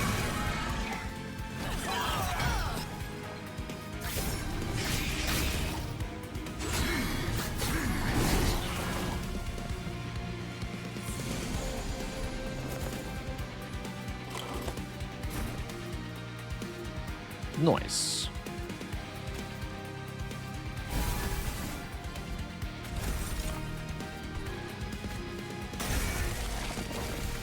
Oh, he's farming now.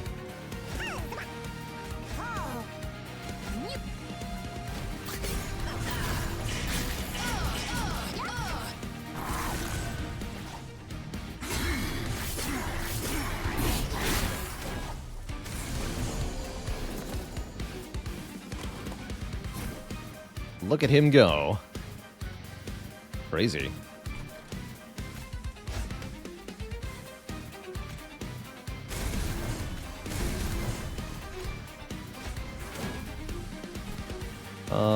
Take one on purpose here. Phase, thanks for 5 months of support.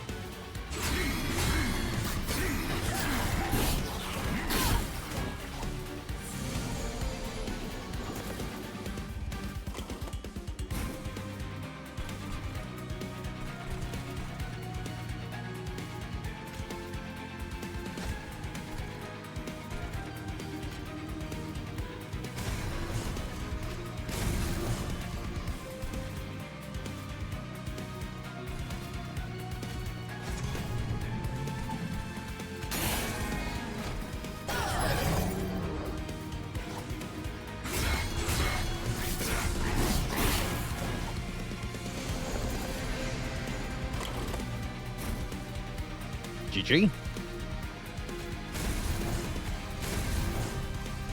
Leave that unplayed. Baze, thanks for the 290 bits.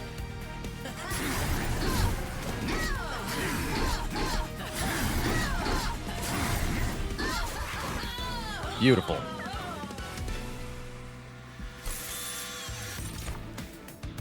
Return eaten cards to my hand for more morsels. Some fun stuff we can do with that. I'll take a reg. We are thinking of more capacity? Yes, we are. So we can feed more morsels. I didn't get any relics, by the way. It's kind of weird. Don't even need these Pyramanes, but I still want Merchant of Magic. Is that correct? That is largely correct.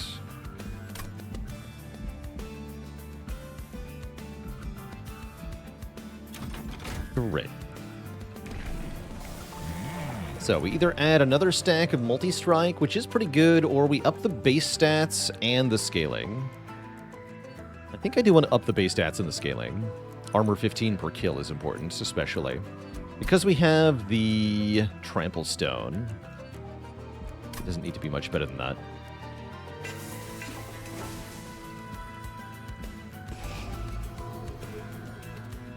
Alright, let's lose some stewards here. Torches are still good.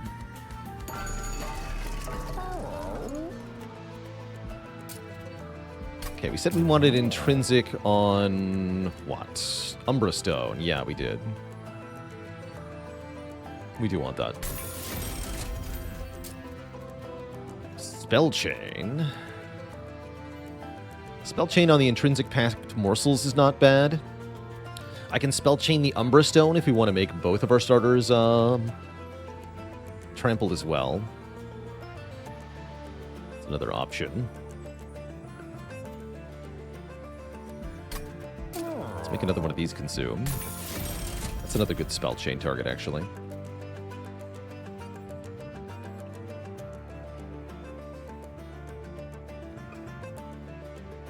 I really feel like only the Prince needs the trample, honestly.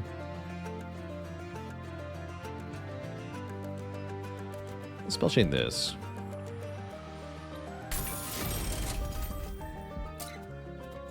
That consume, and then reroll.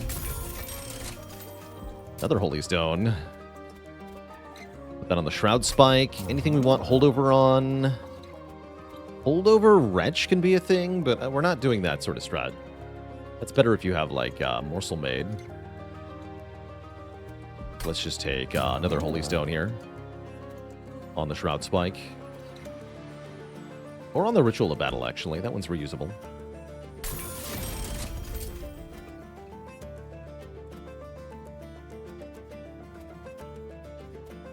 And then buff this. Great. There's all my money. Efficient use of resource. Heal 150, huh? I don't see how that's a problem for me.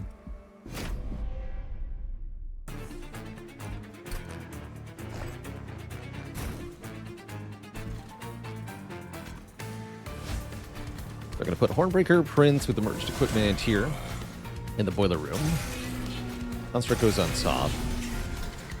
Real Beater goes on the bottom for the moment with the Shield Steward.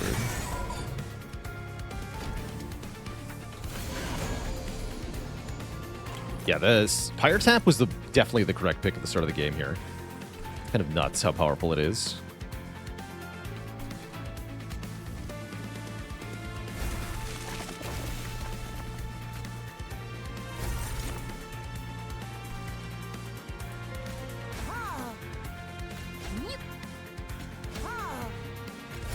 Yeah, especially with this particular pyre. Actually broken.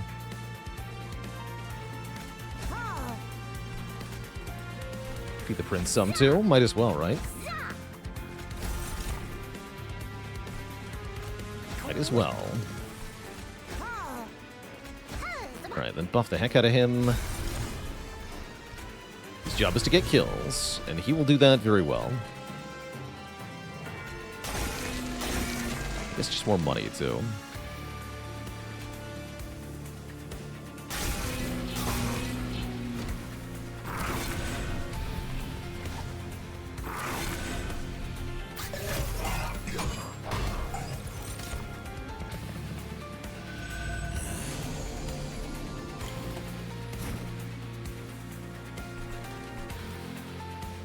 Okay, we're not glass cannoning you this time, because I remember you actually have equipment already. Good work, me. I figured it out. Alright, heal a ton, and then damage myself a ton.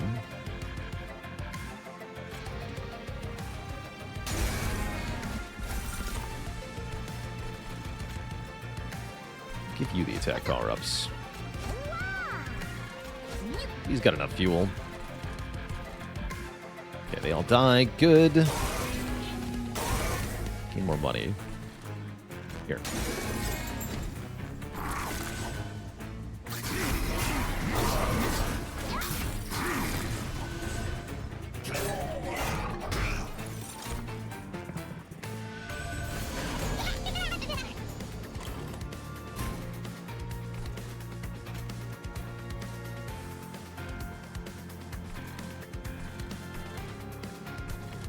Kill this guy, get a morsel. Double my energy, apparently. Great.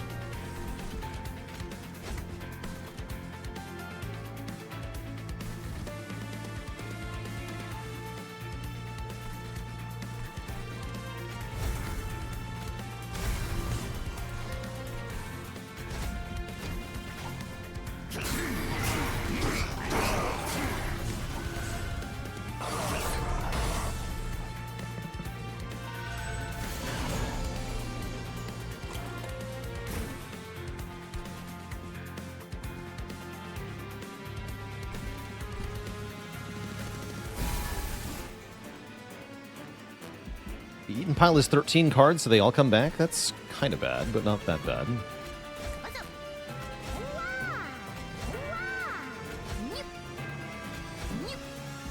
Are the others in the discard pile or the draw pile? Or in the draw pile. Oh, scary. It's not what I wanted. Whatever. Wait, how does this work? Is this free? It is free. That's amazing. That is busted. Here, you're food for my guy. Get rage.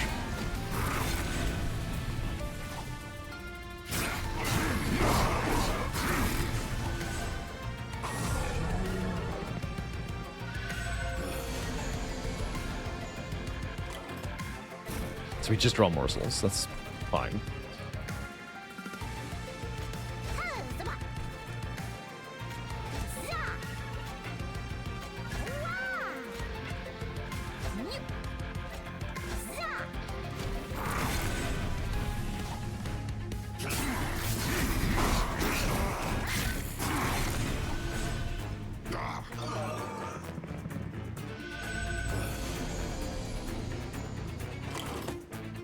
Does it still give me money? Yes, it also gives me money.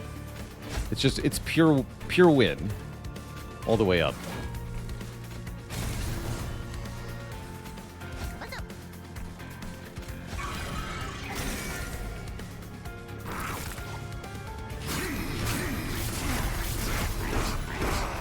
Wow, those didn't die, actually.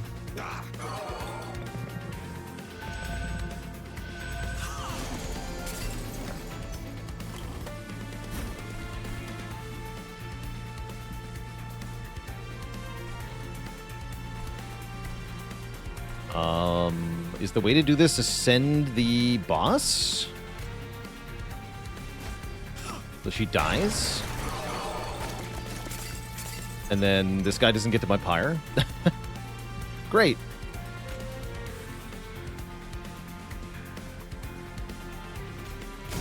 Just heal me then.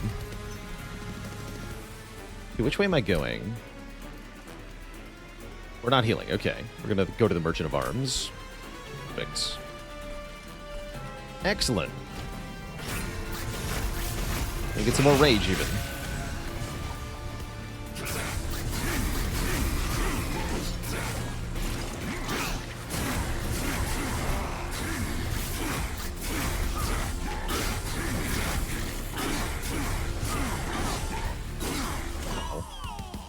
Positively wicked.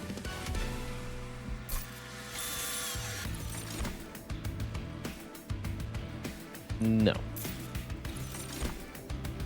Also, no.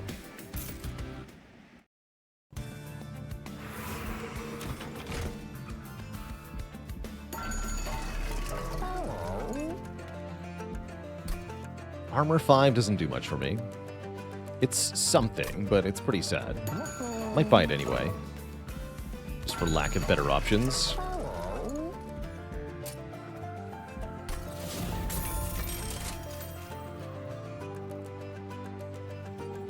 Did I know that any member of our wonderful Discord server can get a cozy tag applied to their profile? Just click on the server name and hit server tag. I did not know that. It's a fun little thing. Alright, give me the 5 armor. Gorge happens twice, that means even more fuel.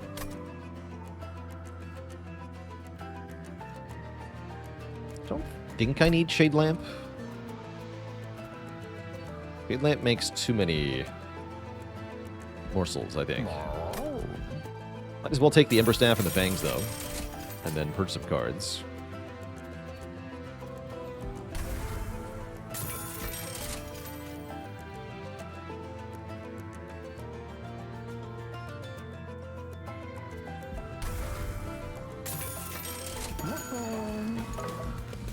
Oh no, we purge more cards. Guess we're not really using the glass cannon anymore. Let's dunk that. And what am I duping?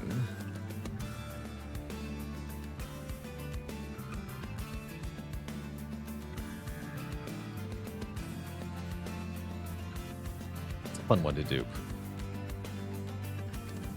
Dupe the Kevin? Honestly, that's probably a good idea. But you're right, that is a good idea. Although, no, we have, because we have Inferno Room. No, it's not. I guess I could do 2 Kevins on 2 floors, or the Prince won't do much. Nah. Nah, we'll dupe this one.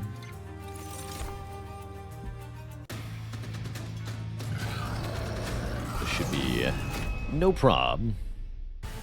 You have two Kevins on the top? No, because only the front one gets to eat. The back one can never attack. Because he'll be out of fuel, right?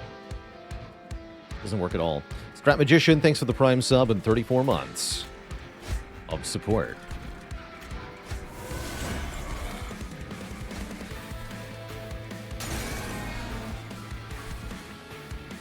Okay, Corruption Man spawns on the top floor, so we give you a friend to take the hit.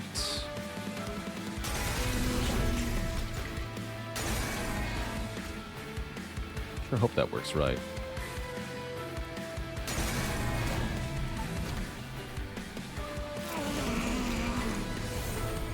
It's only 20 though.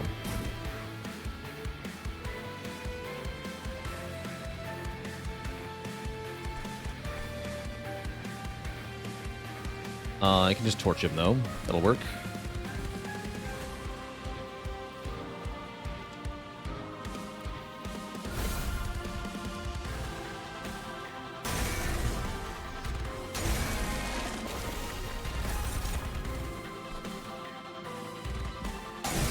There we go.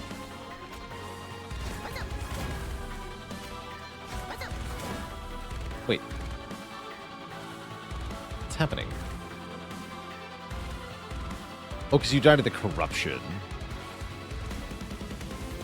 Oh, no. Don't do that.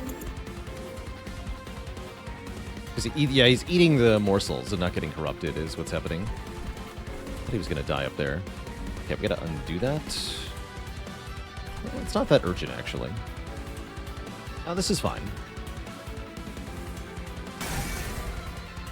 This is fine. I'm just gonna roll with it.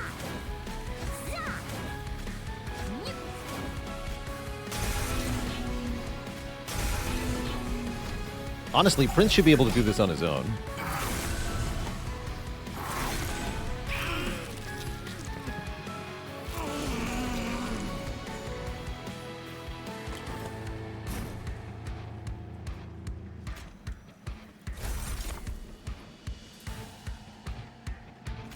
We want the morsel to get their corruption doubled. That way we get less corruption on the Prince here.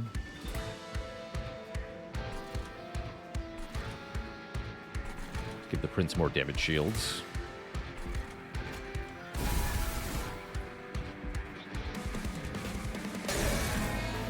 Okay, he dies next turn.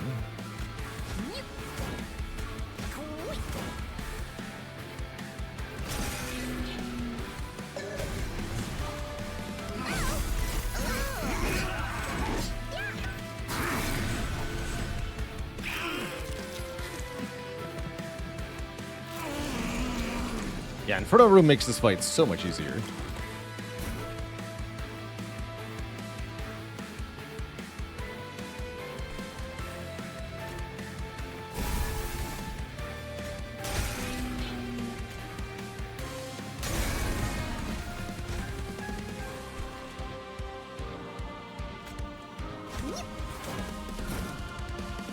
Good, yeah, those are feeding him. Great.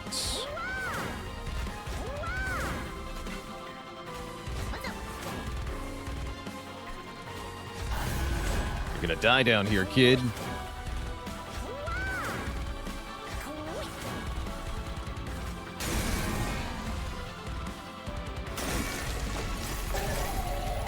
Don't actually need to gain money now, of course. But health is a resource we have lots of, thanks to the Holy Stones. Pappy Scrimp, thanks to the Prime sub in 9 months. Happy Friday.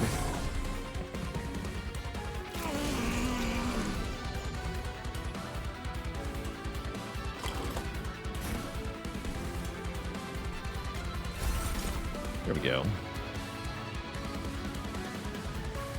Teen times, you say? Here, how about you stay alive forever?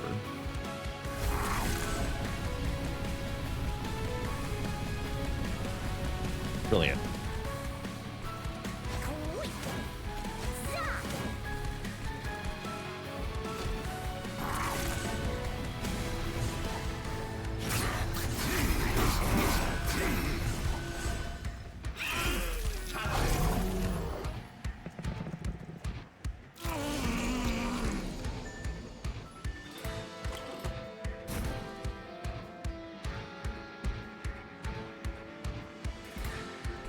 get our health a little higher here.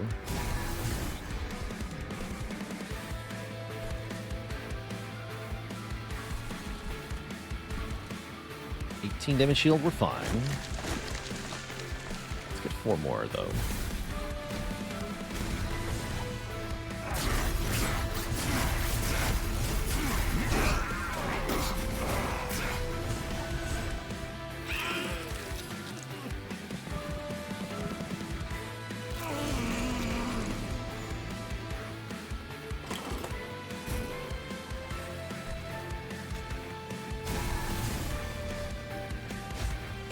Blech.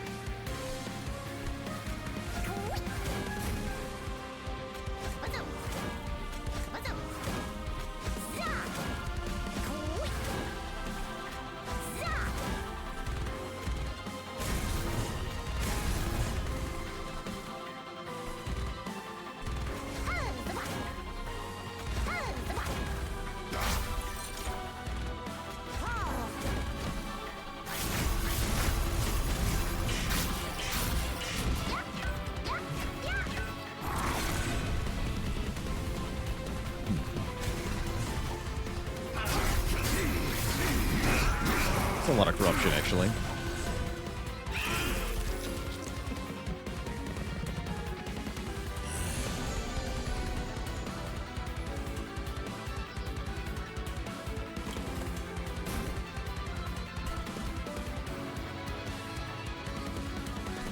I would like you to get hit by Kevin here.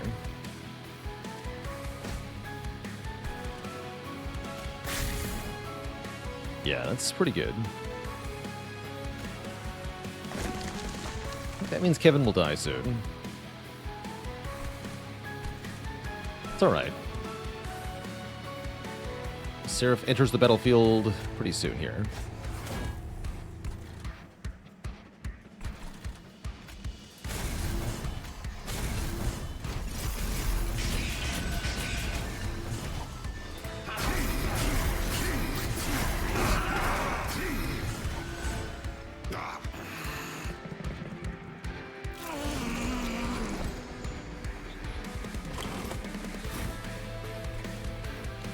Okay. We're definitely running out of damage shields. Yeah, you're dead. Stop these things from hitting me if possible. Otherwise, actually, the prince will die pretty fast here. Perhaps too fast.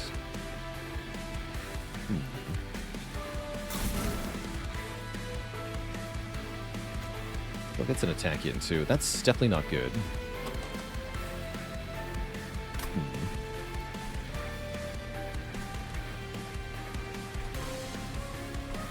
Concerning. Still has 500 durability, though. I think he might be okay. Down to 1 damage shield, though. There are 3 units on this wave. Game has us losing pretty badly at the moment, but I'm wretched.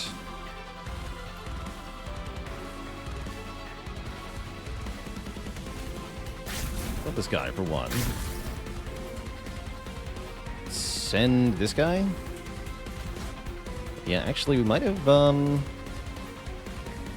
cooked here. These are damage shield, huh? Bummer. That is not enough of a difference, huh? Uh-oh. Huh, I guess that wasn't good enough. What if we put all the morsels up top and then ascend it ourselves? Let's try that. I think that's only going to make things worse, because then we get an extra hit of corruption.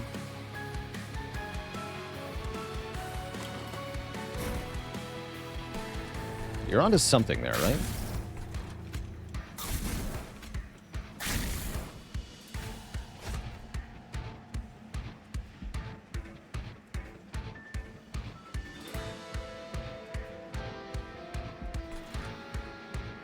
We can put all of them up top.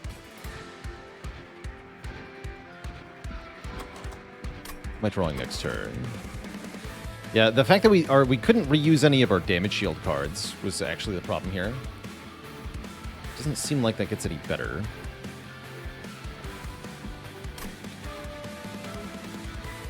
Like putting this guy in front doesn't do it, right?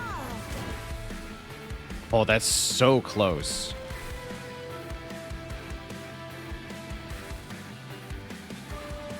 Please send this guy then. There we go.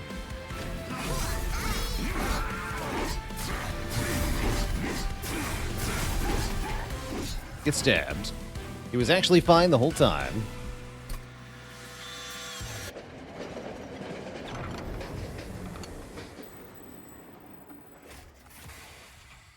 Fight the Titans, who should be a lot easier than what we just dealt with. Hopefully.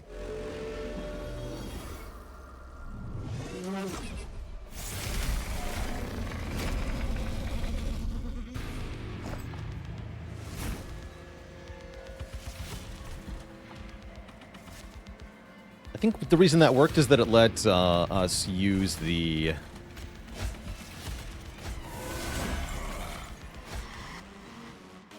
damage shield on the first hit of corruption there.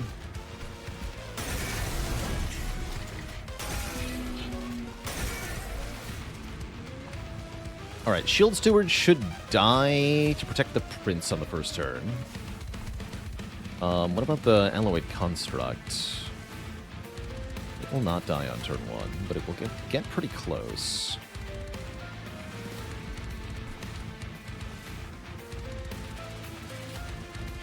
I guess we want to do Railbeater here, Shield Steward here. Block some hits.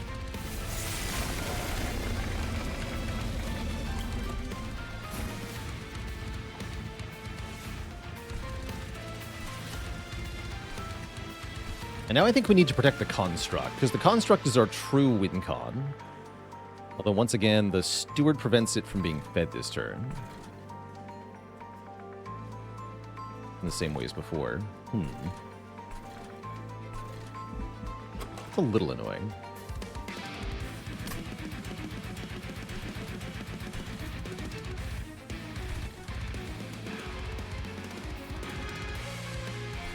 Still give it the damage shield.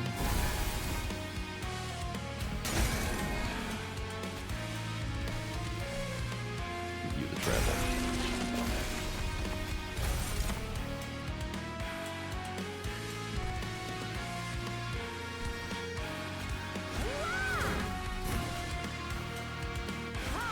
Nice Ritual of Battle. I think I saved this then.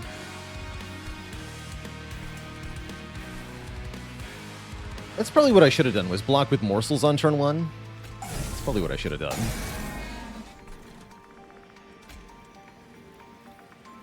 Because they'll get the corruption applied to them, right? Let's do that. I'm gonna live with it. Doesn't really matter. Entropy's gonna die really fast anyway.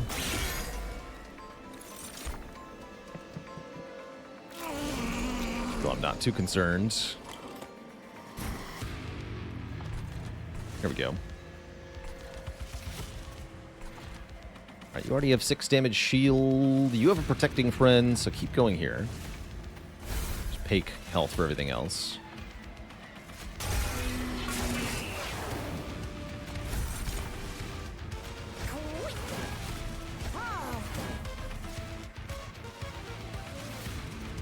Don't want you to die.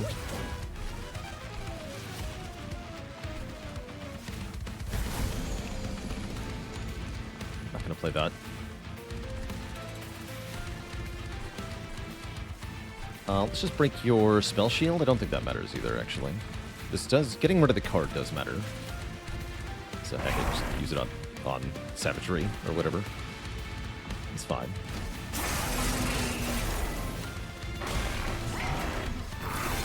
Okay.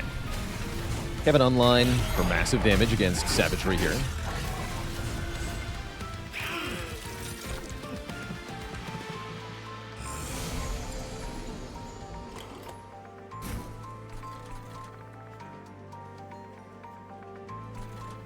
Perfect. We don't have to do this for long. It's a bummer about the Shroud Spike on this turn, though. Seems fine overall. Seems fine overall.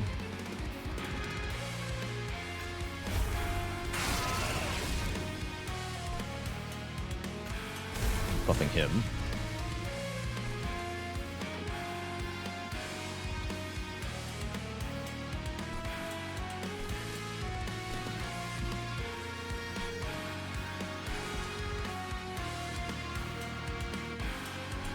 Trying to figure out if there's anything I want to ascend here, and if I want to play this Curse of Entropies. I think I'll play one of them.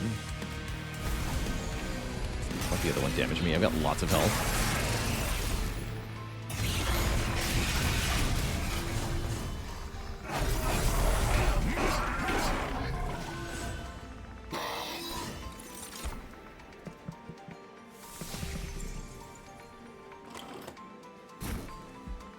Okay, Prismal Dust is back. We can apply tons of damage shield. Let's just keep shielding the big guy. He's the important one.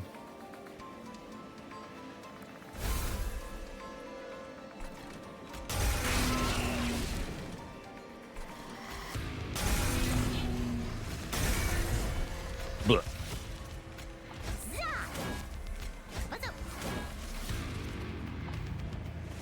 Already got corruption, so I don't care about the magnitude of it.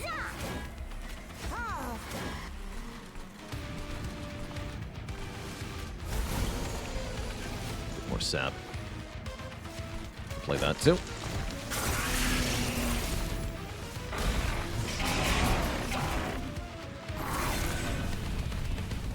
Alas, poor Entropy, we knew ye well.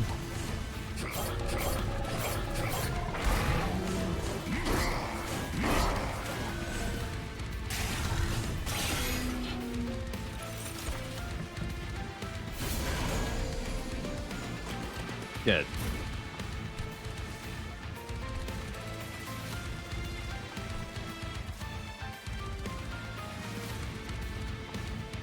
That's a lot of damage to the Prince.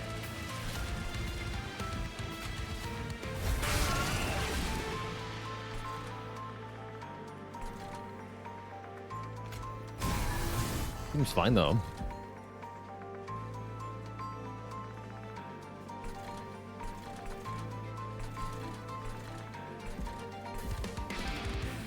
Some rage. Don't need to hidden passage anything. So... whatever.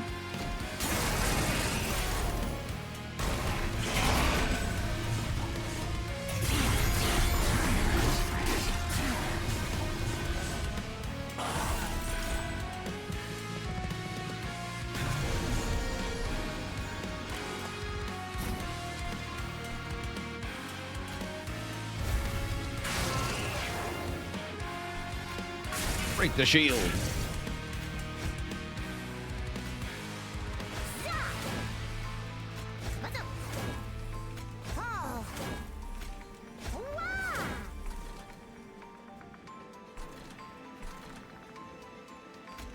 Some lifesteal on him.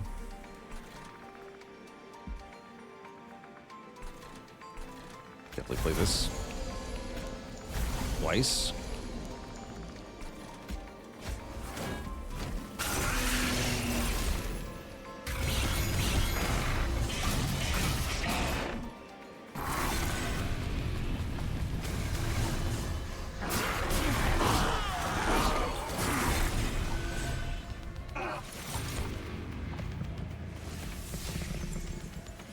Alright, now we're just waiting on Dominion up top. Everything else is settled.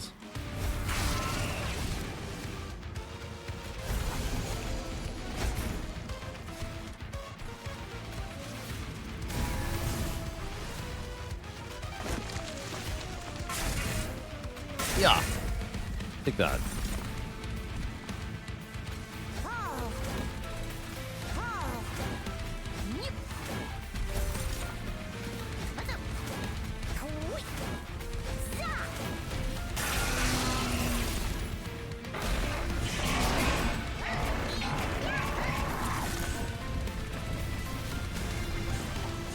Is there a Relentless in this fight? There's not, no.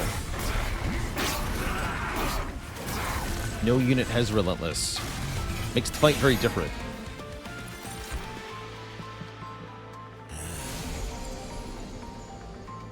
Unique, even. Oh, Prismal Dust, you're back. Excellent. Good.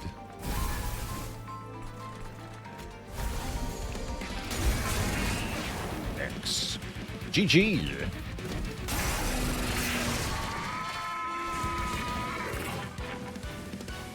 GG. That was a cool run. Definitely loved the Pyre Tap and Fhyra's Greed combination. That was actually overpowered. Based on this run, I would say just the Pyre Tap alone is really strong.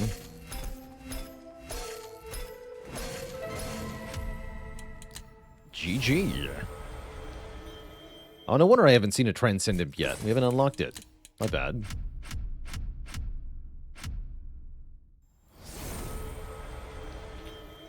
Cool, and happy to win with one of my least favorite combinations of clans. Hellhorned Umbra, EU. Alright, Twitch chat. Gonna do one more, but I will take a short break first. Gonna refill the legs, stretch the water, just for a quick couple minutes on this one. Don't go nowhere, folks, as I'll be right back for another run.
All right, chat, we are back.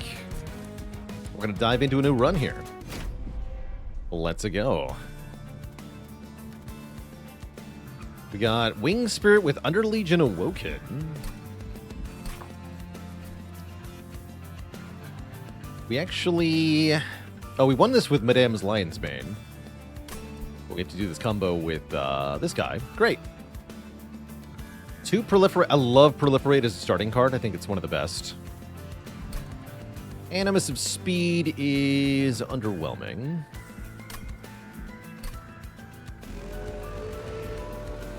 Look at the artifact first.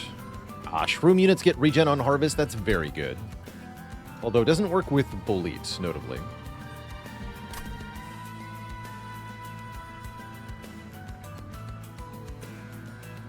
Animus of Speed plus Breath of Heaven does some fun things. But yeah, I think the Cortical Connector is very good. +1 permanently on Rally. I think that might be it. Although, this is also really good. Bolete is not a shroom. No, he's a champion. Which is unfortunately different. Take Hiveminder. And if we can cross path into Trample, that'd be great. That's right, Phoenix also not a dragon, which is equally offensive. I think he wants to go on top.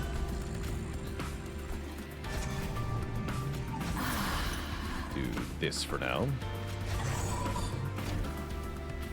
Get a bigger spear? I don't remember that spear being so big.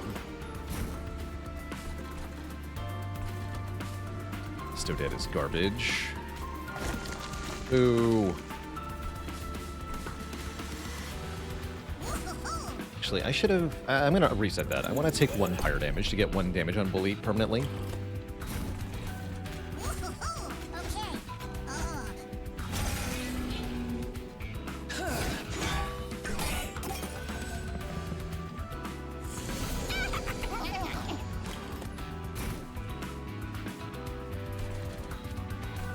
Do I do it again? I guess so.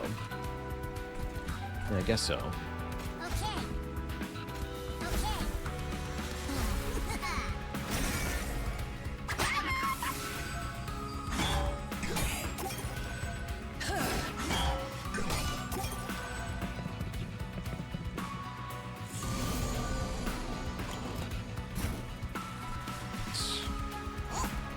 They're not even dead? Ugh. Bad.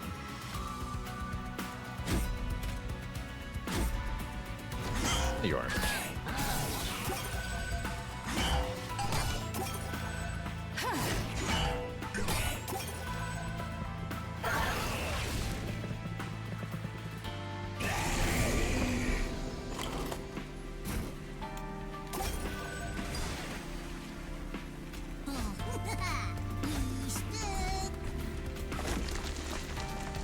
Seems good.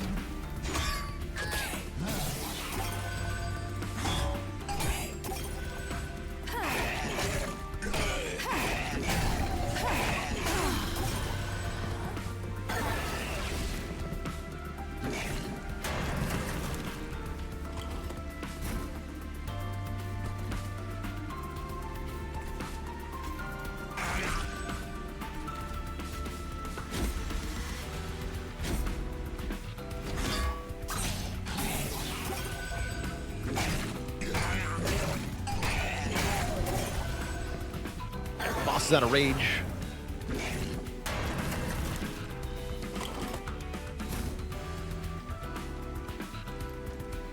So we do the same thing again here, right? I can either play 2... We're already winning, so I can play 2 Eager Conscripts and the Vengeful Shard. Or I can play 3 Eager Conscripts, which gives us another +1 permanently on Bolete. So again, I'll take 1 damage to gain 1 permanent attack power.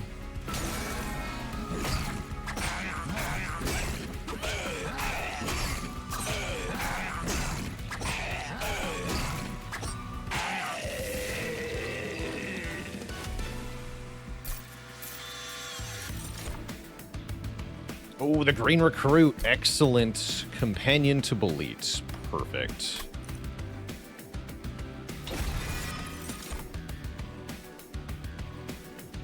And maybe we want Vine Grasp?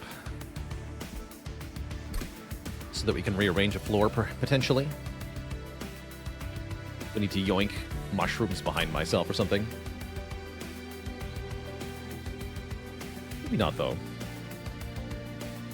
Backline damage is the thing? I guess the Vine Grasp is also backline damage. I'll take it, whatever.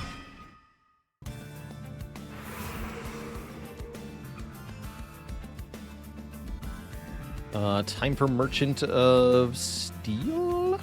Maybe we do that next floor, actually.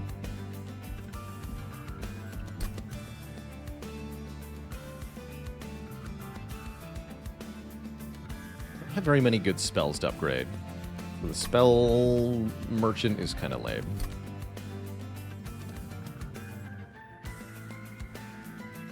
Does the recruit spawn more with dualism? No.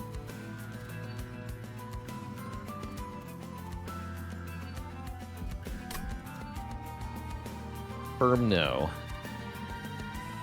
Thing is, I think I want the Underlegion unit banner. Think. I don't even know.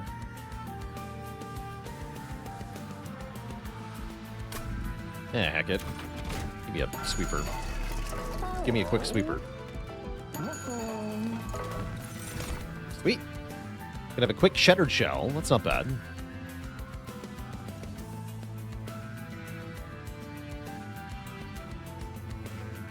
Yeah, that sounds good.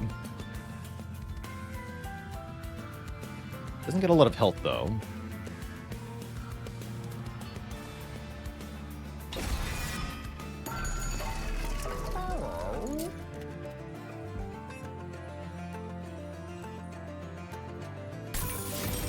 But probably I want to give it the Heartstone, so it doesn't die so easy. Titanite doesn't seem like it's that good. A strength stone to the Animus of speed, too. That's all I'm going to do here.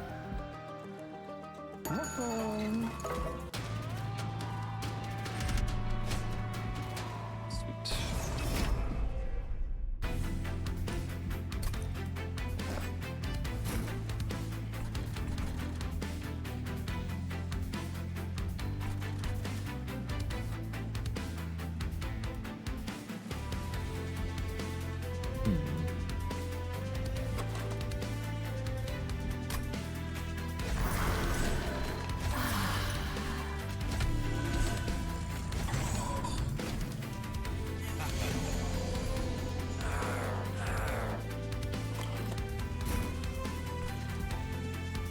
Doesn't do anything.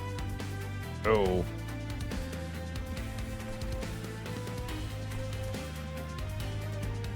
Ugh. They just die. Why do my spells do nothing? That's lame. Freaking Awoken clan.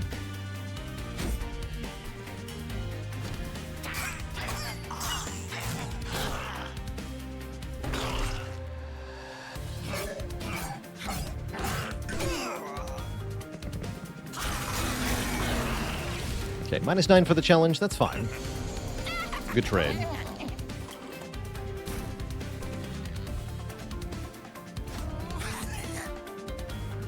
Oh, I did that wrong. Wait, spawn first, then put him in front of the spawn.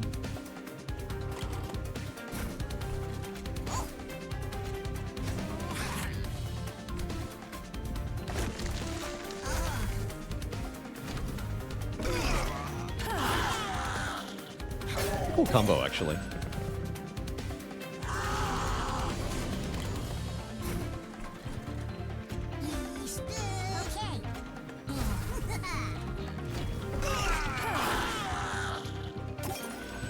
Can't keep these units alive, though. We have the Wyngh spirit, but it's still an uphill battle.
Good job. Great. Loam Coat. I'll also take another green recruit here. I think it's Loam Coat. For that automatic propagation.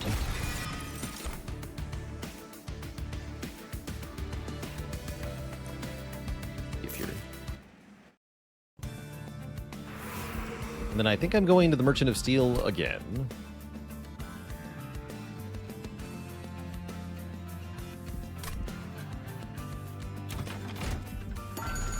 We're offered Multi-Strike, which can go on Animus of Speed, maybe. It can also go on Thorned Hollow. Thorned Hollow is pretty good with these restoration detonations and with the cortical connector and honestly with the Loam Coat too. So I'm going to grab it.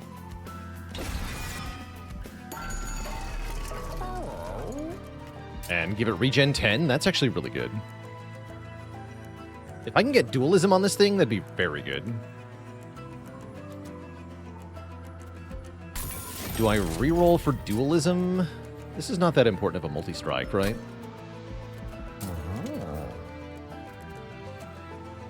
Health on the Animus is nice-ish. I think I want to reroll for dualism. Nice. Very powerful. And just give you some health. It's fine.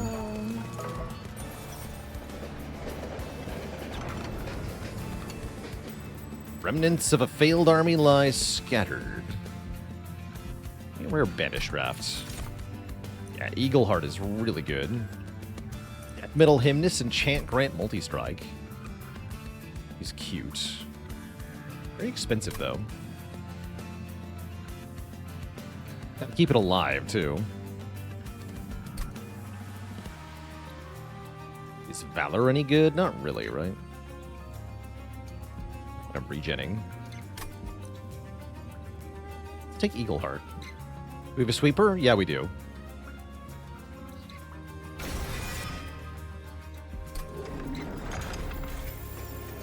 We sure do.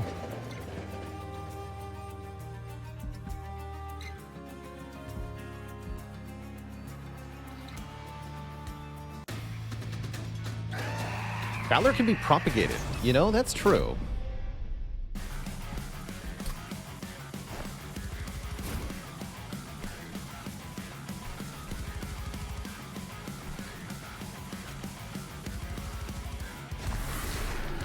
This.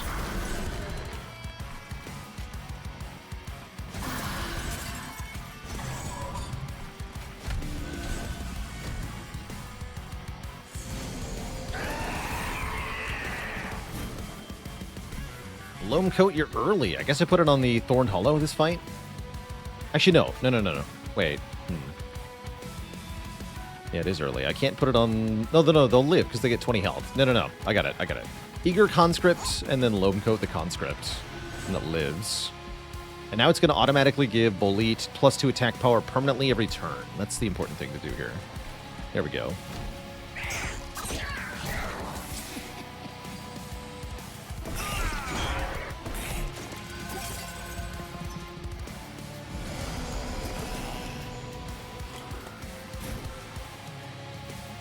Make you attack immediately. That's cute. How are we going to get the green recruit to die? That's my question.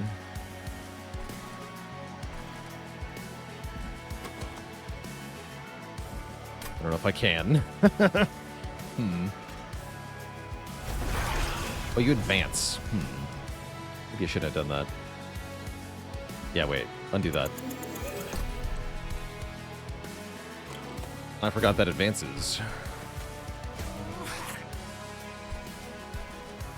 In that case, just give it to him. Give him Valor. He was fine.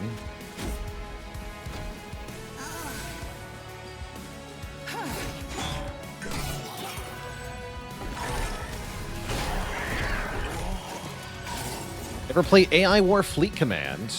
Very briefly, actually. Definitely a very crunchy game.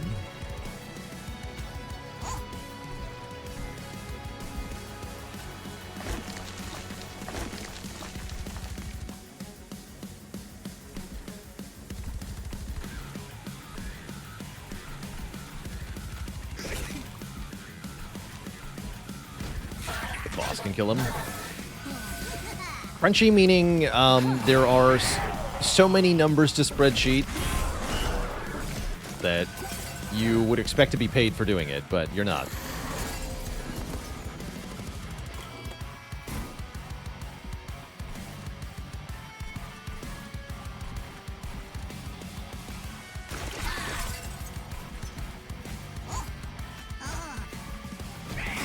Yes!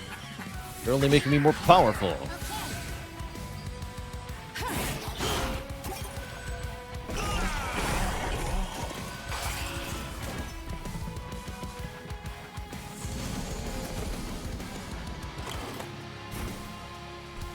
Proliferate. Oh ho ho.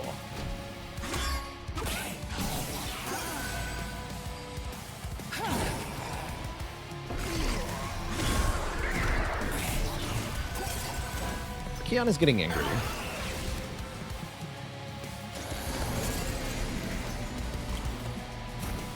Why so angry, Archeon?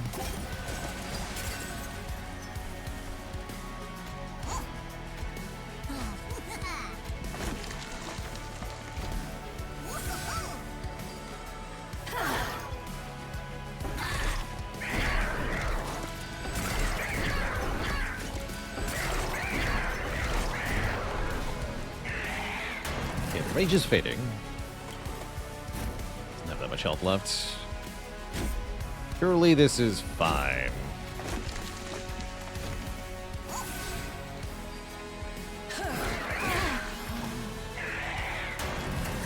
Yeah, he dies. Might get even more friends. Perfect.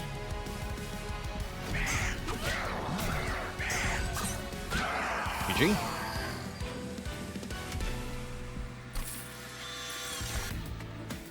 Propagate 2x seems pretty good. Shard Channeler is also actually amazing with our Thorned Hollow. I think Spike of the Legion is very good.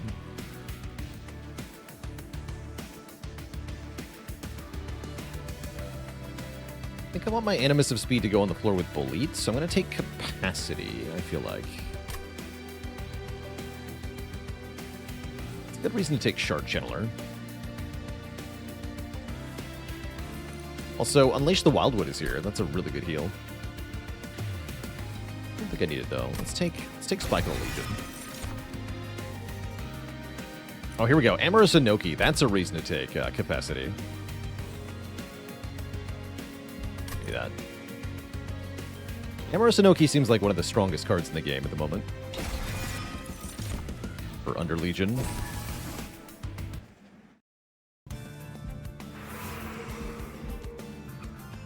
Trinket Merchant or Magic Merchant? Again, my spells are ass, so... Well, this one's not that bad. I still think I want Trinket Merchant.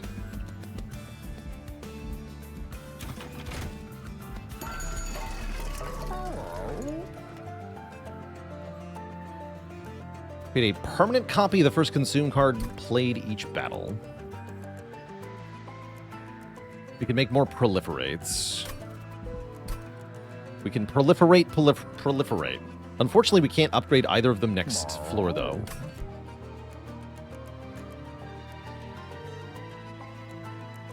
Twin Mines does seem good. Dante's Footstool also potentially good. We don't actually have a room yet, but we can go Merchant of Arms next floor, yeah? Yeah.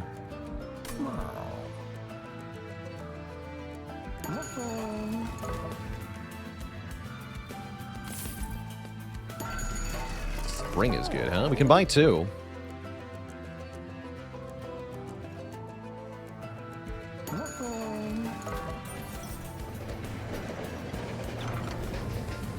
Ah, these upgrades are back.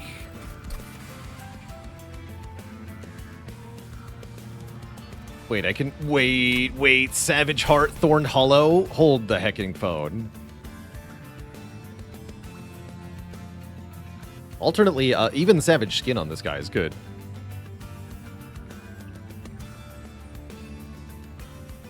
But I have to imagine permanent rage scaling on the tank is just disgusting.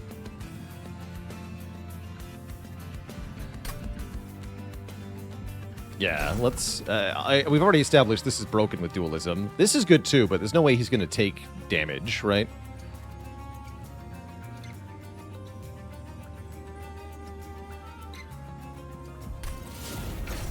Excellent. Okay, that locks in the bottom floor. I don't think we need Sap Suckling Spring then. Let's get Twin Mines and the Footstool.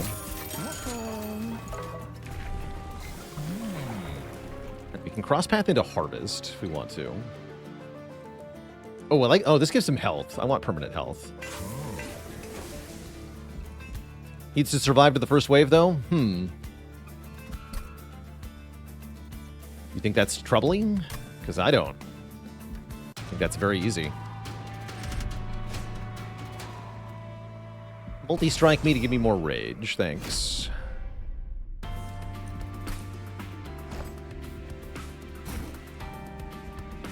Our deployment phase is a bit messed up now, though.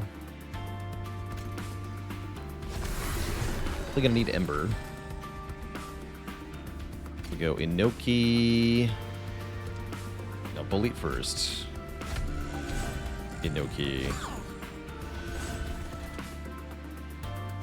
Do we want the Shattered Shell?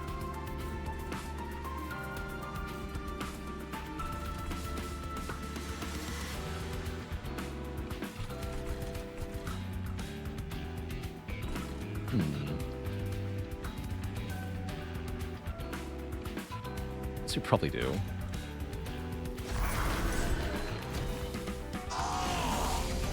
These guys do too much damage.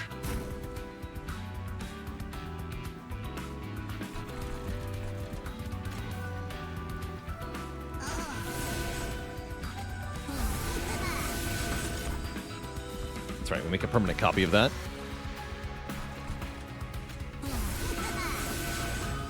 Cool.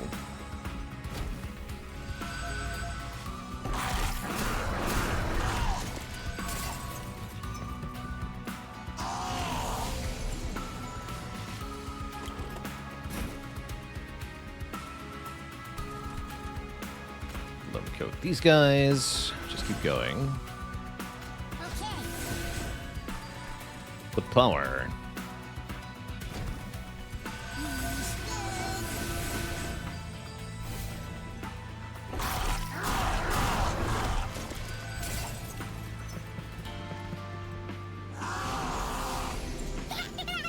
Be too much damage.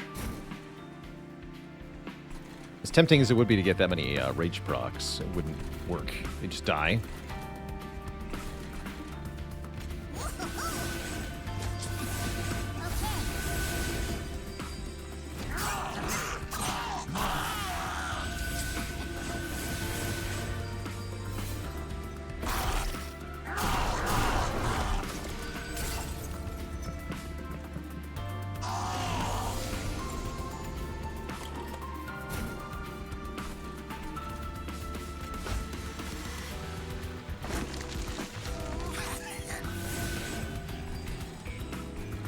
Good work, buddy. Here, be a friend.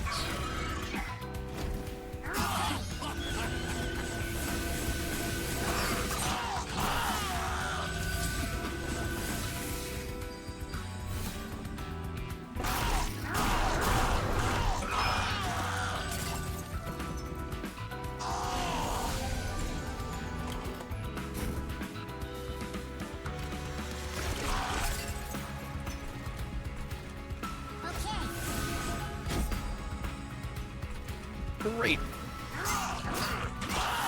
This is the heart. This is the pyre with the full health button. That's right. Wings the spirits.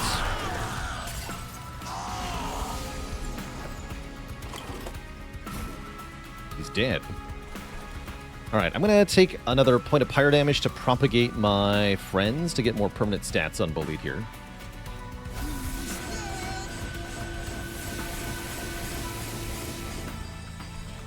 Then we win on the bottom.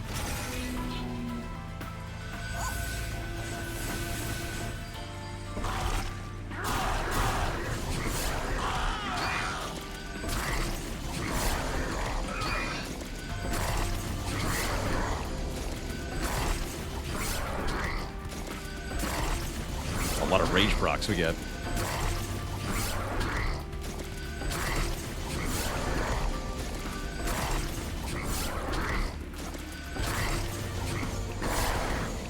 Nice. Yeah, the whole dualism perma rage thing sure is game breaking. Dig deep.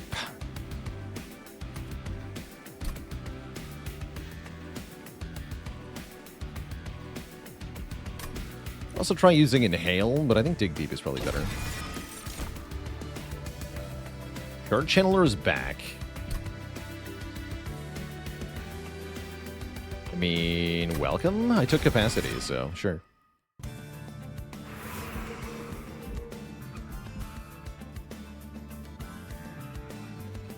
We're going Merchant of Arms, because I want the Proliferate room.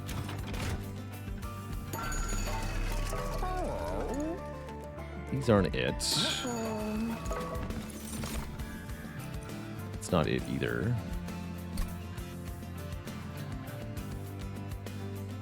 Bloodthirsty Blade on the Thorned Hollow or on the Shattered Shell is both very funny. I think it's better on the Thorned Hollow, though. At least initially.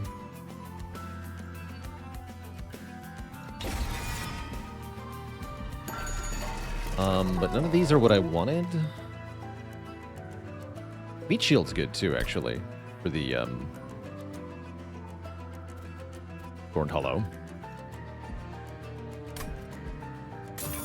Then we roll. Ah, we didn't get it. Boo. We did not get the room.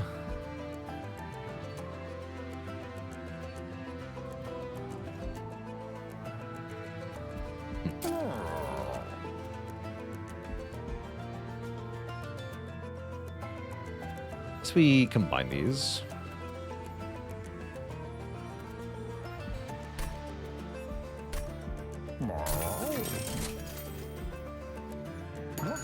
But I'm not amused.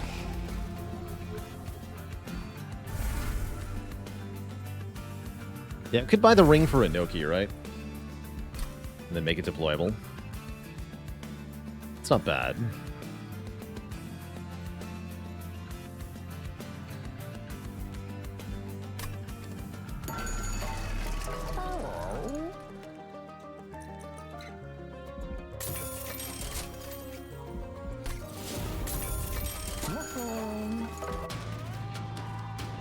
Expensive, though.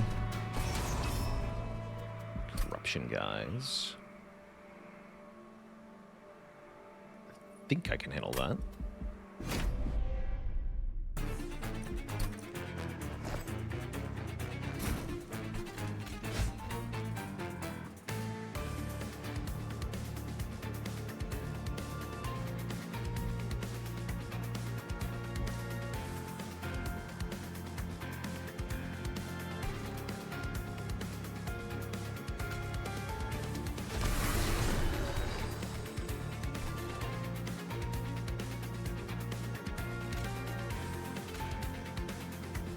On this floor.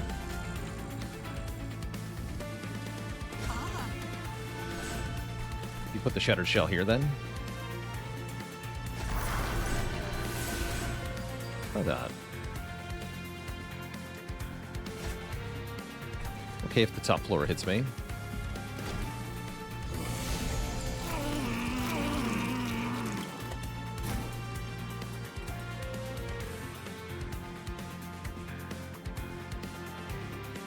Yeah, because they all just died at a thing, and then my stack will be fine.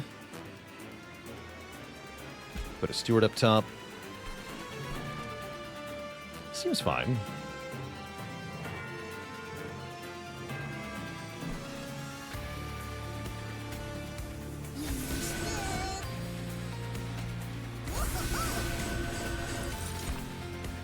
Right, we get another copy. That one I don't want to play, though. I want to stop some of this fire damage. 3 points. Take another 9. That's probably worth it.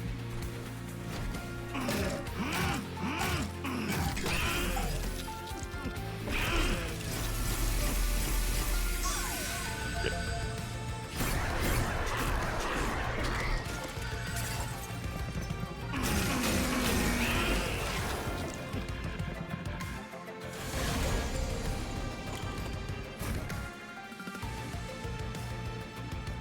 Apply sap. I don't care about that. Delete it. You are dying.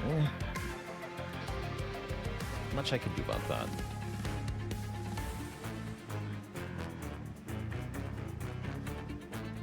I am okay with this. We don't need the Inoki for this fight.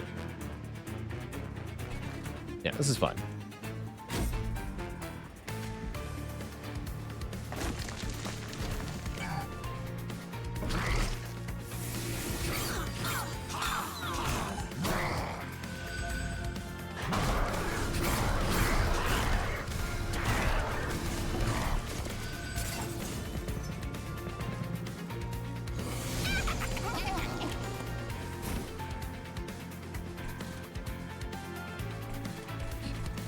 This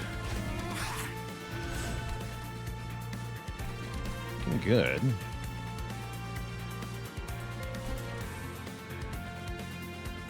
No, we want to spawn a conscript first, yeah? These guys are going to hit my pyre. I don't love that. No, we can stop that too. Yeah, hold on. What was the logic of the Inoki in front? I didn't want either of these guys to get corruption on them, so the Inoki went in front.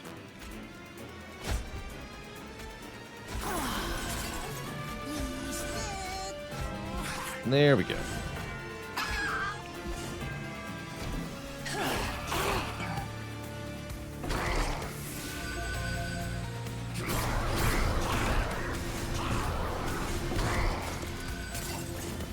Damn, I didn't roll my sword in time. It's the lone coat.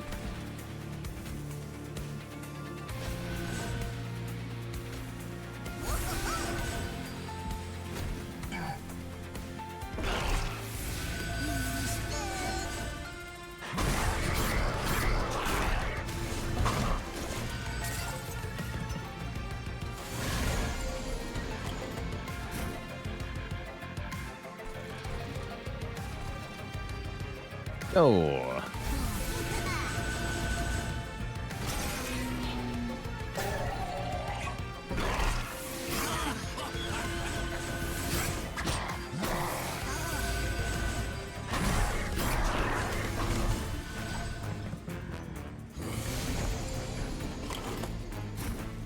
This is our merged equipment. About time. I guess we'll put that on Bolete, so then we can kill the Undying one many times.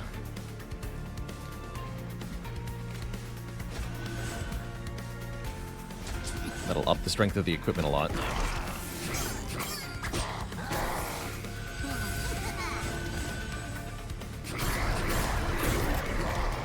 should have killed the full. What was I thinking? Well, I didn't actually want it to die, though, right? I want it to almost die. Perfect.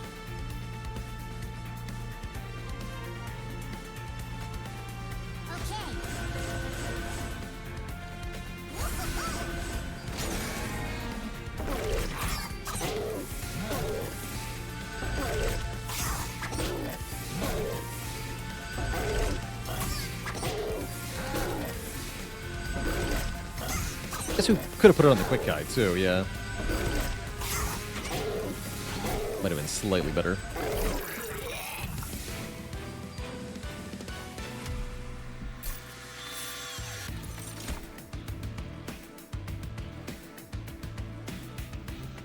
This is not bad.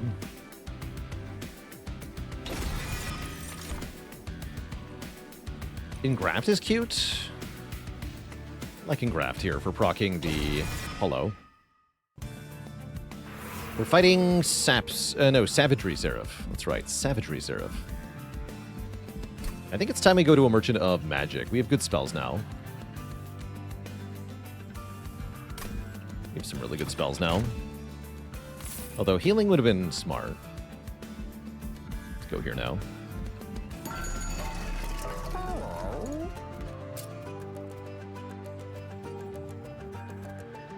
Oh, I can hold over the Dig Deep. That's pretty good. Yeah, that's very good.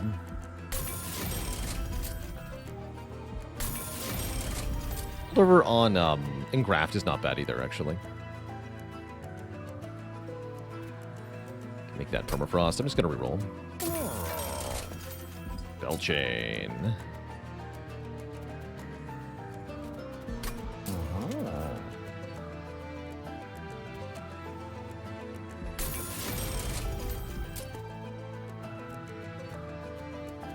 Holy Stone's not that helpful.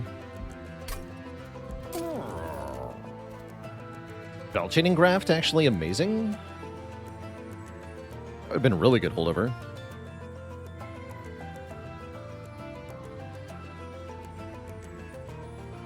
Let's do it.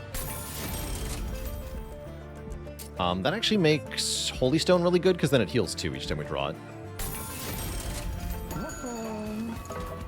I could dupe that. That's actually pretty good. Just oddly good, actually. Yeah, give me another one of those. Such a do-nothing card, but it's actually really good.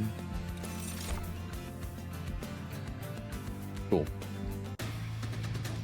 Does an adding consume to a card could trigger the Twin Mines? Yeah, probably. Could have maybe focused on making a really good consume card to double. Maybe.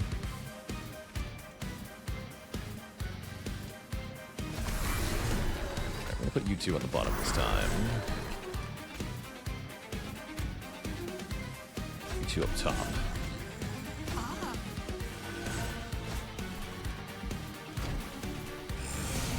Attack power. Loamcoat turn 1, you love to see it.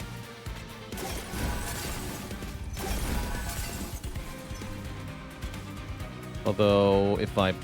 No, that's right, same deal. The conscript survives because of Loamcoat's health bonus. Perfect.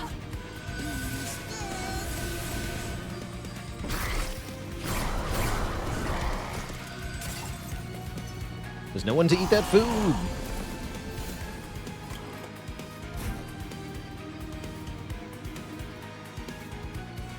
Can't. Good.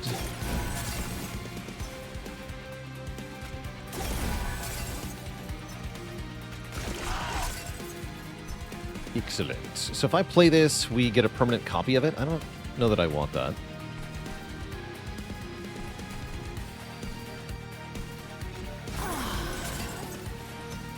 Skip that for now.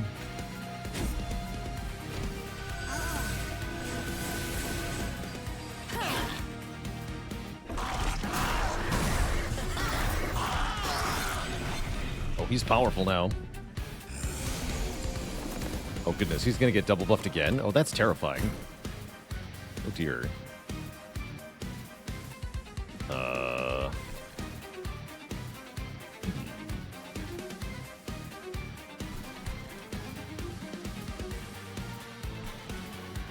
Bolete just kills him, though, right? Seems fine.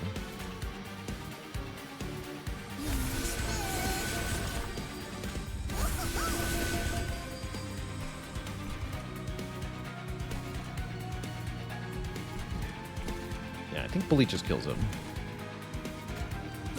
It's huge damage, though.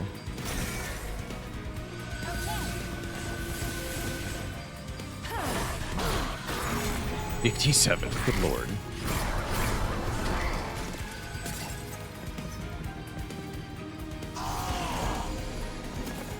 And again. Horrifying.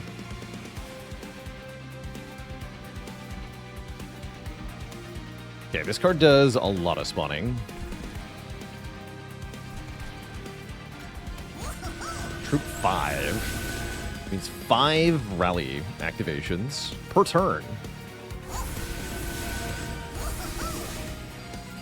Good. It's a good time.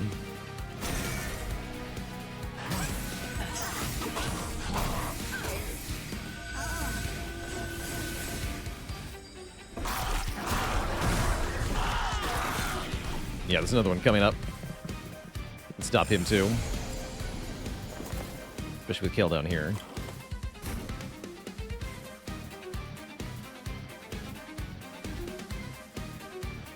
Guess I have to skip the spike. The Legion feels bad.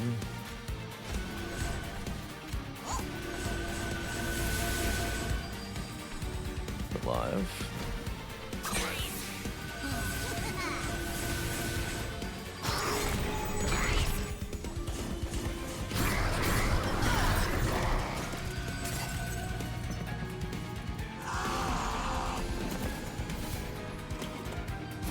He's back.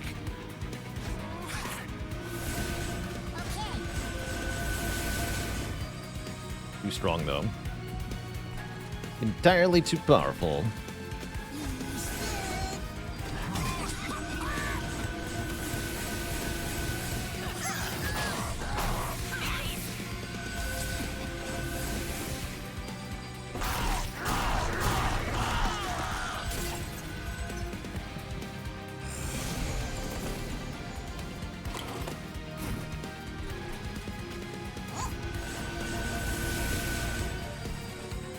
Dying, don't die.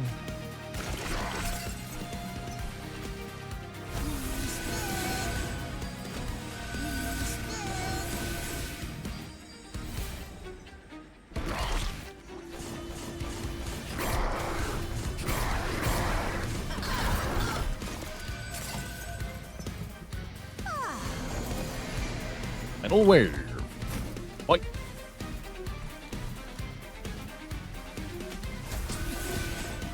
Heal the full. Oh, that actually kills Kale. Wait. I don't want to kill Kale. I want to scale my hero more. So, undo the heal to full. It's bad. It's actually bad. I'm gonna play Dig Deep more. Wait, this is 8 cards. Spawn 8. Oh my god. Oh yes. Yeah, suboptimal lethal. Imagine winning too hard.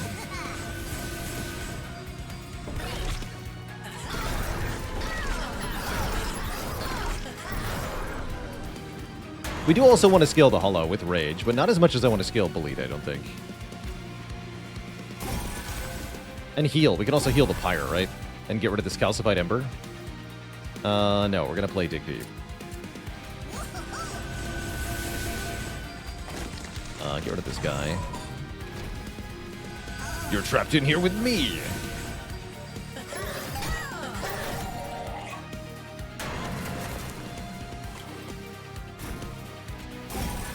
Yeah, look at that. We healed the Pyre for 4. And scaled our champion some more. That's great.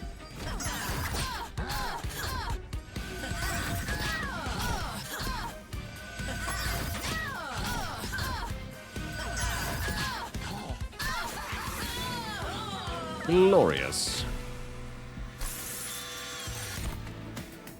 Apply quick. I'm not sure I care that much.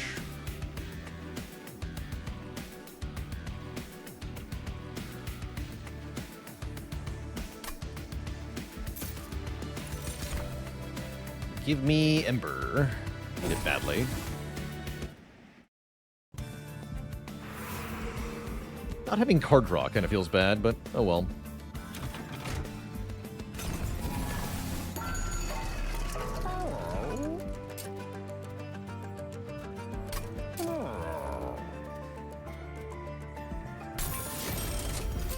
Holy Stone. Better on the Spike of the Legion now, but I still think I don't want to bother spending my money on that. There's Remove Consume.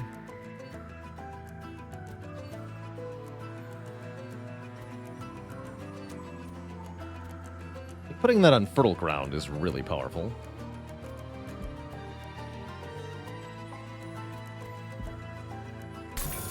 And the idea is we play everything else. We can just do that over and over again.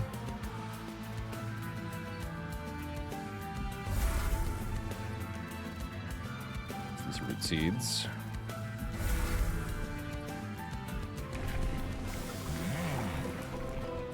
On Slay, friendly units propagate 1, or we double the scaling. Oh gosh, that's actually a hard choice. Because with Slay Propagate, he can just do it himself, right?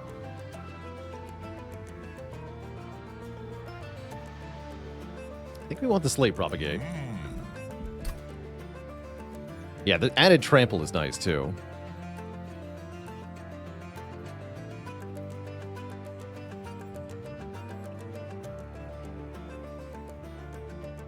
Guess I did want quick after all.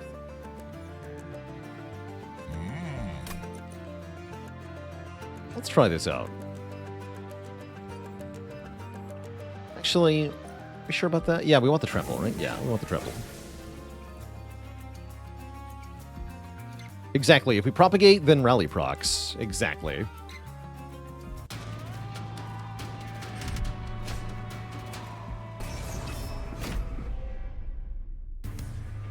Alright, we're going to put him on the bottom then.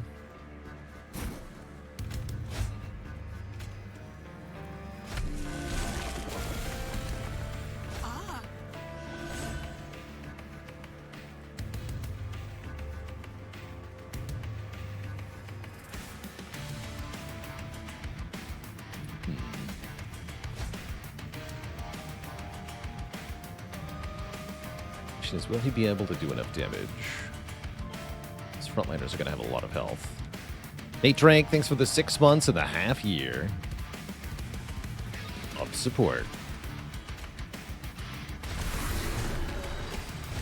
Let's try this.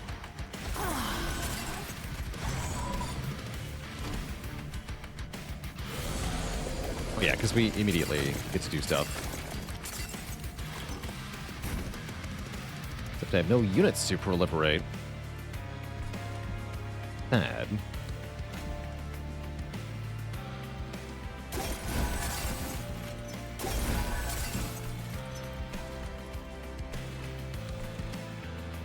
Oh, and I've been silenced anyway, yeah.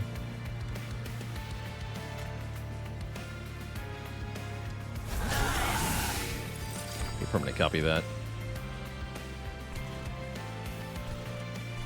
Proliferate my valor.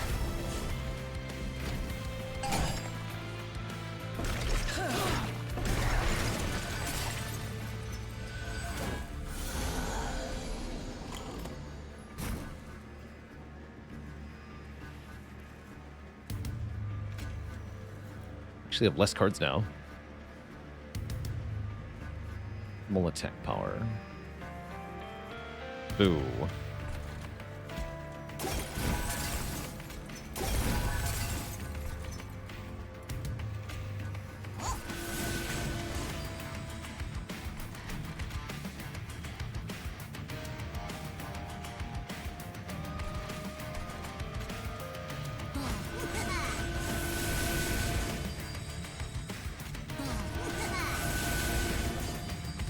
That seems fine.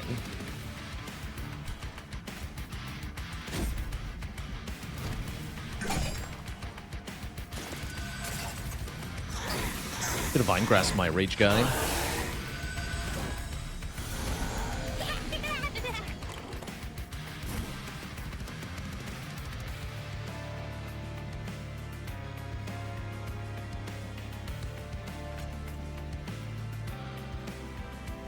Now it gets weird.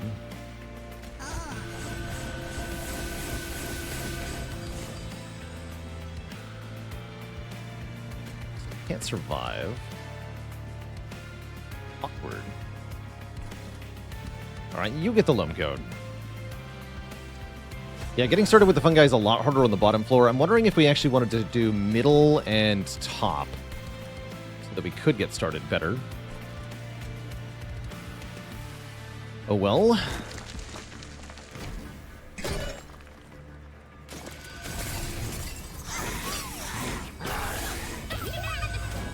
It's also the problem that we have the incant guys that are showing up who are annoying, and these silencers who are also annoying.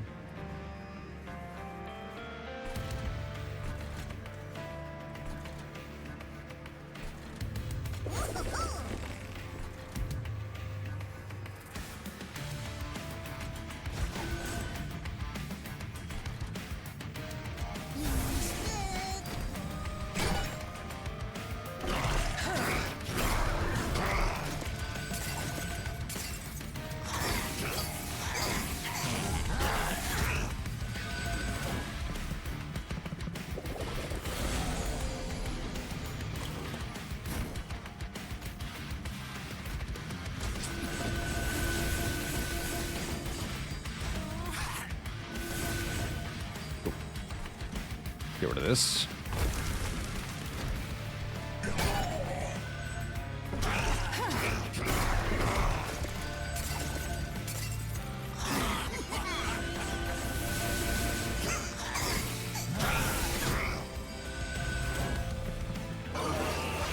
Blacked.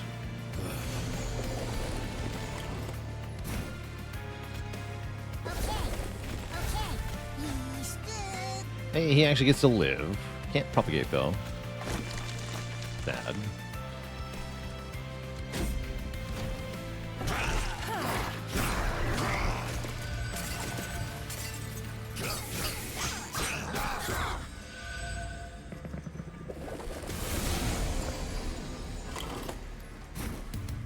Go. Everything is mostly fine. GG.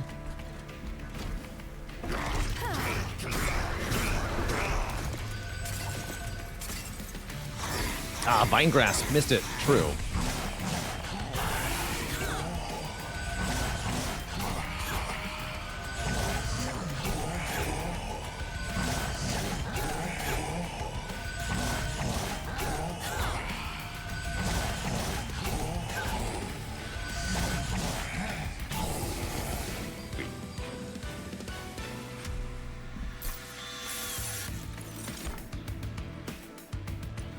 Take another one of these.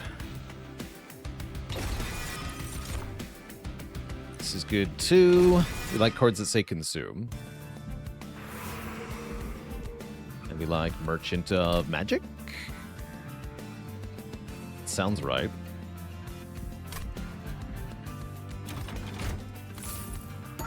We got here. Extra upgrade slot for spells. Attuned Whetstone is really good as well, giving us potentially the merged equipment on turn 1. What would I add for a third upgrade? I could make my holdover card intrinsic. That's pretty damn good.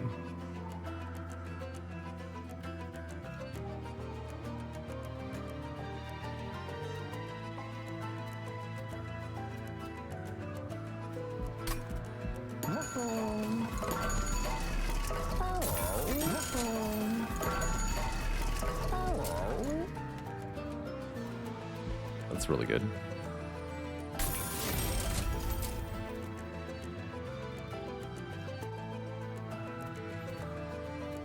Portal Gun being spell chain is also very good.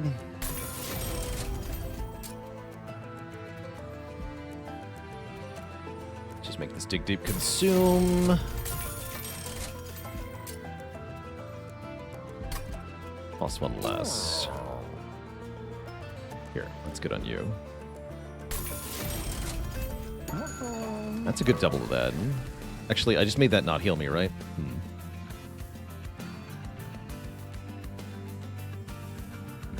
I can do double holdover intrinsic dig deep, but then I'm not drawing any cards.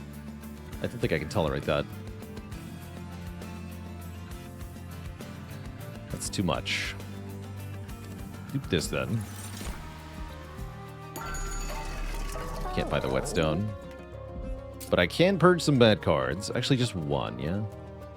Actually, two.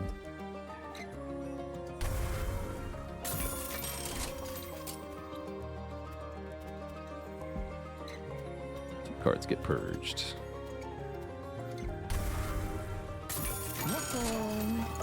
Okay, let's see how we do.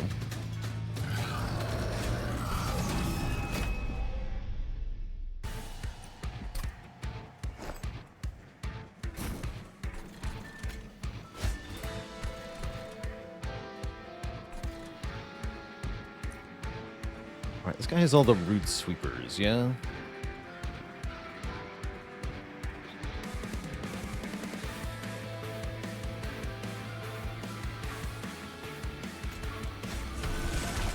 Something like this, then.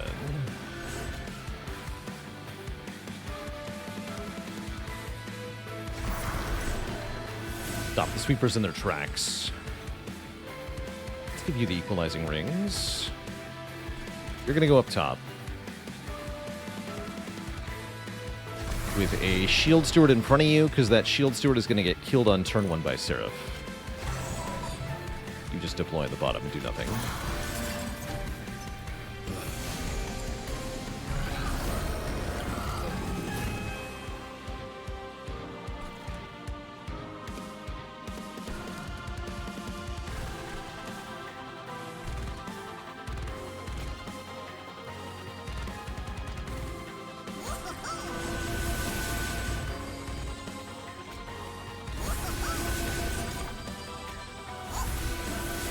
Slightly wrong order or whatever. I don't care that much.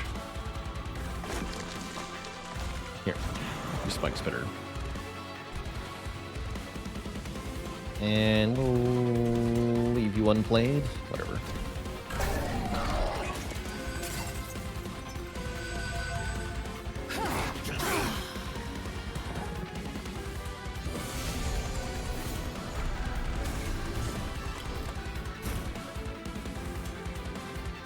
Oh, I see. You don't kill this thing. Horrifying. What if I made you really powerful, though?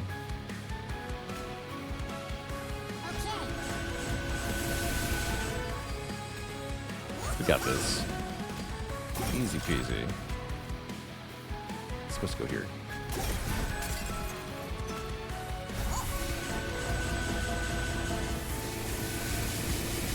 Suddenly we're fine. Hooray!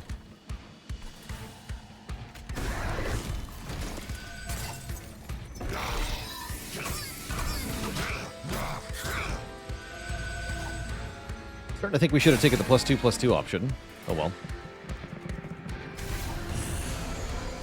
For our champion. That is spicy.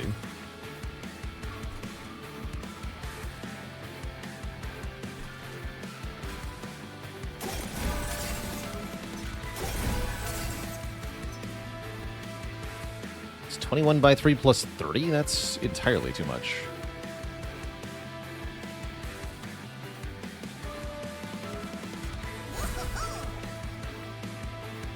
Still doesn't work.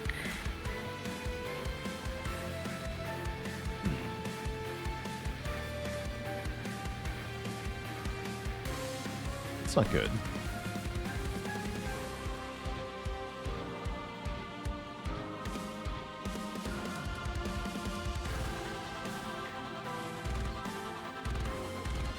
Can activate our Pyre, but it actually doesn't change anything here, is the problem.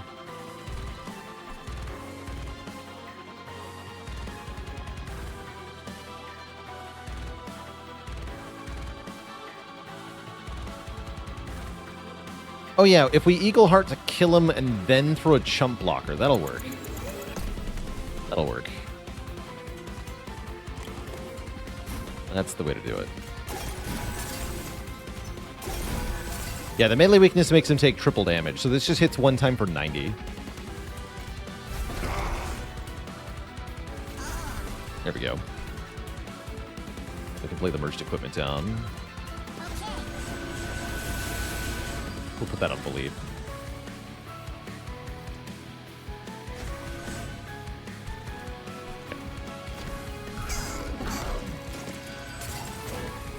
Take a bit of fire damage from these savagery nerds.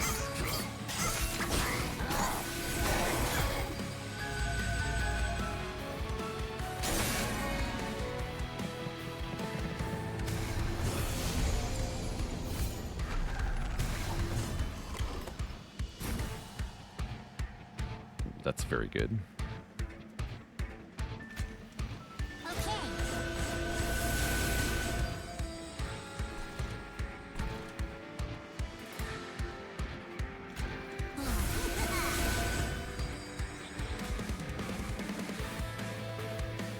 Consumes. Okay, so spawn 8 twice.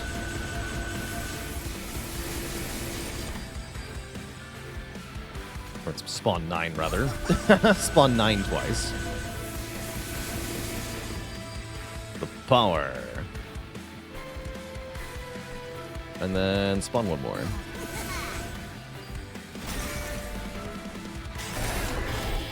Okay, but lost the melee weakness. Now Seraph won't kill me.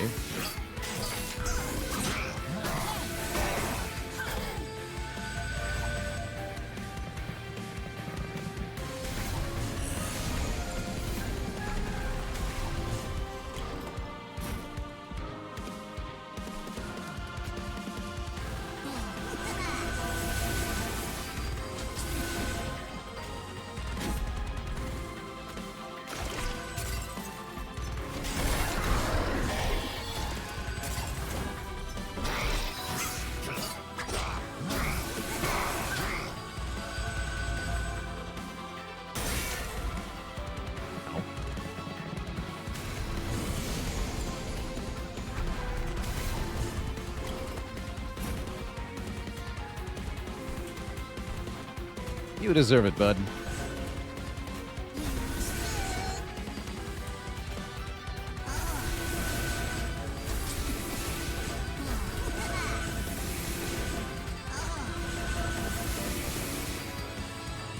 Power.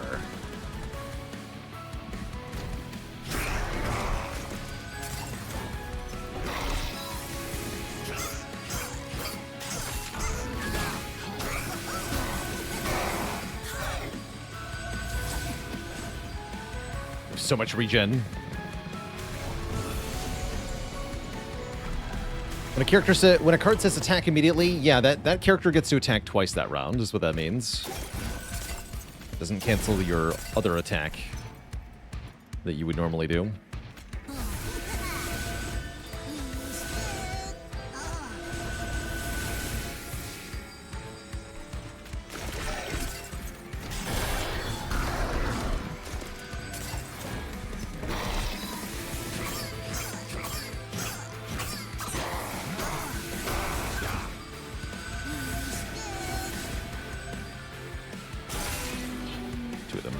Wave though. We took like 30 fire damage. Oh, there's 2 more. Ow. Oh, and they're all super powered. Scary. So yeah, it's another 10 fire damage. Oof. I respect this Seraph a bit more.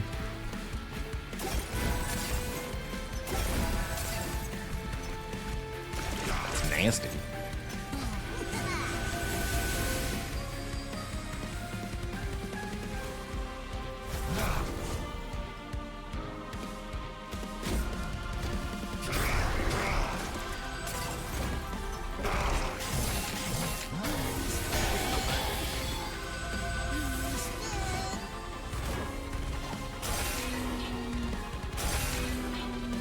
Are there fewer relics in general in a run between Monster Train 2 and Spire? Definitely, yes. You get way more relics in Spire, for sure. For sure. Portal Ground spawns 14 with Spell Chain, by the way. Amazing.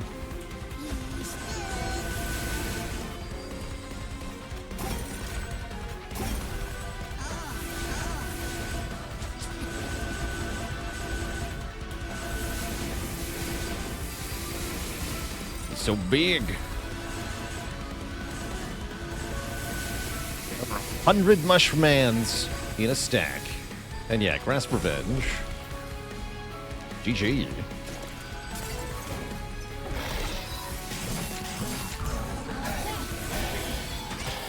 GG.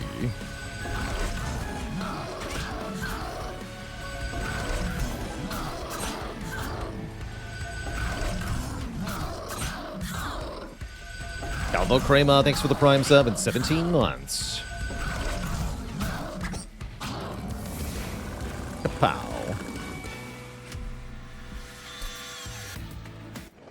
Alright, only 63 health into the Titans. That's less than I wanted, but should be more than enough. So I hope so.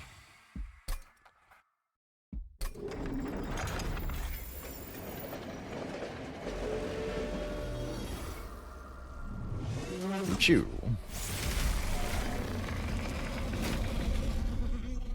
Yeah, 6 more would be nice, right? Oh well.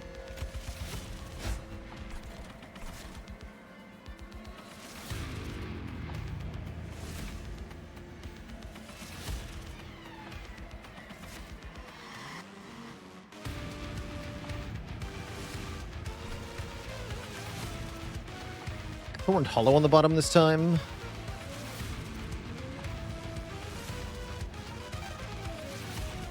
Let's do Thorn Hollow Sweeper on the bottom.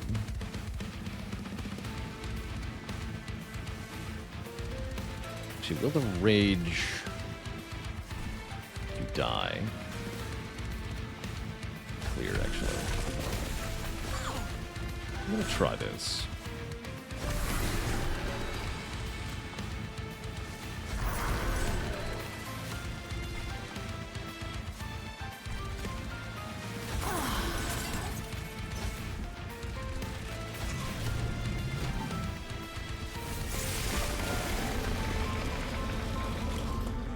Life may be uncertain, but your defeat is not, he says. Rude.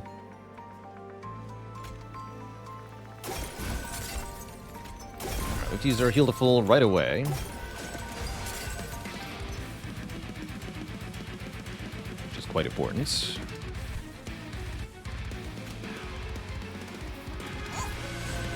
Children.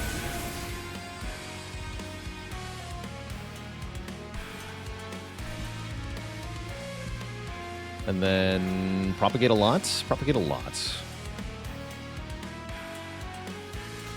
Also gives me another one, right?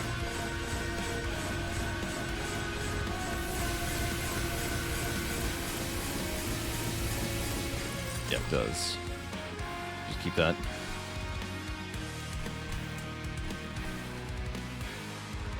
Looks like you're gonna need your health. So let's find grass this guy. There's pretty good attack power, so I think we'll be okay.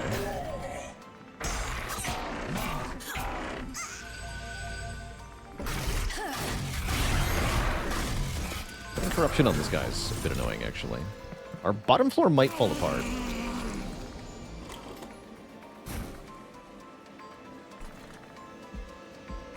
Especially if I'm not proliferating the regen like crazy.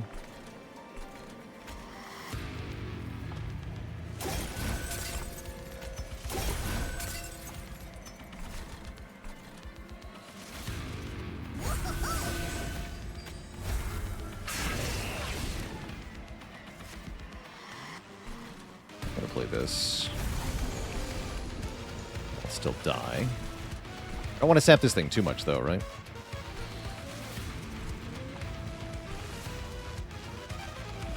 Stick Bolete in front. I don't want to lose the fun guys, right? Plus, I want to hit Savagery hard here, right? Then we can proliferate this Valor, too.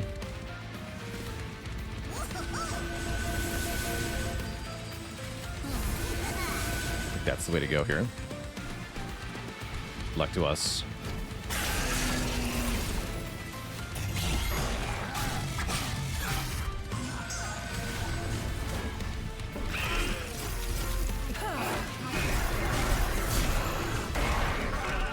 Yeah, he's gonna die fast, actually. Right now, fast.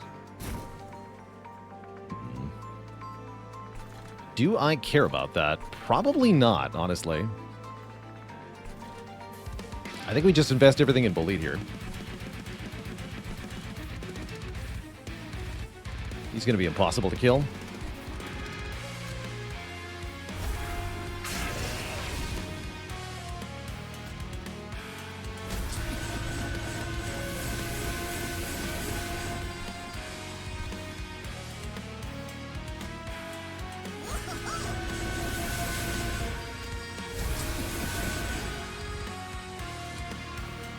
We can Resto Death, though.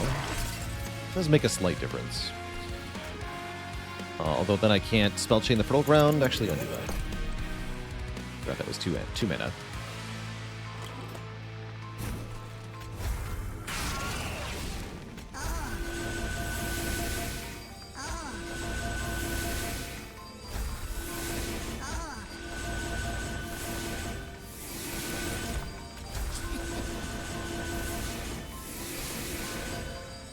Glorious.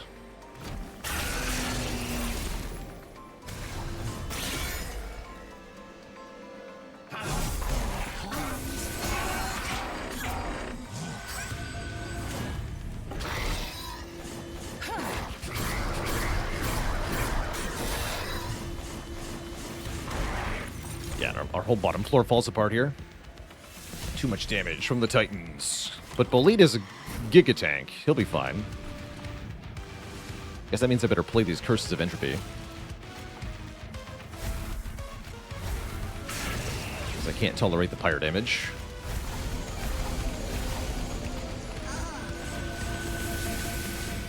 Do you need to play Monster Train 1 to get this game? No, you don't. You can go drive right into the second game if you want to. Honestly, I kind of recommend that. This game is bigger, better, more complete than MT1.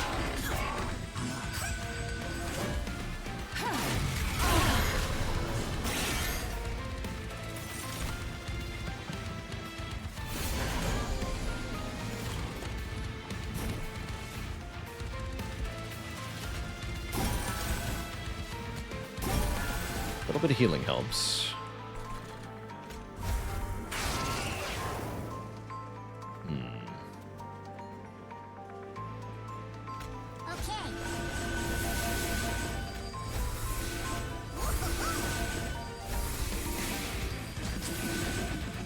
Looks like we need Savagery to come by one more time here. It's a little spooky.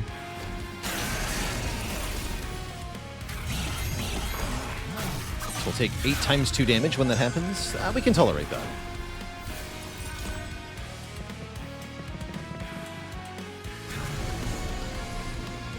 Yeah, we can tolerate that.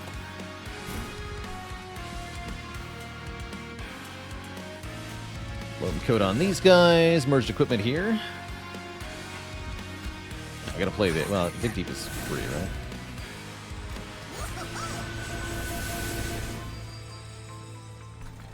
Gotta play Pyrelight too, actually. Got the merged equipment then.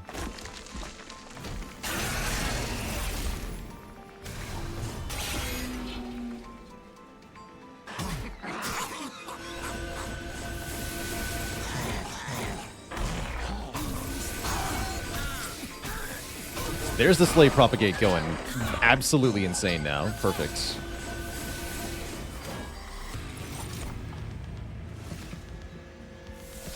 So all we had to do is lose half our units to make the champ good.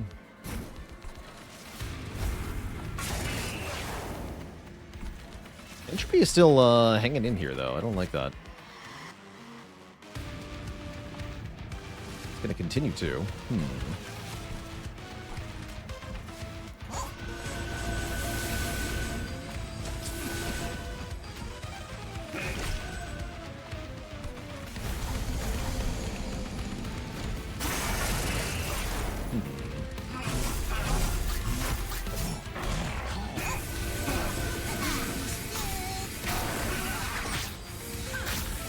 Reanimate. That's brutal.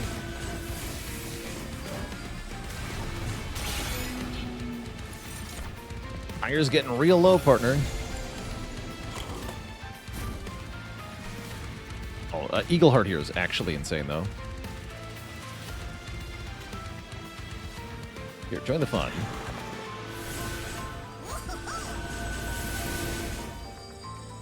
Attack before I apply sap, too. Okay, that brings Savagery to 1, and we get some more damage on Entropy here.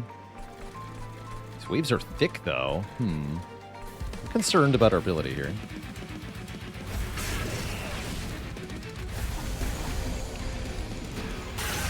To kill Entropy, actually.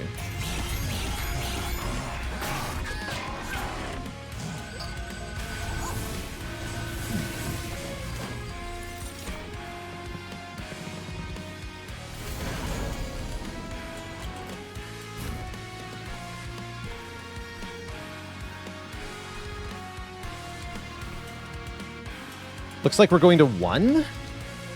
And then we win. Is that it? We lose 8, we lose 8, we lose 3. We go to 1. It's pretty nuts.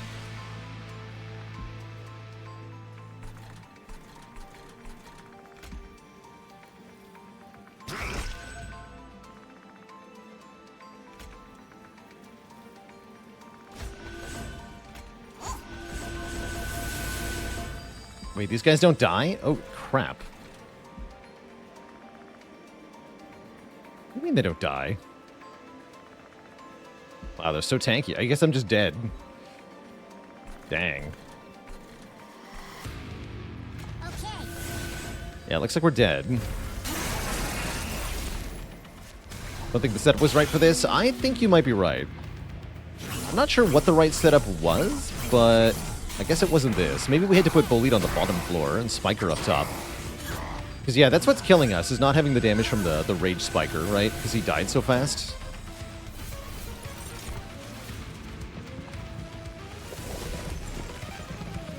So our units stay alive. It's just the Pyre that doesn't. So we could restart battle and win the fight, but that's cheating, so kill me.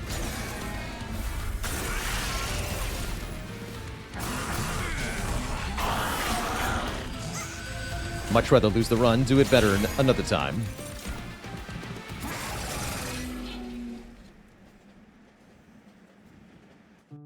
GG. A good try.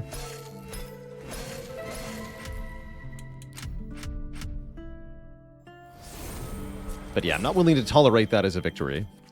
Fun run to play, though. GG.